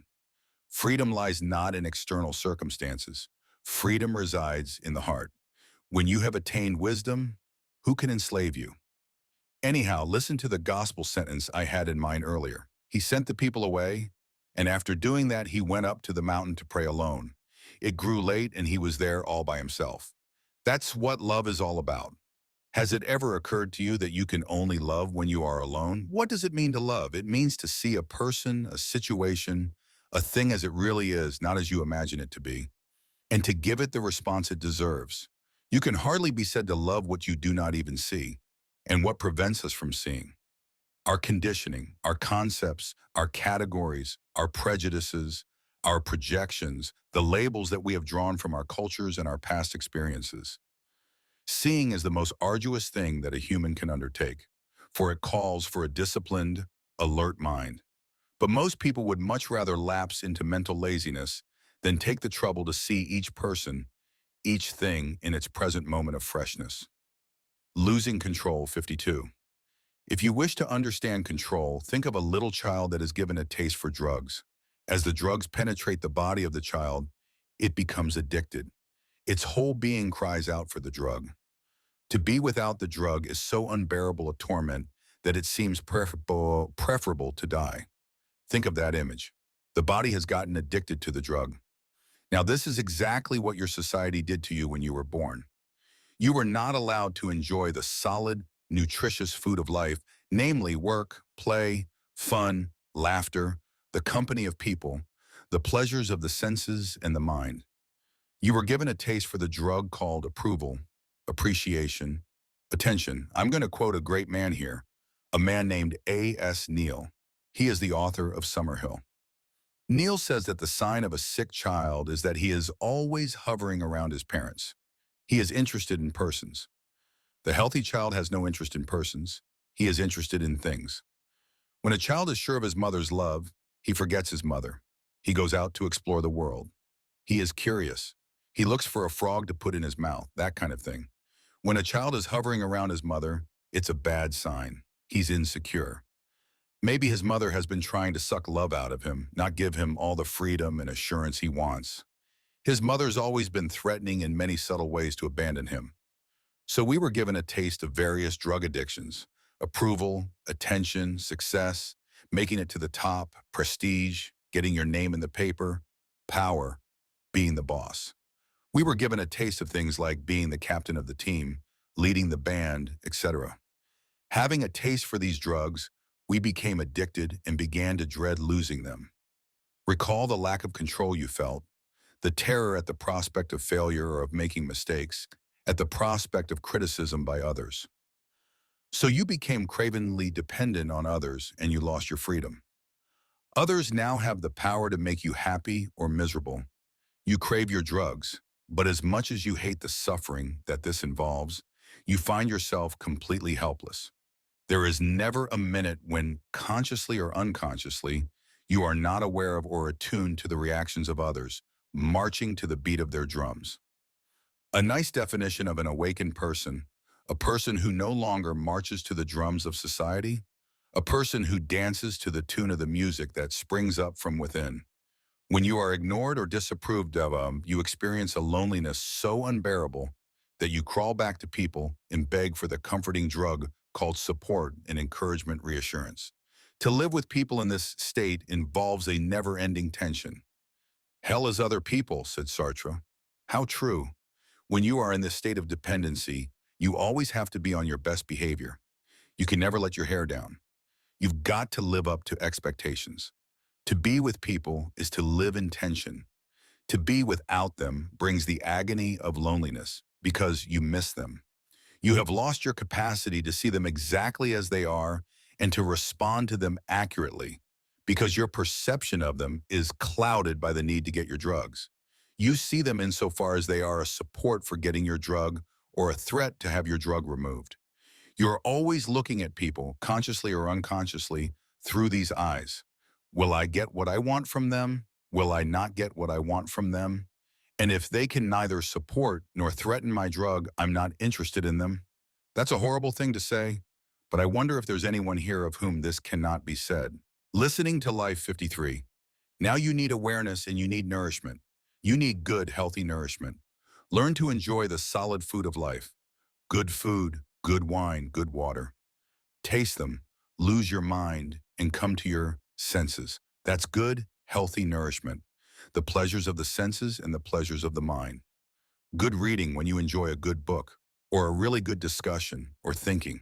It's marvelous. Unfortunately, people have gone crazy, and they're getting more and more addicted because they do not know how to enjoy the lovely things of life. So they're going in for greater and greater artificial stimulants. In the 1970s, President Carter appealed to the American people to go in for austerity. I thought to myself, he shouldn't tell them to be austere. He should really tell them to enjoy things. Most of them have lost their capacity for enjoyment. I really believe that most people in affluent countries have lost that capacity. They've got to have more and more expensive gadgets. They can't enjoy the simple things of life. Then I walk into places where they have all the most marvelous music, and you get these records at a discount. They're all stacked up, but I never hear anybody listening to them. No time, no time, no time. They're guilty. No time to enjoy life. They're overworked. Go, go, go.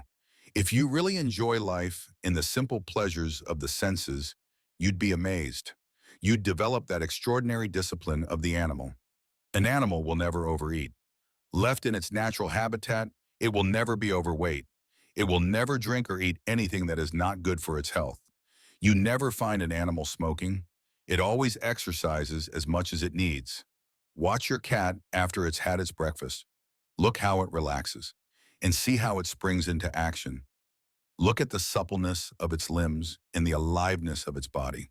We've lost that. We're lost in our minds, in our ideas and ideals and so on, and it's always go, go, go. And we've got an inner self conflict which animals don't have. And we're always condemning ourselves and making ourselves feel guilty. You know what I'm talking about. I could have said of myself what one Jesuit friend said to me some years ago: take that plate of sweets away, because in front of a plate of sweets or chocolates, I lose my freedom. That was true of me too. I lost my freedom in front of all kinds of things, but no more. I'm satisfied with very little and I enjoy it intensely. When you have enjoyed something intensely, you need very little. It's like people who are busy planning their vacation. They spend months planning it, and they get to the spot, and they're all anxious about their reservations for flying back. But they're taking pictures all right, and later they'll show you pictures in an album of places they never saw but only photographed. That's a symbol of modern life. I cannot warn you enough about this kind of asceticism. Slow down and taste and smell and hear, and let your senses come alive. If you want a royal road to mysticism, sit down quietly and listen to all the sounds around you. You do not focus on any one sound. You try to hear them all. Oh, you'll see the miracles that happen to you when your senses come unclogged. That is extremely important for the process of change. The end of analysis 54. I want to give you a taste of the difference between analysis and awareness, or information on the one hand and insight on the other. Information is not insight, analysis is not awareness, knowledge is not awareness. Suppose I walked in here with a snake crawling up my arm, and I said to you, do you see the snake crawling up my arm? I've just checked in an encyclopedia before coming to this session, and I found out that this snake is known as a Russell's viper. If it bit me, I would die inside half a minute. Would you kindly suggest ways and means by which I could get rid of this creature that is crawling up my arm? Who talks like this? I have information, but I've got no awareness. Or say I am destroying myself with alcohol. Kindly describe ways and means by which I could get rid of this addiction. A person who would say that has no awareness. He knows he's destroying himself, but he is not aware of it. If he were aware of it, the addiction would drop that minute. If I were aware of what the snake was, I wouldn't brush it off my arm. It would get brushed off through me. That's what I am talking about. That's the change I'm talking about. You don't change yourself. It's not me changing me. Change takes place through you, in you. That's about the most adequate way I can express it. You see change take place in you, through you. In your awareness, it happens. You don't do it. When you're doing it, it's a bad sign. It won't last. And if it does last, God have mercy on the people you are living with, because you're going to be very rigid. People who are converted on the basis of self, hatred and self-dissatisfaction are impossible to live with. Somebody said, if you want to be a martyr, marry a saint. But in awareness, you keep your softness, your subtleness, your gentleness, your openness, your flexibility, and you don't push, change occurs. I remember a priest in Chicago when I was studying psychology there telling us, I had all the information I needed. I knew that alcohol was killing me. And believe me, nothing changes an alcoholic, not even the love of his wife or his kids. He does love them, but it doesn't change him. I discovered one thing that changed me. I was lying in a gutter one day under a slight drizzle. I opened my eyes and I saw that this was killing me. I saw it and I never had the desire to touch a drop after that. As a matter of fact, I've even drunk a bit since then, but never enough to damage me. I couldn't do it and still cannot do it. That's what I'm talking about, awareness. Not information, but awareness. A friend of mine who was given to excessive smoking said, there are all kinds of jokes about smoking. They tell us that tobacco kills people, but look at the ancient Egyptians. They're all dead and none of them smoked. Well, one day he was having trouble with his lungs, so he went to our Cancer Research Institute in Bombay. The doctor said, "Father, you've got 2 patches on your lungs. It could be cancer, so you'll have to come back next month." He never touched another cigarette after that. Before, he knew it would kill him. Now he was aware it could kill him. That's the difference. The founder of my religious order, St. Ignatius, has a nice expression for that. He calls it tasting and feeling the truth. Not knowing it, but tasting and feeling it, getting a feel for it. When you get a feel for it, you change. When you know it in your head, you don't. Dead ahead, 55. I've often said to people that the way to really live is to die. The passport to living is to imagine yourself in your grave. Imagine that you're lying in your coffin. Any posture you like. In India, we put them in cross-legged. Sometimes they're carried that way to the burning ground. Sometimes, though, they're lying flat. So imagine you're lying flat and you're dead. Now look at your problems from that viewpoint. Changes everything, doesn't it? What a lovely, lovely meditation. Do it every day if you have the time. It's unbelievable, but you'll come alive. I have a meditation about that in a book of mine, Wellsprings. You see the body decomposing, then bones, then dust. Every time I talk about this, people say, "How disgusting." But what's so disgusting about it? It's reality, for heaven's sake. But many of you don't want to see reality. You don't want to think of death. People don't live, most of you don't live, you're just keeping the body alive. That's not life.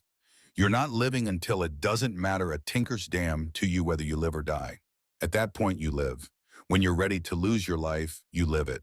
But if you're protecting your life, you're dead. If you're sitting up there in the attic and I say to you, "Come on down," and you say, "Oh no, I've read about people going downstairs. They slip and they break their necks. It's too dangerous." Or I can't get you to cross the street because you say, "Well, I know, you know how many people get run over when they cross the street?" If I can't get you to cross the street, how can I get you to cross a continent?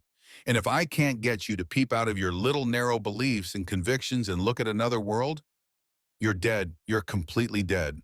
Life has passed you by. You're sitting in your little prison where you're frightened. You're going to lose your God, your religion, your friends, all kinds of things.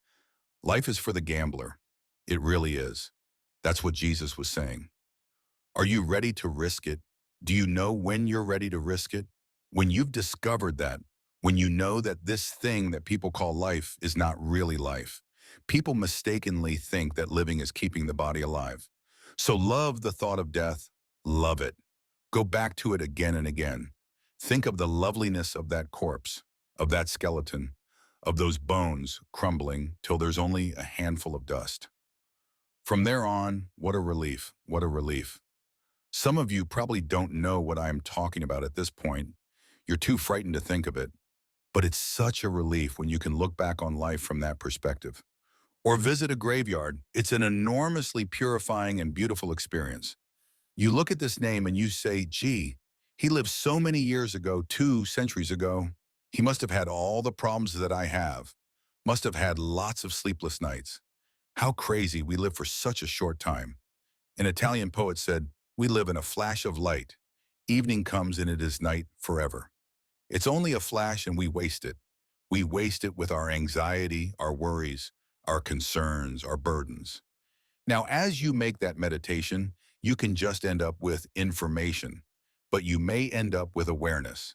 And in that moment of awareness, you are new, at least as long as it lasts. Then you'll know the difference between information and awareness. An astronomer friend was recently telling me some of the fundamental things about astronomy. I did not know until he told me that when you see the sun, you're seeing it where it was 8.5 minutes ago, not where it is now, because it takes a ray of the sun 8.5 minutes to get to us. So you're not seeing it where it is, it's now somewhere else. Stars, too, have been sending light to us for hundreds of thousands of years. So when we're looking at them, they may not be where we're seeing them. They may be somewhere else. He said that if we imagine a galaxy, a whole universe, this Earth of ours would be lost toward the tail end of the Milky Way, not even in the center. And every one of the stars is a sun, and some suns are so big that they could contain the sun and the Earth and the distance between them. At a conservative estimate, there are 100 million galaxies. The universe as we know it is expanding at the rate of 2 million miles a second. I was fascinated listening to all of this. And when I came out of the restaurant where we were eating, I looked up there and I had a different feel, a different perspective on life. That's awareness. So you can pick all this up as cold fact, and that's information, or suddenly you get another perspective on life. What are we? What's this universe? What's human life? When you get that feel, that's what I mean when I speak of awareness. The land of love 56. If we really dropped illusions for what they can give us or deprive us of, we would be alert. The consequence of not doing this is terrifying and unescapable. We lose our capacity to love. If you wish to love, you must learn to see again. And if you wish to see, must learn to give up your drug. It's as simple as that. Give up your dependency. Tear away the tentacles of society that have enveloped and suffocated your being. You must drop them. Externally, everything will go on as before, but though you will continue to be in the world, you will no longer be of it. In your heart, you will now be free at last, if utterly alone. Your dependence on your drug will die. You don't have to go to the desert. You're right in the middle of people. You're enjoying them immensely, but they no longer have the power to make you happy or miserable. That's what aloneness means. In this solitude, your dependence dies. The capacity to love is born. One no longer sees others as means of satisfying one's addiction. Only someone who has attempted this knows the terrors of the process. It's like inviting yourself to die. It's like asking the poor drug addict to give up the only happiness he has ever known. How to replace it with the taste of bread and fruit and the clean taste of the morning air, the sweetness of the water of the mountain stream. While he is struggling with his withdrawal symptoms and the emptiness he experiences within himself now that his drug is gone, nothing can fill the emptiness except his drug. Can you imagine a life in which you refuse to enjoy or take pleasure in a single word of appreciation, or to rest your head on anyone's shoulder for support?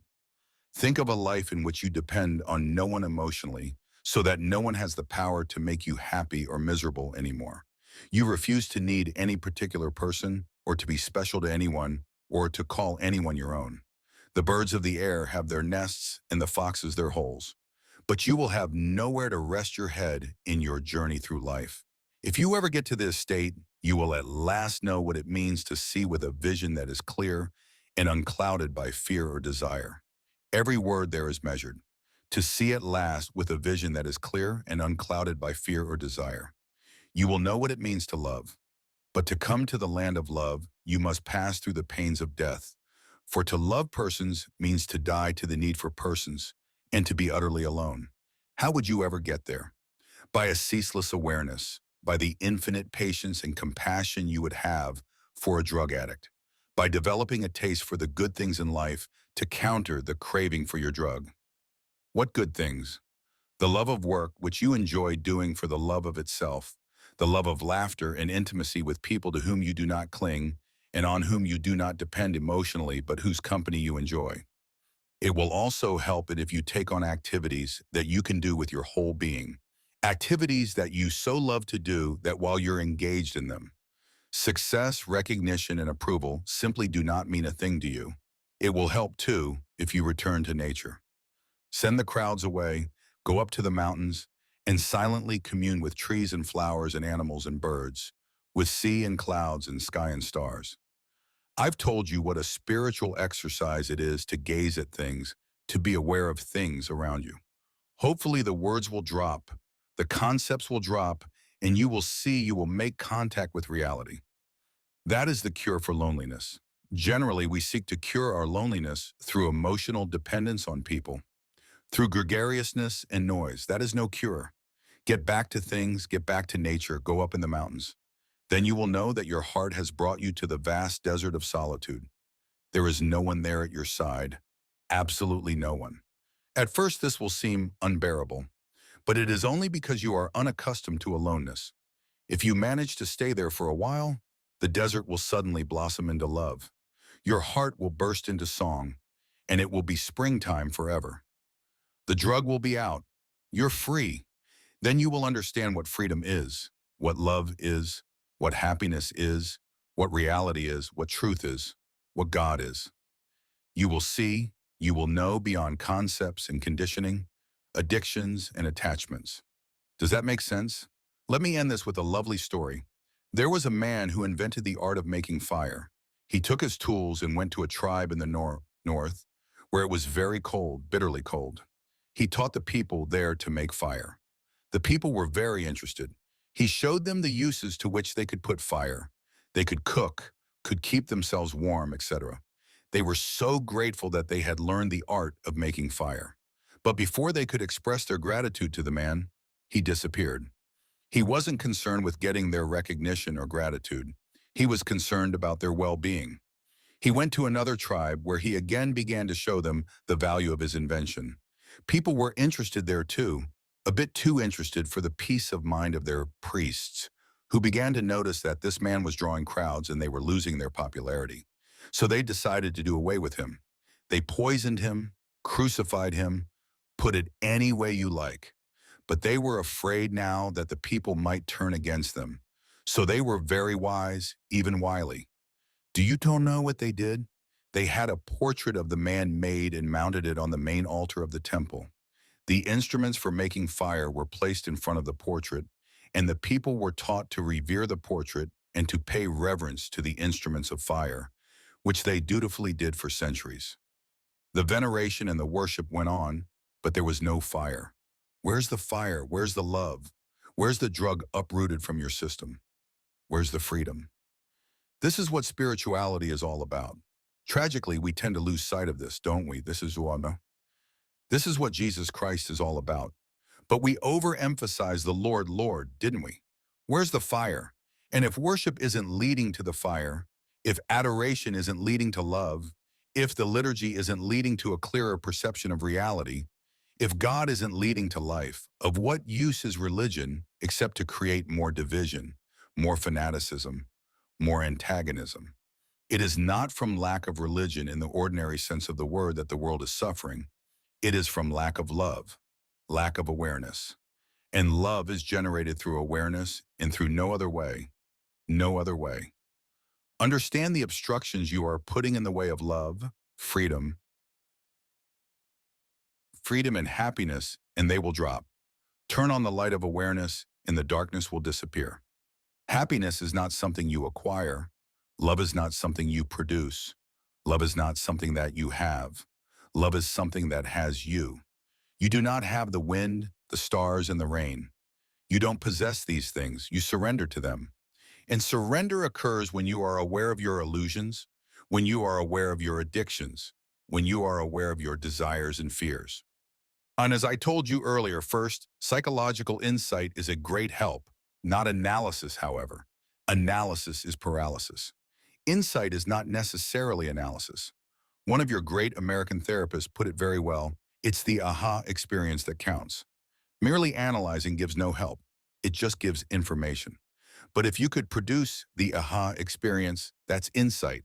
That is change. Second, the understanding of your addiction is important. You need time. Alas, so much time that is given to worship and singing praise and singing songs could so fruitfully be employed in self-understanding. Community is not produced by joint liturgical celebrations. You know deep down in your heart, and so do I, that such celebrations only serve to paper over differences. Community is created by understanding the blocks that we put in the way of community, by understanding the conflicts that arise from our fears and our desires. At that point, community arises. We must always beware of making worship just another distraction from the important business of living. And living doesn't mean working in government, or being a big businessman, or performing great acts of charity. That isn't living. Living is to have dropped all the impediments and to live in the present moment with freshness. The birds of the air, they neither toil nor spin. That is living. I began by saying that people are asleep, dead. Dead people running governments, dead people running big business, dead people educating others. Come alive. Worship must help this, or else it's useless. And increasingly, you know this and so do I, when we're losing the youth everywhere. They hate us. They're not interested in having more fears and more guilts laid on them. They're not interested in more sermons and exhortations, but they are interested in learning about love. How can I be happy? How can I live? How can I taste these marvelous things that the mystics speak of? So that's the second thing, understanding. Third, don't identify. Somebody asked me as I was coming here today, do you ever feel low? Boy, do I feel low every now and then. I get my attacks, but they don't last. They really don't. What do I do? First step, I don't identify. Here comes a low feeling. Instead of getting tense about it, instead of getting irritated with myself about it, I understand I'm feeling depressed, disappointed, or whatever. Second step, I admit the feeling is in me, not in the other person, or DG, in the person who didn't write me a letter, not in the exterior world. It's in me. Because as long as I think it's outside me, I feel justified in holding on to my feelings. I can't say everybody would feel this way. In fact, only idiotic people would feel this way, only sleeping people. Third step, I don't identify with the feeling. I is not that feeling. I am not lonely. I am not depressed. I am not disappointed. Disappointment is there, one watches it. You'd be amazed how quickly it glides away. Anything you're aware of keeps changing, clouds keep moving. As you do this, you also get all kinds of insights into why clouds were coming in the first place. I've got a lovely quote here, a few sentences that I would write in gold. I picked them up from A.S. Neil's book, Summerhill. I must give you the background. You probably know that Neil was in education for 40 years. He developed a kind of maverick school. He took in boys and girls and just let them be free. You want to learn to read and write? Fine. You don't want to learn to read and write? Fine. You can do anything you want with your life, provided you don't interfere with the freedom of someone else. Don't interfere with someone else's freedom, otherwise you're free. He says that the worst ones came to him from convent school. This was in the old days of course. He said it took them about 6 months to get over all the anger and the resentment that they had repressed. They'd be rebelling for 6 months, fighting the system. The worst was a girl who would take a bicycle and ride into town, avoiding class, avoiding school, avoiding everything. But once they got over their rebellion, everybody wanted to learn. They even began protesting, why don't we have class today? But they would only take what they were interested in. They'd be transformed. In the beginning, parents were frightened to send their children to this school. They said, how can you educate them if you don't discipline them? You've got to teach them, guide them. What was the secret of Neil's success? He'd get the worst children, the ones everybody else had despaired of, and within 6 months, they'd all be transformed. Listen to what he said. Extraordinary words, holy words. Every child has a God in him. Our attempts to mold the child will turn the child into a devil. Children come to my school, little devils, hating the world, destructive, unmannerly, lying, thieving, bad-tempered. In 6 months, they are happy, healthy children who do no evil. These are amazing words coming from a man whose school in Britain is regularly inspected by people from the Ministry of Education, by any headmaster or headmistress, or anyone who would care to go there. Amazing. It was his charisma. You don't do this kind of thing from a blueprint. You've got to be a special kind of person. In some of his lectures to headmasters and headmistresses, he says, Come to Summerhill and you'll find that all the fruit trees are laden with fruit. Nobody's taking the fruits off the trees. There's no desire to attack authority. They're well fed and there's no resentment and anger. Come to Summerhill and you'll never find a handicapped child with a nickname. You know how cruel kids can be when someone stammers. You'll never find anyone needling a stammerer. Never. There's no violence in those children because no one is practicing violence on them. That's why. Listen to these words of revelation, sacred words. We have people in the world like this. No matter what scholars and priests and theologians tell you, there are and have been people who have no quarrels, no jealousies, no conflicts, no wars, no enmities, none.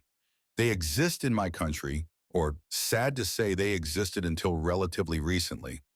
I've had Jesuit friends go out to live and work among people who, they assured me, were incapable of stealing or lying. One sister said to me that when she went to the northeast of India to work among some tribes there, the people would lock up nothing. Nothing was ever stolen, and they never told lies until the Indian government and missionaries showed up. Every child has a God in him. Our attempts to mold the child will turn the God into a devil. There's a lovely Italian film directed by Federico Fellini, 8.5. In one scene, there's a Christian brother going out on a picnic or excursion with a group of 8 to 10-year-old boys. They're on a beach, moving right on ahead while the brother brings up the rear with 3 or 4 of them around him. They come across an older woman who's a whore and they say to her, "Hi," and she says, "Hi." And they say, "Who are you?" And she says, "I'm a prostitute." They don't know what that is, but they pretend to. One of the boys, who seems a bit more knowing than the others, says a prostitute is a woman who does certain things if you pay her. They ask, "Would she do those things if we paid her?" "Why not?" The answer came. So they take up a collection and give her the money, saying, "Would you do certain things now that we've given you the money?" She answers, "Sure, kids. What do you want me to do?" The only thing that occurs to the kids is for her to take her clothes off. So she does. Well, they look at her. They've never seen a woman naked before. They don't know what else to do, and so they say, "Would you dance?" She says, "Sure." So they all gather round singing and clapping. The whore is moving her behind, and they're enjoying themselves immensely. The brother sees all this. He runs down the beach and yells at the woman. He gets her to put her clothes on, and the narrator says, at that moment, the children were spoiled. Until then, they were innocent, beautiful. This is not an unusual problem. I know a rather conservative missionary in India, a Jesuit. He came to a workshop of mine. As I developed this theme over 2 days, he suffered. He came to me the second night and said, "Tony, I can't explain to you how much I'm suffering listening to you." I said, "Why, Stan?" He said, "You're reviving within me a question that I suppressed for 25 years. A horrible question. Again and again I asked myself, have I not spoiled my people by making them Christian?" This Jesuit was not one of your liberals. He was an orthodox, devout, pious, conservative man. But he felt he spoiled a happy, loving, simple, guileless people by making them Christian. American missionaries who went to the South Sea Islands with their wives were horrified to see women coming bare-breasted to church. The wives insisted that the women should be more decently dressed, so the missionaries gave them shirts to wear. The following Sunday, the women came wearing their shirts, but with 2 big holes cut out for comfort for ventilation. They were right. The missionaries were wrong. Now, back to Neil. He says, "And I am no genius. I am merely a man who refuses to guide the steps of children." But what then of original sin? Neil says that every child has a God in him. Our attempts to mold him will turn the God into a devil. He lets children form their own values, and the values are invariably good and social. Can you believe that? When a child feels loved, which means when a child feels you're on his side, he's okay. The child doesn't experience violence anymore. No fear, so no violence. The child begins to treat others the way he has been treated. You've got to read that book. It's a holy book. It really is. Read it. It revolutionized my life and my dealings with people. I began to see miracles. I began to see the self-dissatisfaction that had been ingrained in me, the competition, the comparisons, the "that's not good enough," etc. You might object that if they hadn't pushed me, I wouldn't have become what I am. Did I need all that pushing? And anyway, who wants to be what I am? I want to be happy. I want to be holy. I want to be loving. I want to be at peace. I want to be free. I want to be human. Do you know where wars come from? They come from projecting outside of us the conflict that is inside. Show me an individual in whom there is no inner self-conflict, and I'll show you an individual in whom there is no violence. There will be effective, even hard action in him, but no hatred. When he acts as a surgeon acts. When he acts as a loving teacher, acts with mentally retarded children. You don't blame them, you understand, but you swing into action. On the other hand, when you swing into action with your own hatred and your own violence unaddressed, you've compounded the error. You've tried to put fire out with more fire. You've tried to deal with a flood by adding water to it. I repeat what Neil said. Every child has a God in him. Our attempts to mold the child will turn the God into a devil. Children come to my school, little devils, hating the world, destructive, unmannerly, lying, thieving, bad-tempered. In 6 months, they are happy, healthy children who do no evil. And I am no genius. I am merely a man who refuses to guide the steps of children. I let them form their own values, and the values are invariably good and social. The religion that makes people good makes people bad, but the religion known as freedom makes all people good, for it destroys the inner conflict.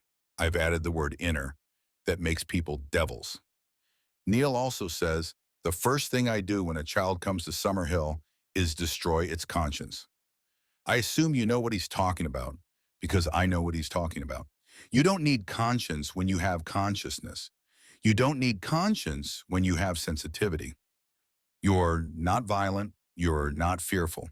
You probably think this is an unattainable ideal. Well, read that book. I have run into individuals here and there who suddenly stumble upon this truth. The root of evil is within you. As you begin to understand this, you stop making demands on yourself. You stop having expectations of yourself. You stop pushing yourself, and you understand. Nourish yourself on wholesome food, good wholesome food. I'm not talking about actual food. I'm talking about sunsets, about nature, about a good movie, about a good book, about enjoyable work, about good company, and hopefully you will break your addictions to those other feelings. What kind of feeling comes upon you when you're in touch with nature, or when you're absorbed in work that you love, or when you're really conversing with someone whose company you enjoy in openness and intimacy without clinging? What kind of feelings do you have? Compare those feelings with the feelings you have when you win an argument, or when you win a race, or when you become popular, or when everybody's applauding you. The latter feelings I call worldly feelings.